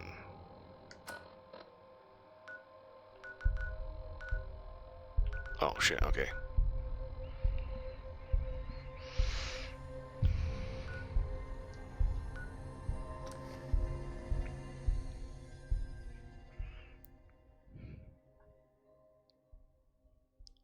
Yeah, find the tiny object on the muddy, dirty floor and don't work the marker will show when you're just right on top of it.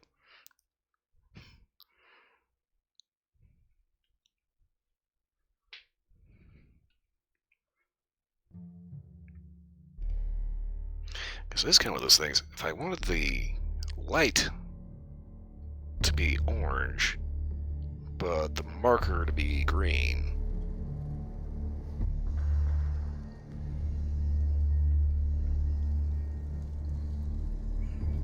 Okay, wait, what?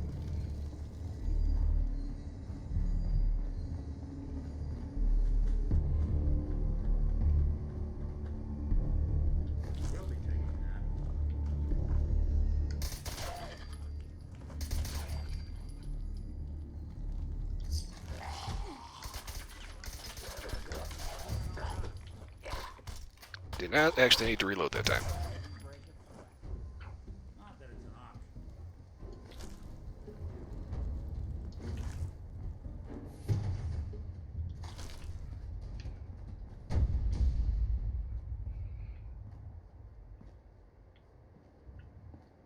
Oh, okay, subway station, not the police station. Okay. Okay, real quick.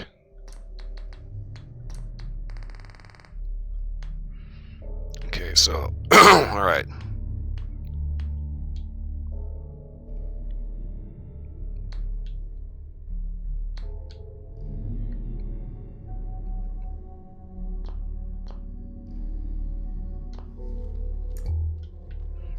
Okay, this still gives us a proper light.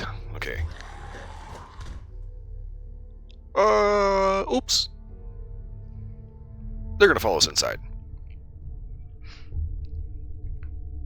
20 bucks, they're gonna follow us inside.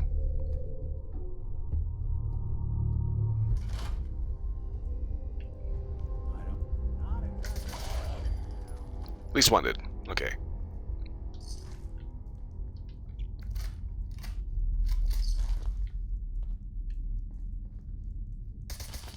Could give a mutant nightmares.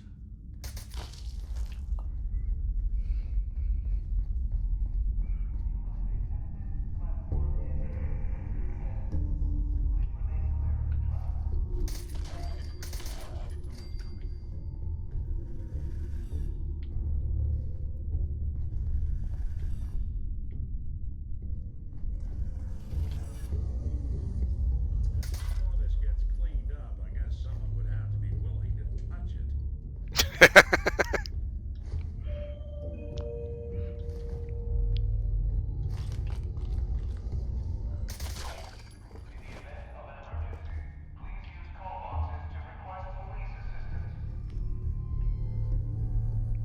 Okay, I don't think it matters what side we go down.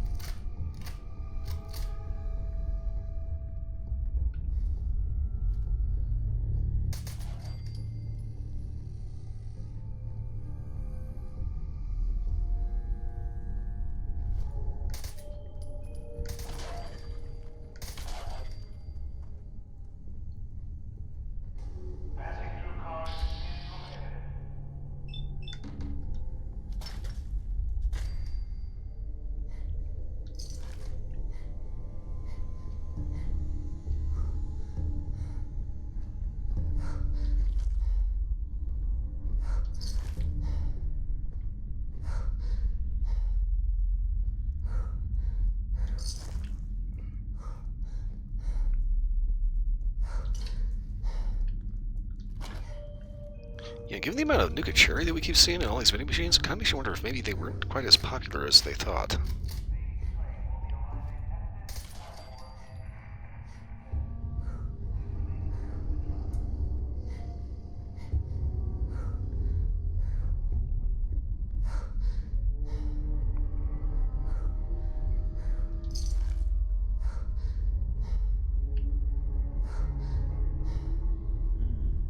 Who killed the lights?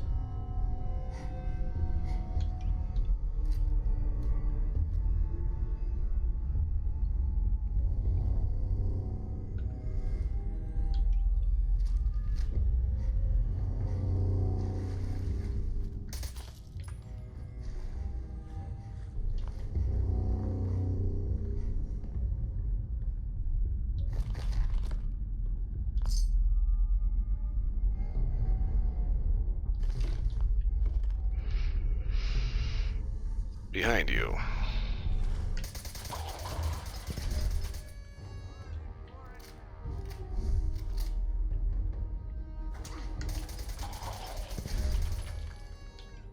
Something out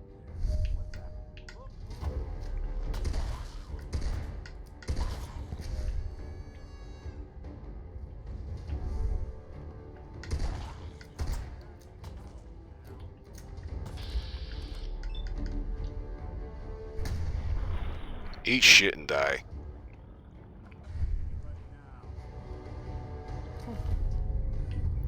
Assassin's pint-sized slasher knife.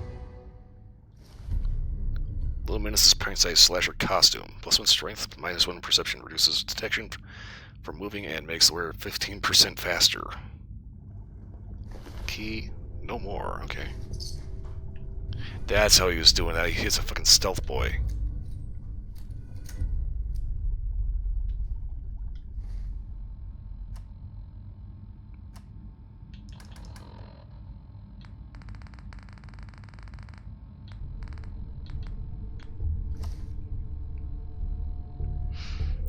I remember those stories when I used to be mother told me. The pint-sized slasher. The young child wielding a knife and wearing a horrific clown mask, taking the lives of the innocent. Taken, all taken. My family taken, my home taken, my humanity taken. No more will things be taken from me. I will do the taking now. I have found the mask in Monsignor Plaza. It is mine by right, and yet someone was trying to take it. I will show him the error of his ways. Okay, wacko.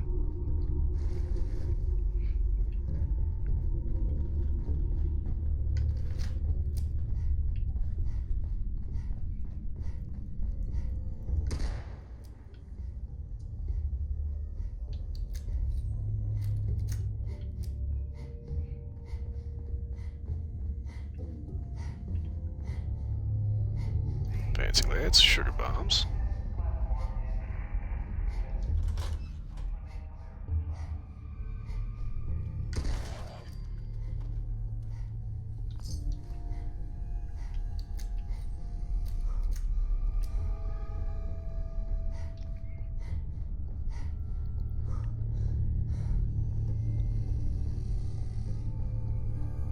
Honestly, kind of taking that thing as a shotgun.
Damn it.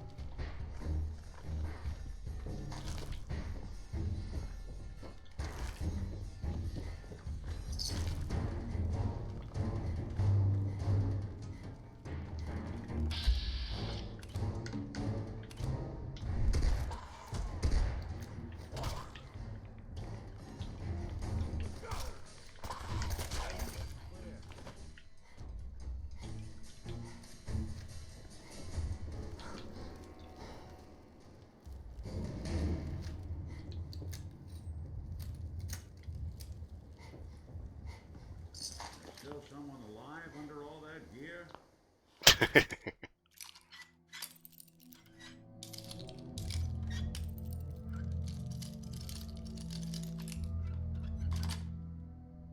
Got it.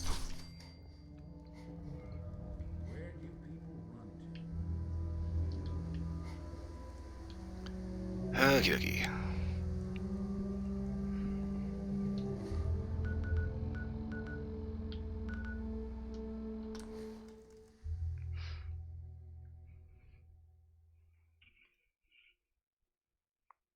Kind of funny, I was starting off looking for like player homes and shit, and I ended up getting sidetracked, finding a pint-sized slasher costume and all this other shit, and a bunch of raiders and feral ghouls and more gunk and junk and just stuff. Stuff and more stuff and stuff.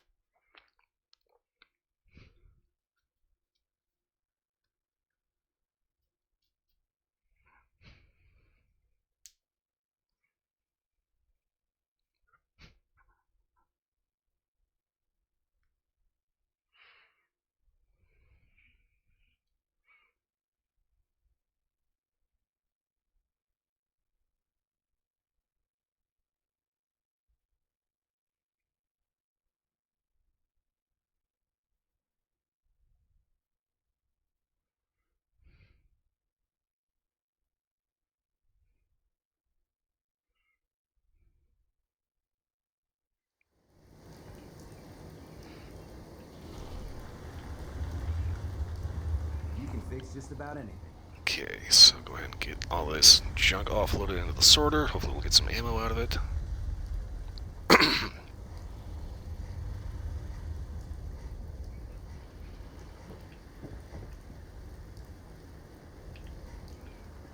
Bah.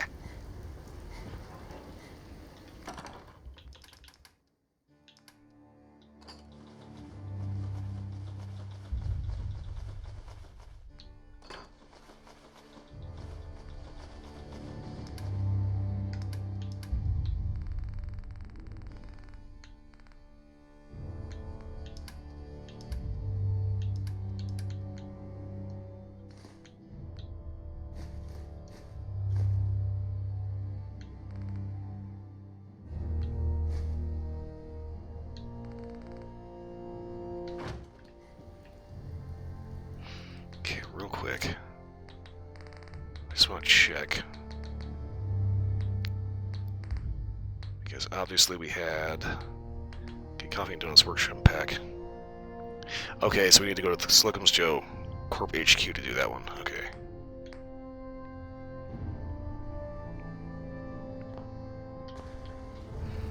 Let's go ahead and let that do its thing. Actually, now that I think about it, I don't think we actually need to hang on to the officially branded tins, because if we have to go to the corporate HQ, they're going to have more of them there, right? So it's not like it's a big collector's thing.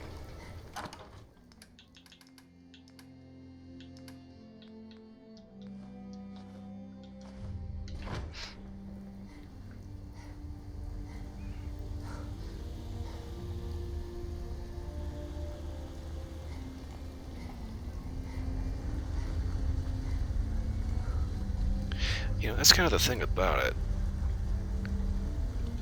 Slasher's using a stealth boy to make it look like he's popping up behind everybody. But in Nuka World, there's Oswald, the magician. Obviously, he's got his little smoke grenades, but how's he getting around? Yeah. Hey, Carla. Hey there. Trading? I've got a few minutes to browse. Here's what I got.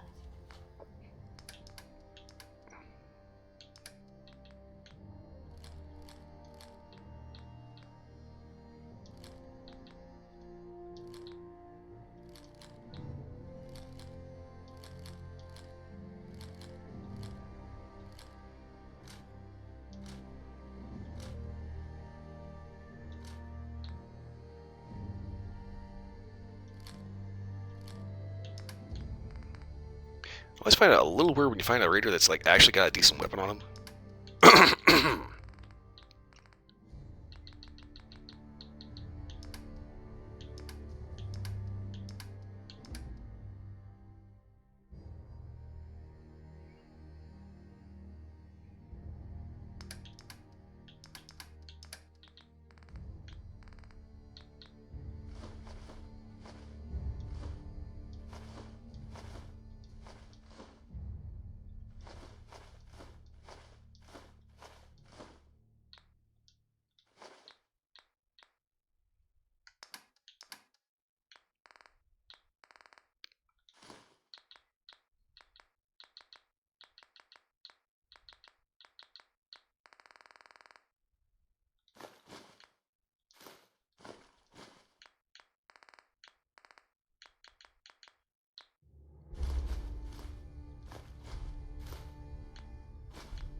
Okay, go ahead and dump all this shit into the sorter.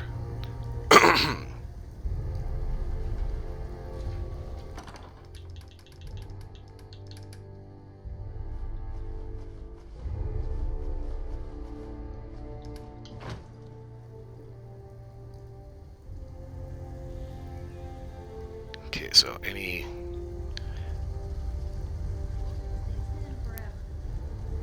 First things first, we got a couple of iconics there, so we're going to go ahead and put those into our mannequin over here.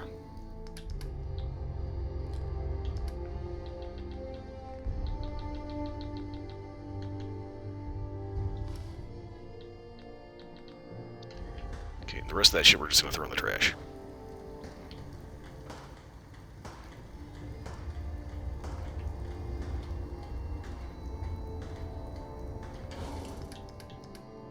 Okay, bathroom, okay, fedora, black vest and slacks, bowler.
Oh, God.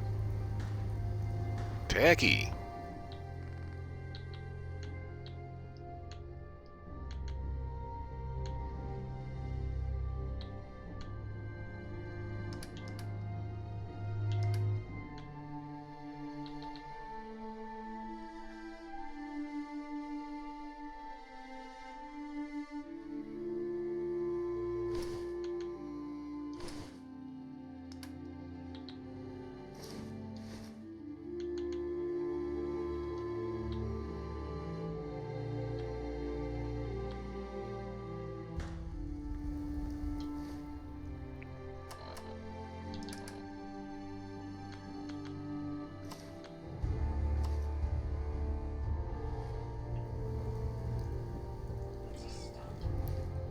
Okay.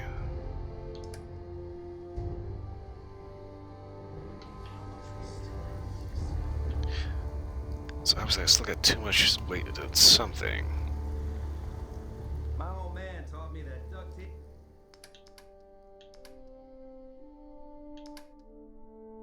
Ah, that explains a bit.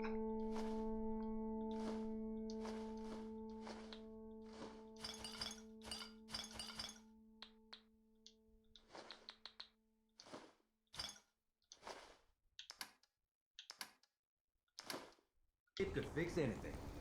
I don't think he was talking about bullets.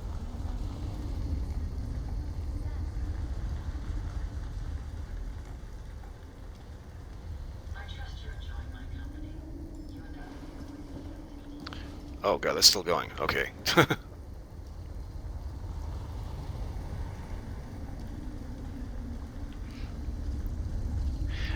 Yeah, obviously, no, obviously it was not real magic, but he was an illusionist.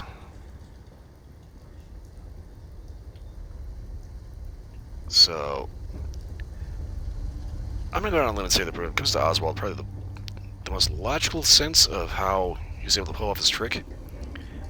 So he had these little quick flash smoke bombs.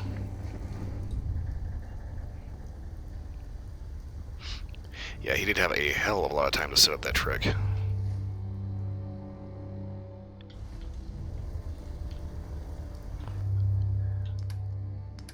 So I'm gonna say, on a limb, just going out on a limb, I think the way that he managed to pull that off was with a smoke bomb and a stealth boy.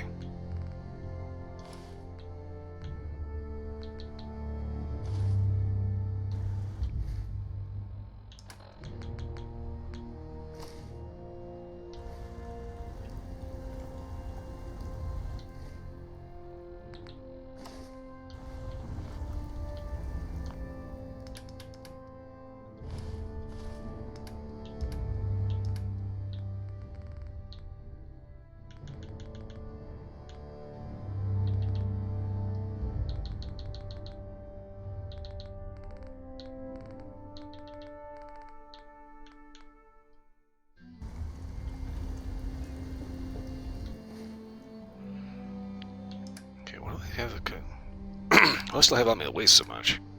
Oh. Data drug.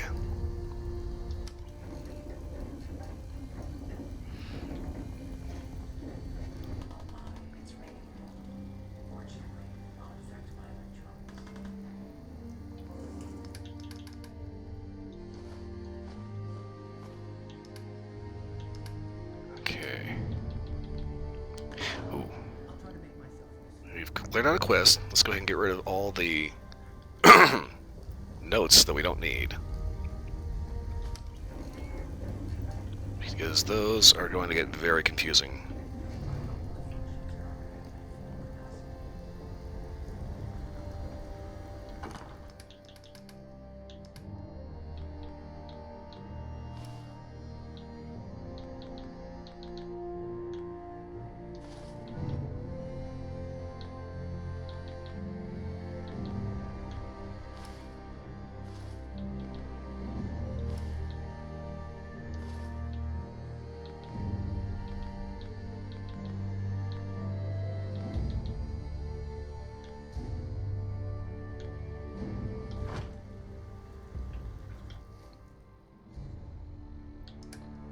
Okay. Oh, wait. That's why. This outfit weighs 20 pounds. I was just wearing, like, clothing. No armor.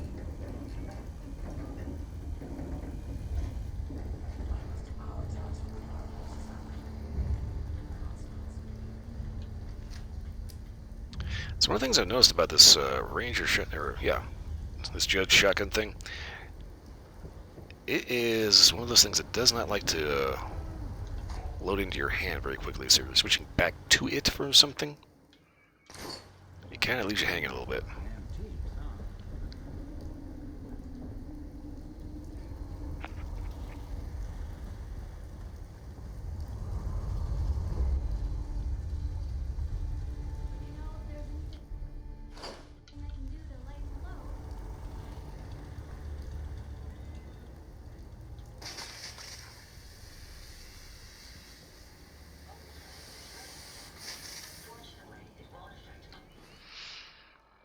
Okay, so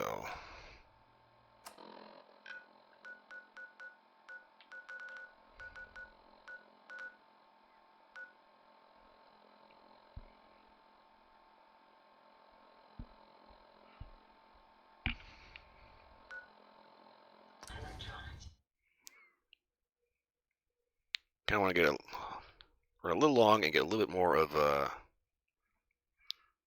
this goofy family quest in.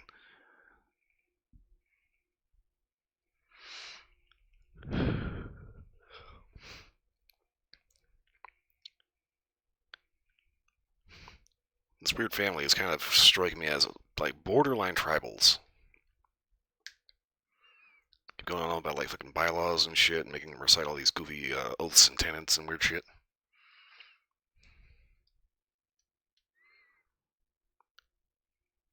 Yeah, it's kind of got that vibe that like survival is kind of secondary to traditions and other kind of strangeness.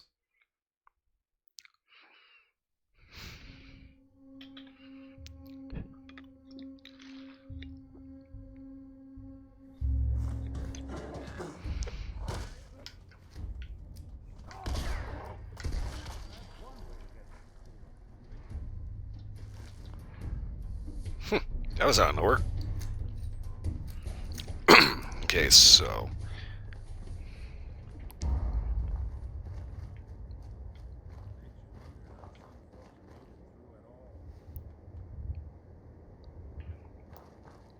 kind of funny. Nick's over there just blabbing away about something, and I'm like, huh?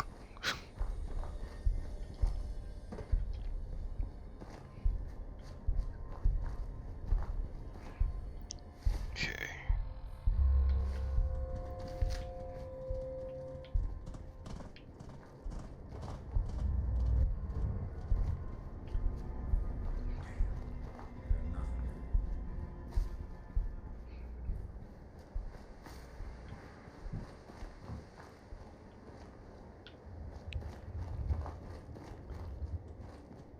Okay.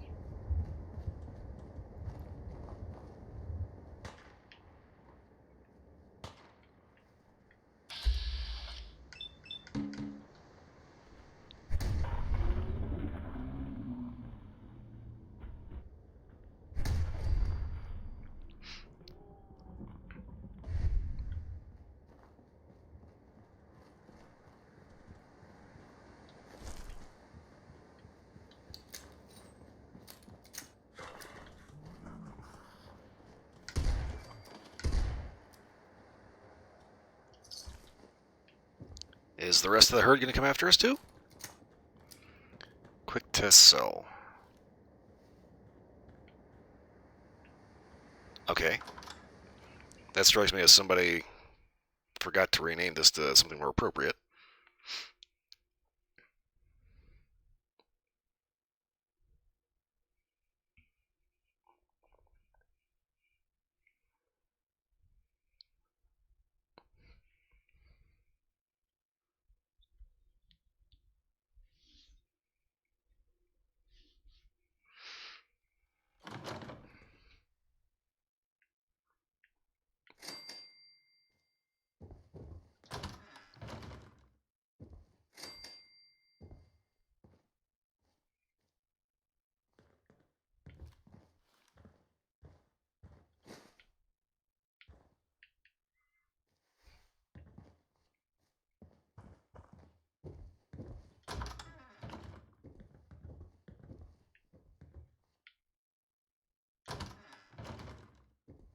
Okay.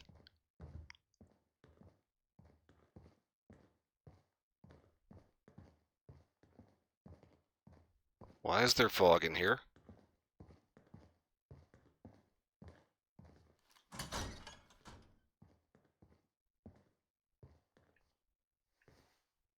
Huh.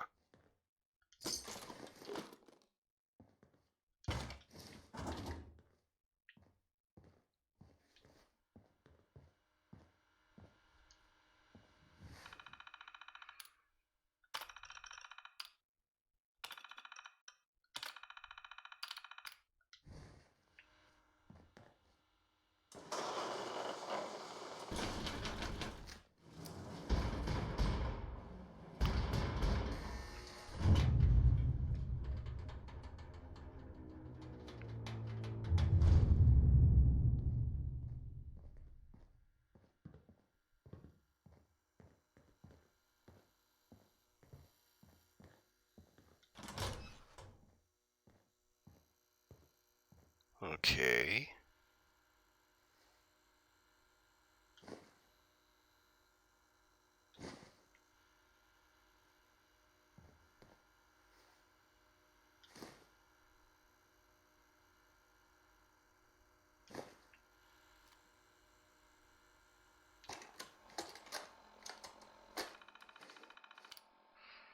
Transcript of voice recording 34. Staff recreation room. 15th February 2078. Says it's after the bombs fall. Alert recording triggered by words. Take over, fight, weapons, kill. Voice recognition match. David Friend, assistant cook. Frank Trent, cleaning. Joseph Ward, maintenance. Jim Mueller's maintenance. Transcript of conversation. Take over the bunker and make it ours. It shouldn't be too difficult to fight as we outnumber them. That's Joseph. Frank. We need weapons. I could break into the locker in the shooting range and get my hands on some pistols and ammo. David. You'd have to do it right before you put everything into action. Clarkson has eyes like a hawk. Frank. Yeah, Clarkson. There's another problem. Joseph. Jeez, you're not frightened of some stuck-up English butler, are you? Frank. The man is at least 6'6" and built like a brick shithouse. Joseph. Leave Clarkson to me. I will kill him. Leave the little posh bitch to me as well. Jim. Miss Clara? What do you want with her? Joseph. Tried talking to her once, just being friendly. She stood there looking at me like I was a piece of shit, and then turned and walked away without a word. That stuck-up bitch will get what she deserves. Frank, you expected her to talk to you. Ha! You don't have enough money for her or her rich daddy. Joseph. It's a new world now. We should be making the rules, not them.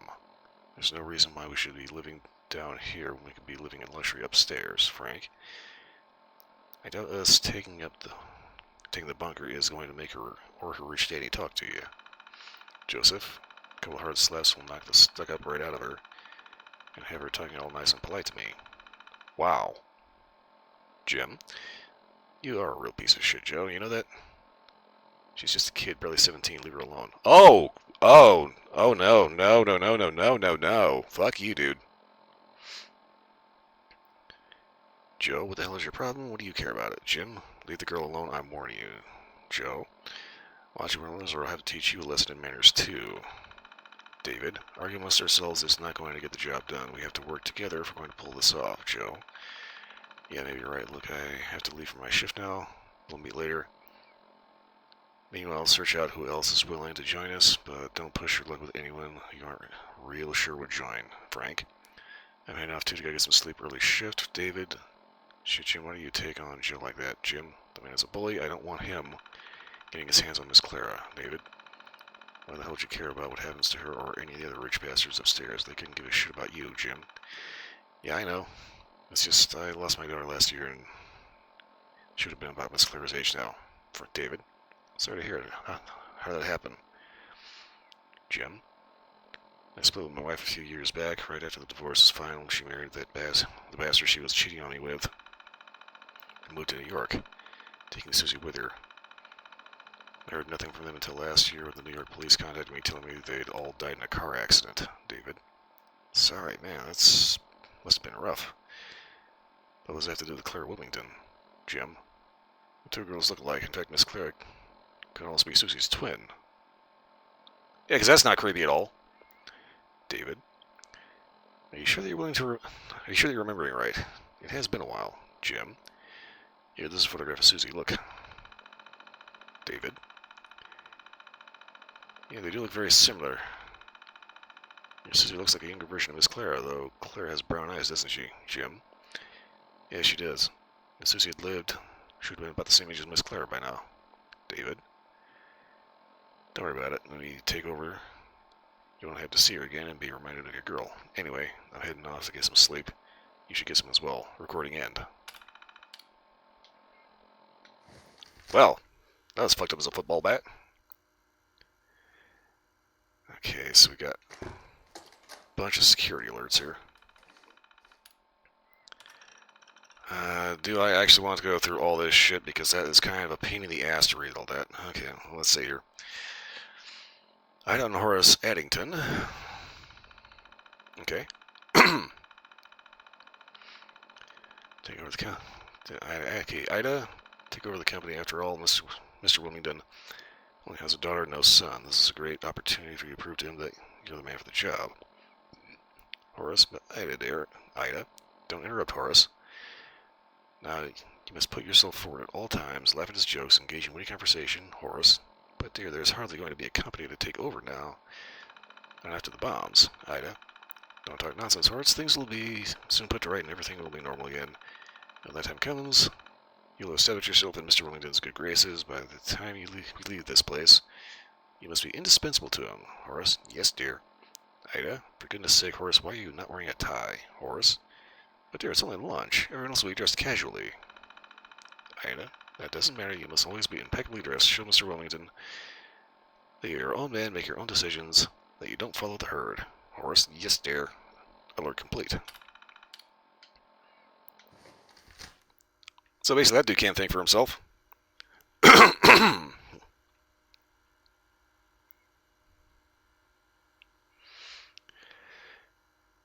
Okay, so we got two more to go through. Security alert 27.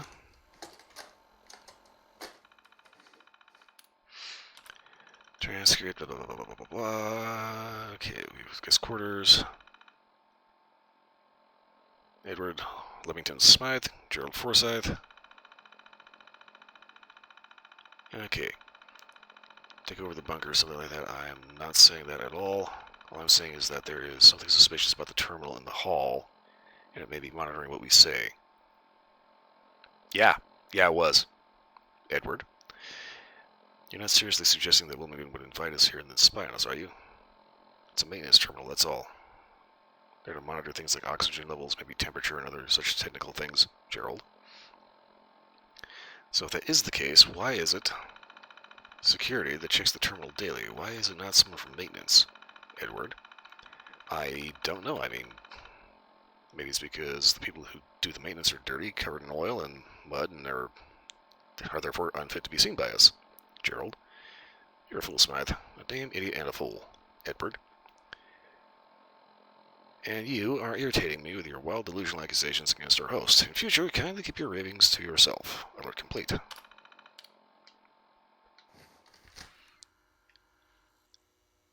Okay, so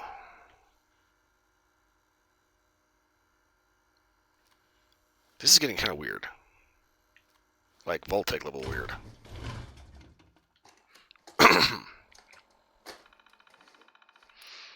Okay, 25. Kitchen. November 2nd. Will Jenkins.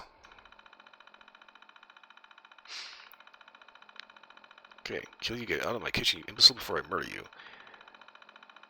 I ask you to be gentle with the souffle so you can commence throwing it around everywhere, and now, poof, it is flat. How am I to serve this mess?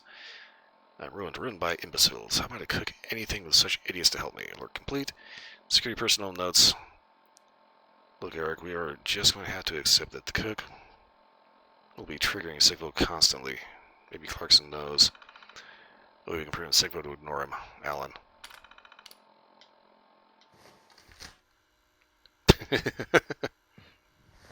Okay, that was actually kind of a lighthearted way to kind of smooth that over a little bit. Okay, Sigvo security software. Okay, 2 Eric Scott and Alan Wilkins from James Clarkson. October 15th, 2077. Sigvo security software is part of the bunker's security system. It's a voice recognition software that monitors all conversations throughout target areas 24 hours a day. It is programmed with a list of words that will trigger the system to give an alert if they are said by anyone within range. Once the system is triggered by a word, it activates and immediately starts quietly recording the conversation. As they arrived, all residents and staff were required to submit a sample vocal recording for use with Sigvo. This allows Sigvo to identify the voices in any conversations that it records by matching vocal patterns to samples given. The only people that know that this system is installed are Mr. Willingdon, myself, and the two of you. You are not permitted to tell anyone about Sigvo. This is to ensure that the system works as intended. Ensure daily checks out of all terminals in the bunker for any Sigvo activation alerts. If there are any alerts that require further action, load a blank holotape and download a transcript of the recording. Submit this to me. Make sure that you re-implement password protection on those terminals to ensure no one else can access them, and through that, find out about Sigvo. Let me know how the system performs and if there are any problems. Clarkson. Run system scan of Sigvo software. Okay. Run system scan.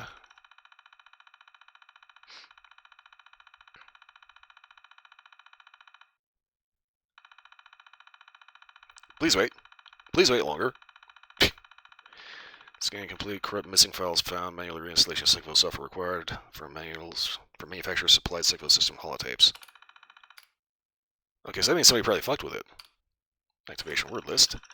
Kill the murder, hate, dead, corrupt, underpaid, overtime, takeover, steal, fight, weapon. Please consult Sigvo security software manual for information on how to add or remove activation words. Alan. You think maybe that Sigvo piece of shit voice activation security software may one day actually catch something worth catching? I had 2 alerts today from whatever staff members talking about how they want to kill time. Haha. That'd be 12-hour shift, Eric. Mail from Eric. Ha, that's a good one. But I can one-up you there. I got an alert into the staff quarters when someone said they could murder a good steak. And the shift is dragging. I don't understand why Clarkson has us doing these 12-hour solitary shifts up here. What could possibly happen in a secure bunker? Oh, wouldn't you like to know there, buddy? By the way, heads up for you on what to call Wilmington. I just made the mistake of calling him boss, and got a half-hour lecture from Clarkson. Here's out about how Mr. Wilmington was rich and important in England, and how, even though he and his daughter moved here to America, they still deserve respect and recognition of their, quote, social rank, end quote. So call Mr. Wilmington Sir, and the daughter has to be called Miss Clara. I did learn one thing, though. It turns out Clarkson is actually their butler that they brought with them from England. No, seriously, man. I thought he was their bodyguard, given the sheer size of him. But no, he's a genuine, honest-to-goodness, fully trained English butler. It's his job to run their household, so that means he's the one running the bunker. Hey, make sure you delete this after reading it. We're not supposed to be using this terminal for personal communication, Alan. Well, clearly that didn't happen. Well, the real question, is anybody still alive in here?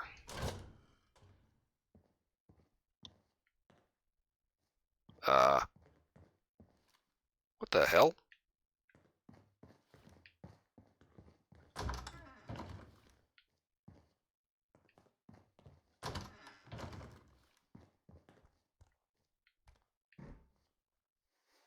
Okay, balcony. So Hefe can give obviously important speeches to the poor people below. What the fuck?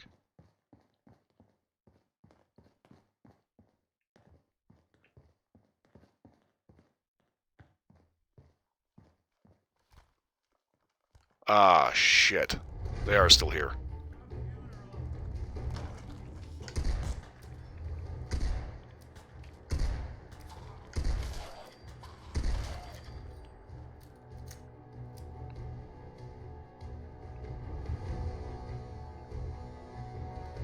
Of course, I just had to say something about fucker still being alive down here. Motherfucker.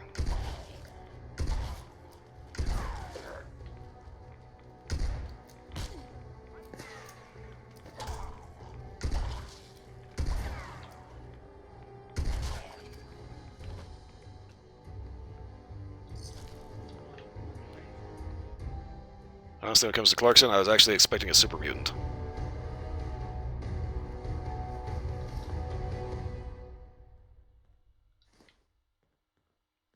Ghoul Slayer's Golden Pistol. Nice.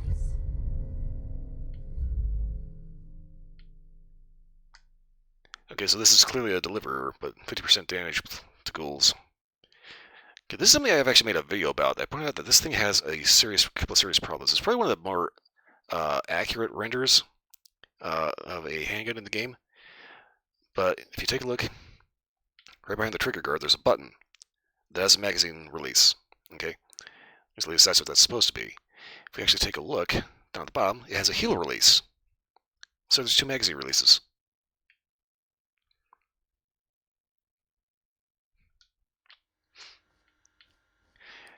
But at least that is one of the least egregious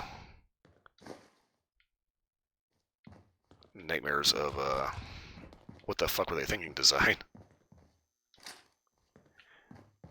Okay, don't know who that was. Okay, so Clarkson was still here. Alan Wilkins. Eric Scott.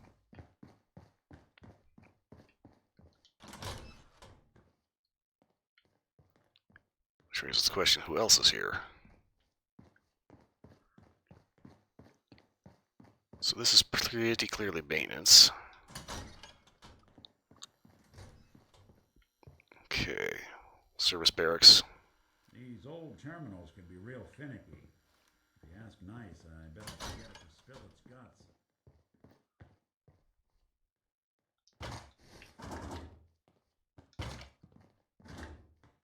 Okay, security personnel? The detective's life isn't an easy one, but it rarely lacks for excitement. Okay, crapper. Security.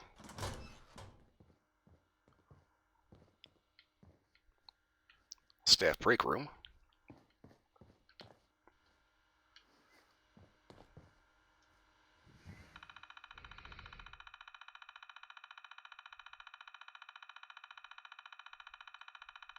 Yeah, it's pretty obvious they were trying to go for making guns look cool. It's like, this is the reason why the assault rifle, quote-unquote assault rifle, is having a serious fucking identity crisis. It's because they were just trying to make something that looked cool with power armor. So they took a bunch of bits and pieces from, like, the Maxim gun, the Lewis gun, a bunch of other things, and just kind of cobbled them together in this just god-awful nightmare.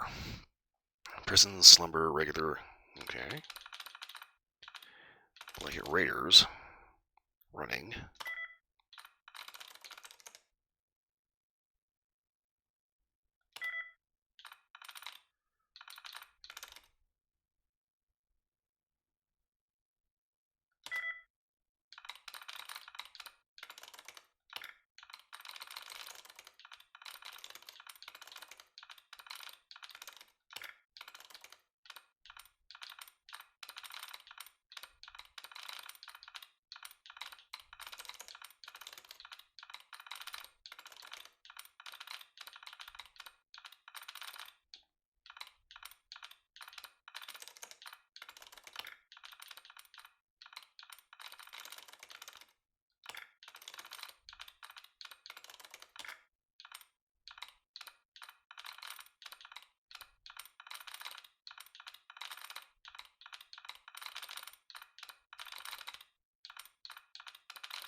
Oh.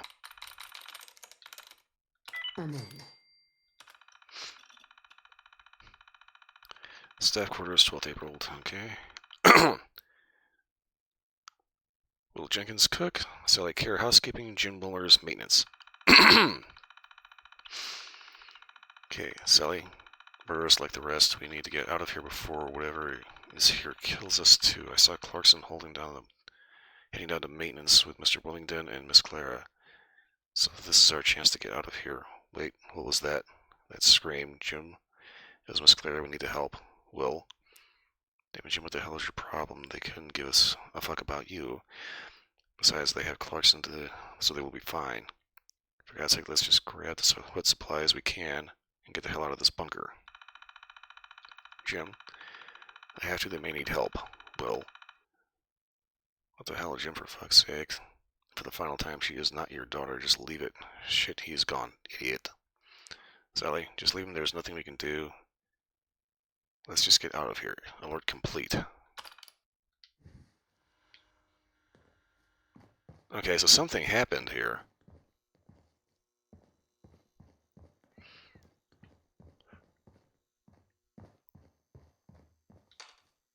I mean, if Clarkson was still here...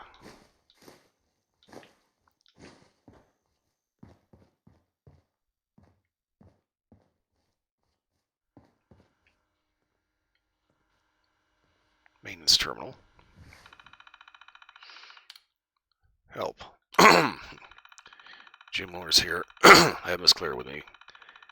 We're located down in maintenance, locked in the utility room. I heard a scream and ran to investigate. I arrived to find that something has happened to Clarkson. He's lost his mind. He was rounding aggressively on Mr. Willingdon, who was firing shot after shot into him with no effect. I moved in to help, but Mr. Willingdon yelled at me to save Miss Clara.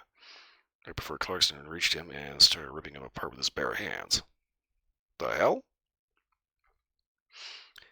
I skirted around behind Clarkson and grabbed the girl, who was watching on in shock as her father screamed his last. I was only just able to reach her when Clarkson saw me and started to turn on us. There was no way we could run past him, up the steps and back out the door. We backed away, and I only managed to pull Miss Claire into this room and slam the security door shut before Clarkson reached us. We are now trapped. We need help. All the staff were preparing to make a run for the bunker, so they will all be gone by now. I am trying to send a message through this terminal in hope that there is someone left to read it, but the damn thing is not set up for messaging terminal to terminal, only for writing maintenance reports. Trapped. We've been trapped here for hours. We have water from the water fountain, but it's not going to stop us from eventually dying of starvation. Everyone else will be long gone from the bunker. But I keep hoping that someone is still around and looking for us. There's no getting out. I was hoping that Clarkson would leave and we could slip out. He was still here, but he just stays right outside the door waiting. There's no way I could fight him. I couldn't have taken him on before. Now this sickness has given him a lot more strength and speed than any normal human being should have. If I could just get Miss Clara out of her shock, then as a last resort I could distract Clarkson while she ran out, but Miss Clara hasn't said a word in all this time. She's in a state of catatonic shock, and nothing I do or say helps. Poor girl saw her father ripped to shreds right in front of her eyes. Now the only way I'm going to be able to get her out of here, so I could somehow get rid of Clarkson. I found that Miss Clara was carrying a gun, a small gold pistol. The real shit thing is, there are just 2 bullets left. I fired one at point blank range directly through the gap in the metal fence in Clarkson's chest, ripped right in his heart, but shit, the bastard didn't even blink. I need to save the last bullet, even if it is the only way. It makes you feel better having at least a loaded weapon to hand.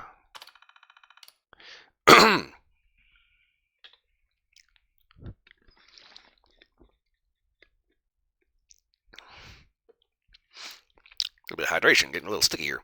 2 more of them. Clarkson has been joined by what I think are Scott and Wilkins, the 2 security staff members that died.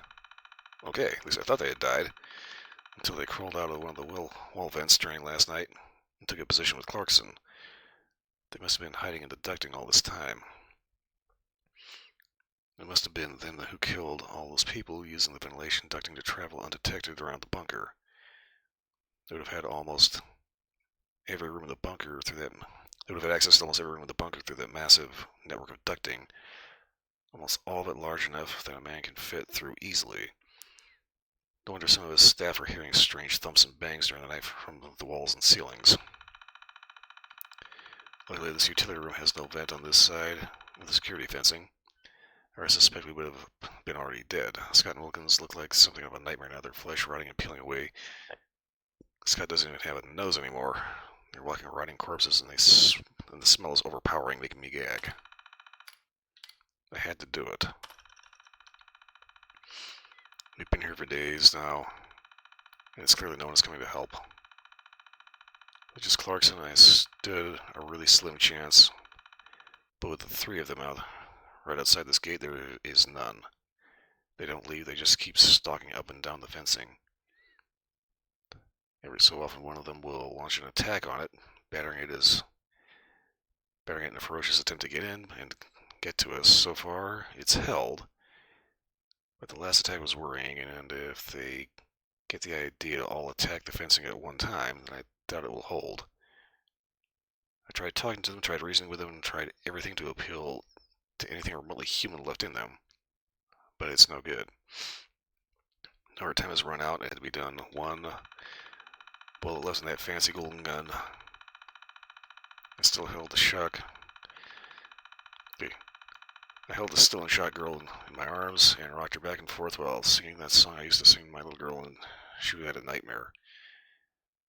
Maybe it's the lack of food affecting my mind, but it was Susie I was holding, I swear it. Don't know how I did it. I just knew that I had to. It was damn hard to see her with tears pouring. It was the hardest thing I've ever done. But she didn't see it coming and felt nothing, I'm sure of it. I just put the gun to her head and did what I had to do in order to spare Miss Clara the agony of dying from starvation or from being savagely ripped to shreds. I'm coming open the gate now. I'll be with my own daughter again in a minute. Signing out for the last time, Jim Wilmers. Wow, that's fucked up as a football bat.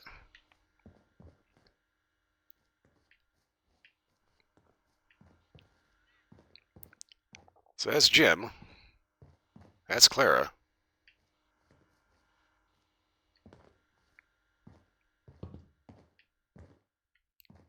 Maintenance and security at Ghoulified, apparently. That's Mr. What's his face?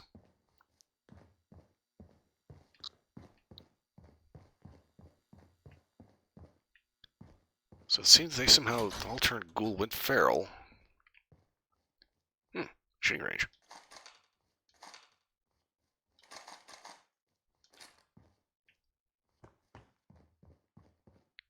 Clarkson somehow ended up turning into a bloated, glowing one.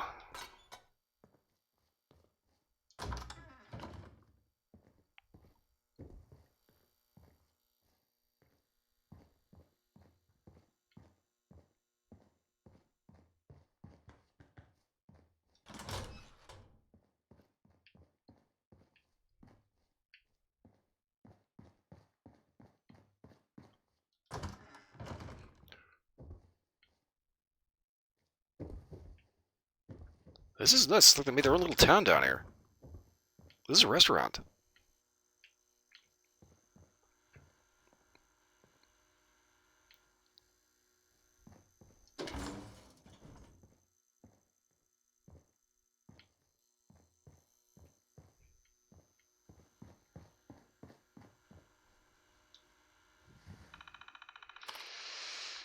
Okay, rank weak foes, file, them, seek. Okay.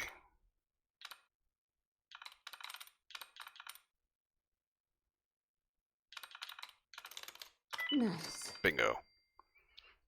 Kitchen staff. Security as of now, all staff will remain confined to staff quarters after 3 p.m. on murder mystery evenings, with the exception of the kitchen staff.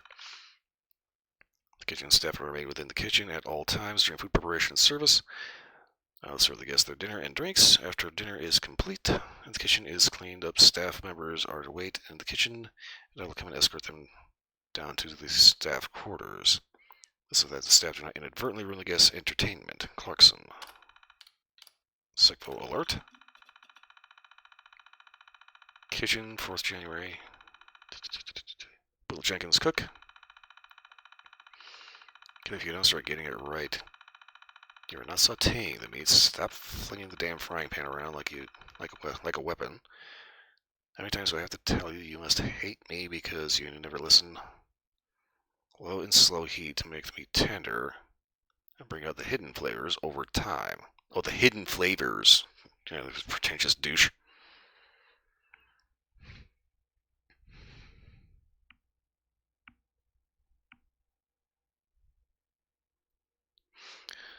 Okay, just having to look down and see Capra's tagging off. Thanks for the subs, and thanks for hanging out.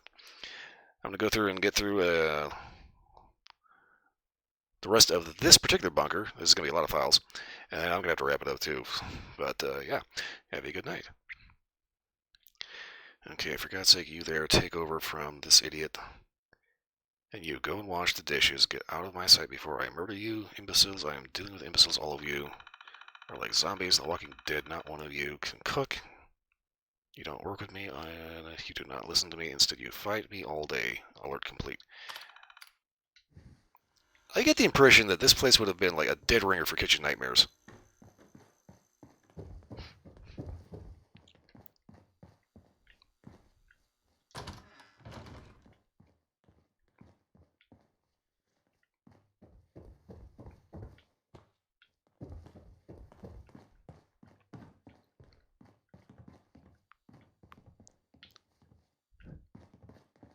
What the hell?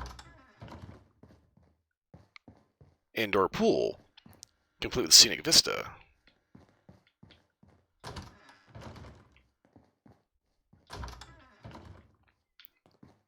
God, there's so much to read here. Window view controls, okay. Oh, we can change the view.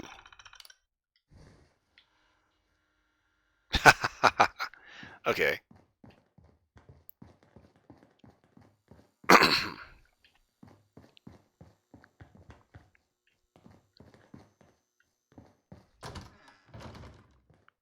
Have their own bookstore, restaurant, liquor store.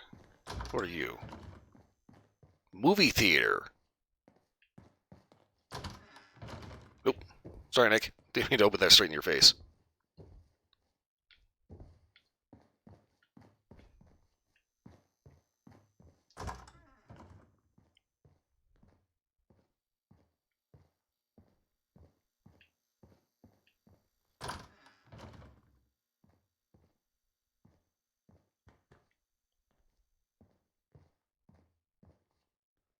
The third law. Okay, here's that weird family again. Lucius' furies seemed to be without end until we discovered the mansion. Suddenly all the complaints about the resort washed away, replaced by a childlike wonder at the opulence before us. She would touch everything in the house, from velvets to linens, finding each new fabric softer than the last. Javier and I stopped to examine the beds when we were interrupted by a strange screeching and clawing, some unnatural sound echoing in the entrance of the house. I dropped my lunch and rushed to Lucia, but found her swiveling idly on a bar stool, without a care in the world. When I relayed my concerns, she would not brook any slander of the house, blaming the noise on the creak of its time-worn walls. Her enthusiasm wore off, however, when I told her the house did not suit us. We would only stay the night. Truth be told, the noises are a convenient excuse. It's not the ghosts in the house that concern me, it's everything else. The third law states, feed not for pleasure, partake only to nourish. This is our dignity. That's stupid. The house entices all who reside in it. Its decadence is plain. Those who live in it live to feed. Javier agrees. We move on.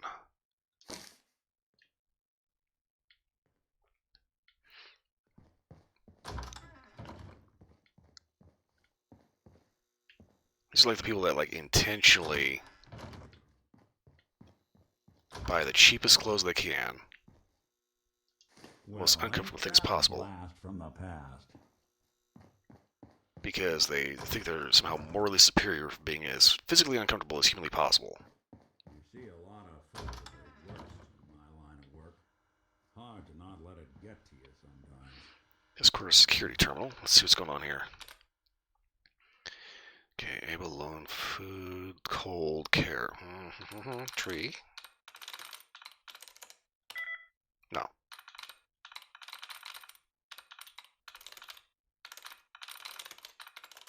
Got it.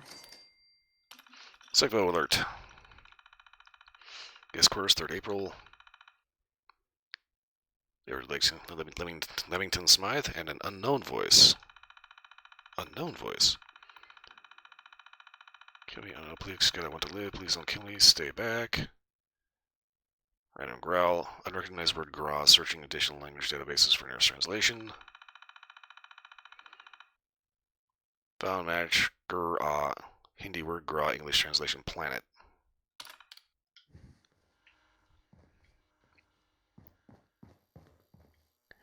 Looks like they installed Google AI.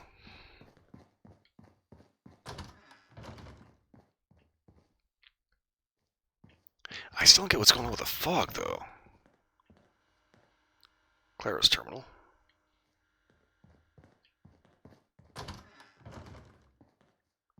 Huh.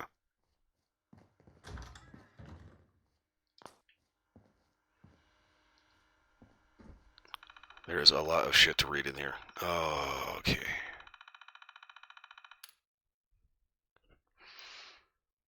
October 23rd. Dear Diary.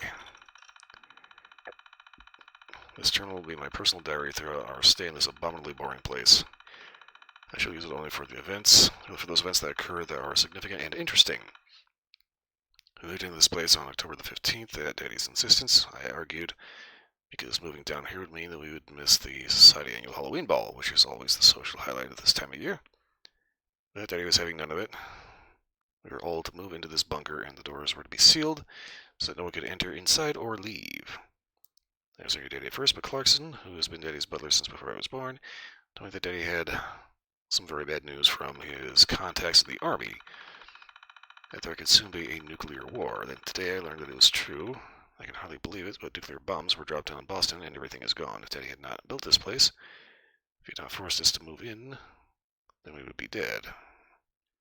If I had lost Daddy to Clarkson, I cannot write anymore. I am simply too shocked. Okay, so that was the 23rd. Now the real question is, when exactly did the bombs drop? Was it the 23rd or the 26th?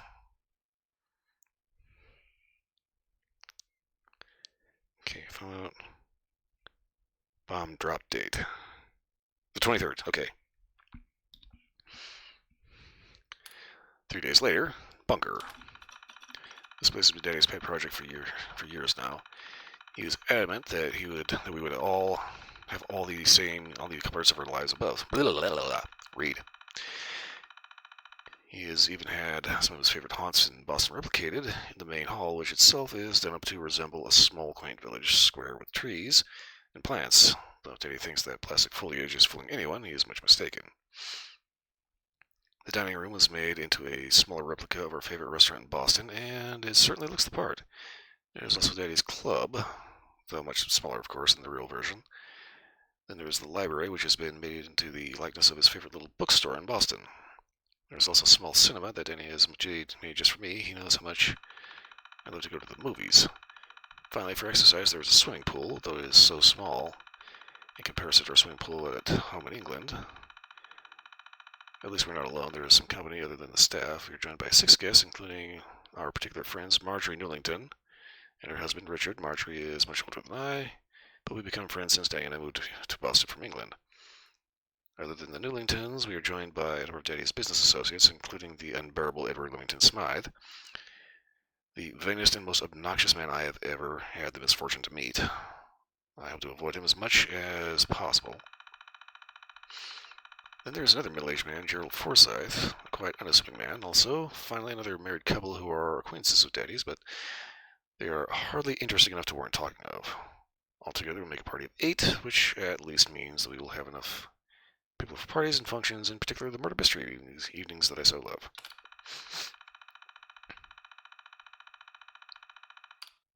January 21st, 2078. Something is going on. Daddy has ordered us all to stay in our rooms and lock the doors. I don't let open my door to Daddy or Clarkson and absolutely no one else. So I've been sitting here for the last 2 hours listening and wondering what is going on. I can hear shouting, the sound of running footsteps, and I'm certain I heard gunshots a little while ago. It is rather frightening. I cannot imagine what could have been happening. What could be happening, but whatever it is, I am sure that Clarkson will take care of others and knock at my door back in a moment. It was Clarkson. He was just explaining what has been happening. It seems there was some sort of staff who were planning to take over the bunker. Clarkson told me that if it wasn't all the staff, just 6 of them. He said that one of the staff involved informed on his fellow agitators, so he knew when they would make their move. I'm relieved and rather shaken. One simply doesn't expect one's staff to do such a thing. At least it's over now, and we can all move about the bunker again freely.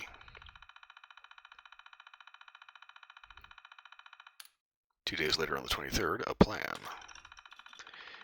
Daddy's had an absolutely marvelous idea about what to do with those rotten agitators who tried to take over our bunker. He says they can be put to good use in our murder mystery evenings. Daddy explained that Clarkson will choose one agitator to be the murdered victim, and will set up the scene of the murder. Then with all the clues in the body in place, the rest will be for us to solve a real murder. Oh, this is getting fucked up. I can hardly contain my excitement. Our murder mystery evenings will be heaps more fun with a real body to investigate. That's disgusting, by the way. At first I felt somewhat concerned for the agitators, but Daddy and Clarkson assured me that there was no reason to feel sorry for them. They said it was far kinder fate to be thrown out of the bunker to die horribly. They said they probably died horribly. That was much more compassionate fate than they had in store for all of us. So there we have it, no harm done and excitement and fun at last. I can hardly wait until the first party.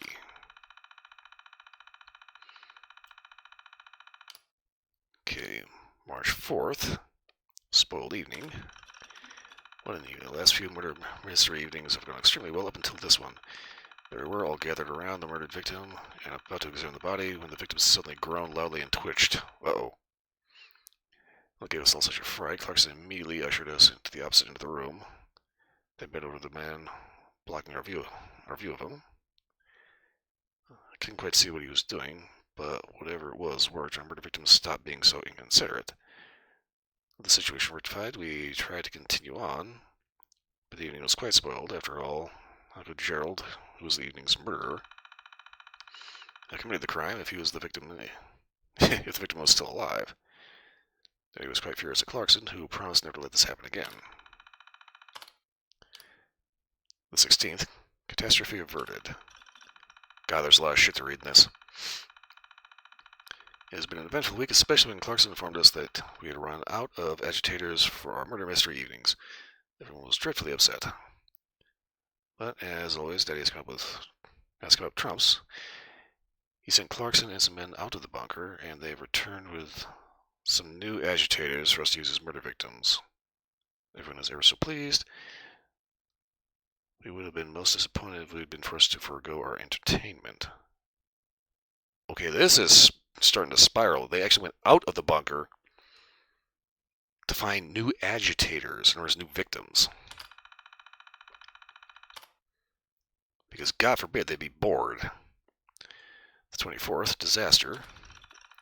Goodness, what an absolute disaster last night's murder mystery evening was. It all started and progressed so well, right until we found the body of the murder victim. The latest murder victim that Clarkson had prepared for us was absolutely grotesque. Indeed, even ghoulish in its appearance. It was covered with vile, separating lesions and had appendages growing where it ought not to be any. Ugh. I am certain I saw a hand protruding from its stomach. That's gross. Marjorie fainted dead away, and she was supposed to be the night's murderer. I confess I myself screamed, as it was a shocking sight. After that, none of us felt like examining the body for clues, and the evening was quite ruined. Daddy had very harsh words with Clarkson. I overheard him ordering Clarkson to, in future, remove any unsightly appendages and tidy up the bodies.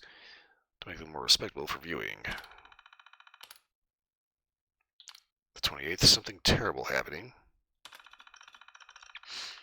Something quite dreadful has occurred, and we are all rather frightened right now. 2 of our guests are dead, murdered during last night. It was Mr. and Mrs. Addington, the very boring couple I wrote about when we arrived. I heard that they were absolutely ripped to shreds in their bedrooms. One of the housemaids discovered the bodies and went to pieces herself, figuratively, of course. I could not see what had happened myself, as no one is allowed in that area until the mess is cleaned up. I guess this means that our murder mystery evenings will be put on hold for the time being. Sigh. I actually wrote out sigh. April 4th, gun. Daddy gave me a present today, a golden pistol. He said that I must learn to use it in the shooting range. He made me promise to always carry it on me. When I asked why, he said that he would worry less about me if I were at least armed and capable of defending myself. It is a pretty enough gun, but I simply have not one piece of clothing in my wardrobe that would match.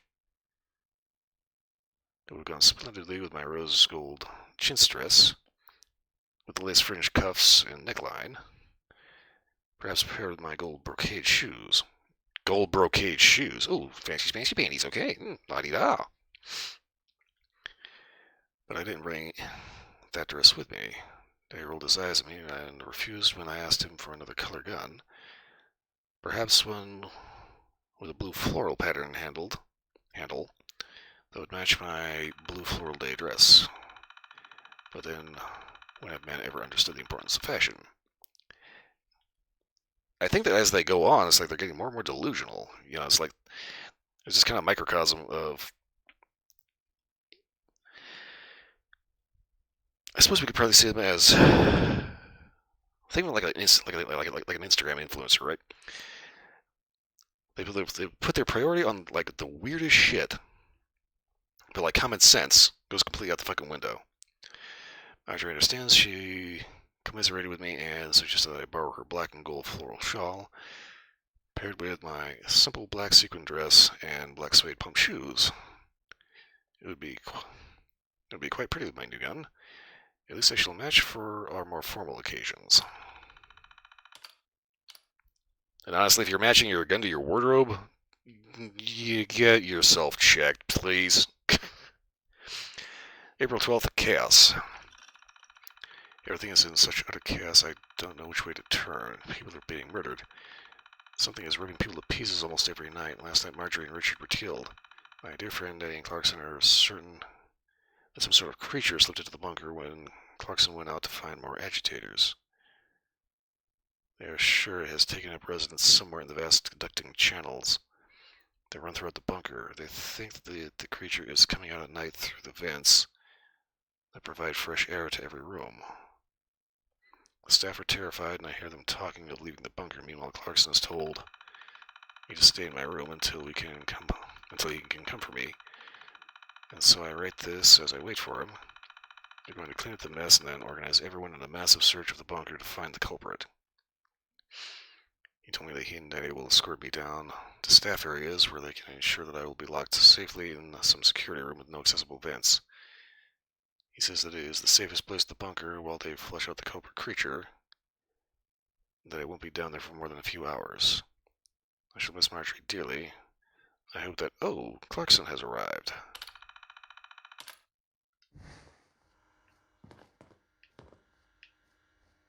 Okay.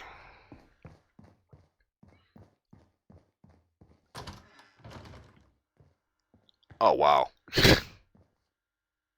Fake outdoor scene.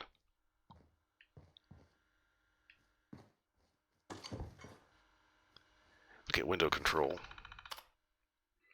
Castle View, Mountain View, Beach View, Seco, Forest, Castle View.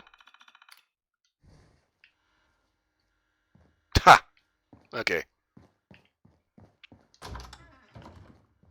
Alright, bathroom.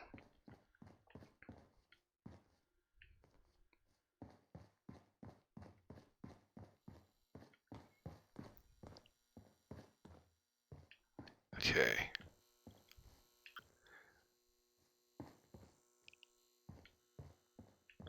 So here's the thing.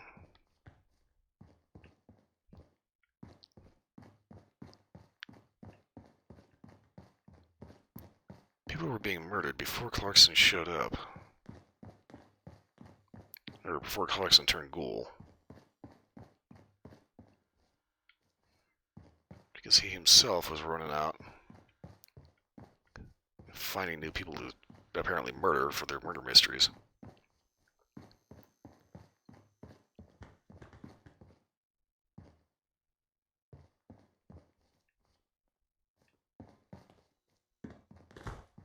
I am so confused. That timeline is a little wank, I'm not gonna lie.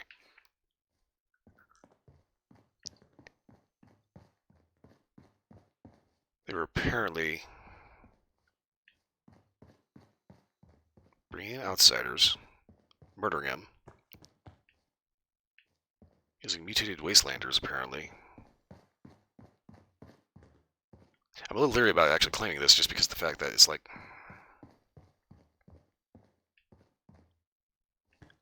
Obviously, the two security guards were going to run through the vents. But then you have Clarkson over here.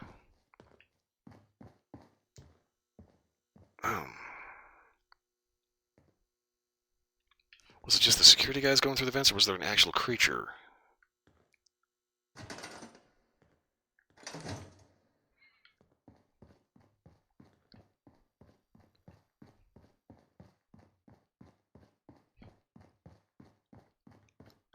Not to mention there's the goofy fog.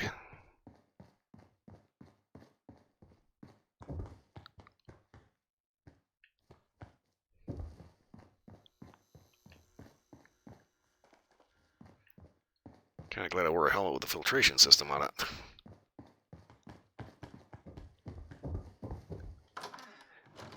I say tend to scoot out of there because I actually don't trust being down in that foggy air.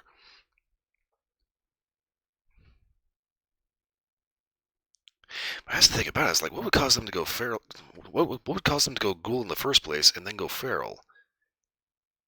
Because there wasn't anything radioactive down there. Ghouls are people that have been exposed to like stupid amounts of radiation, right? So you would not go ghoul if you hadn't been irradiated to hell and back. So they go ghoul, they turn feral.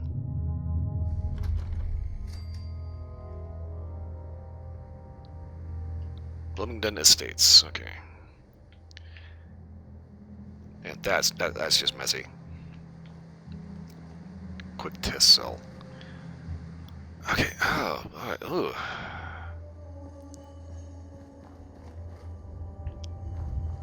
Yeah, that whole story got fucked up.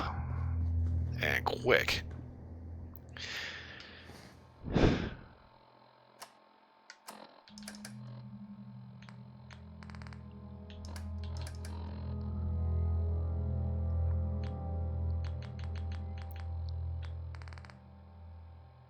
Okay. Gold Slayer's golden pistol. Okay.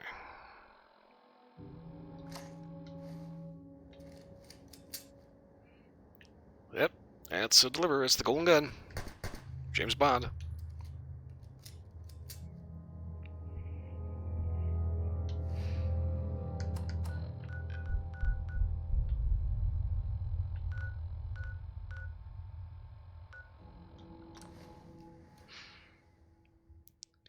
Okay. So basically everything was fine until the murder mysteries started getting a little out of hand. Still not too... Okay, I'm thinking that basically what caused the original attempted mutiny was basically the fact that you had these upper crust idiots treating people like shit because they're not part of their little inner circle. So they treat them like servants instead of like people. So they go to mutiny. Thing is, one of them's a fucking creep. They get turned over to the head of security. Head of security ends up brutalizing them. Probably keeping them in a holding cell before gradually pulling them out, shooting them in the head, and staging murder mystery and all that for entertainment in the most messed up way possible, using an actual dead body. Don't do that, by the way. That's very unhygienic.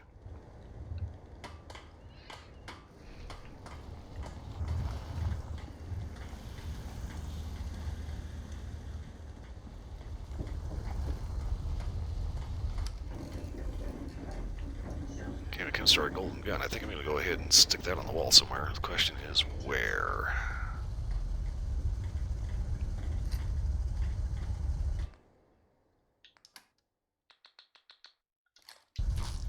Bingo.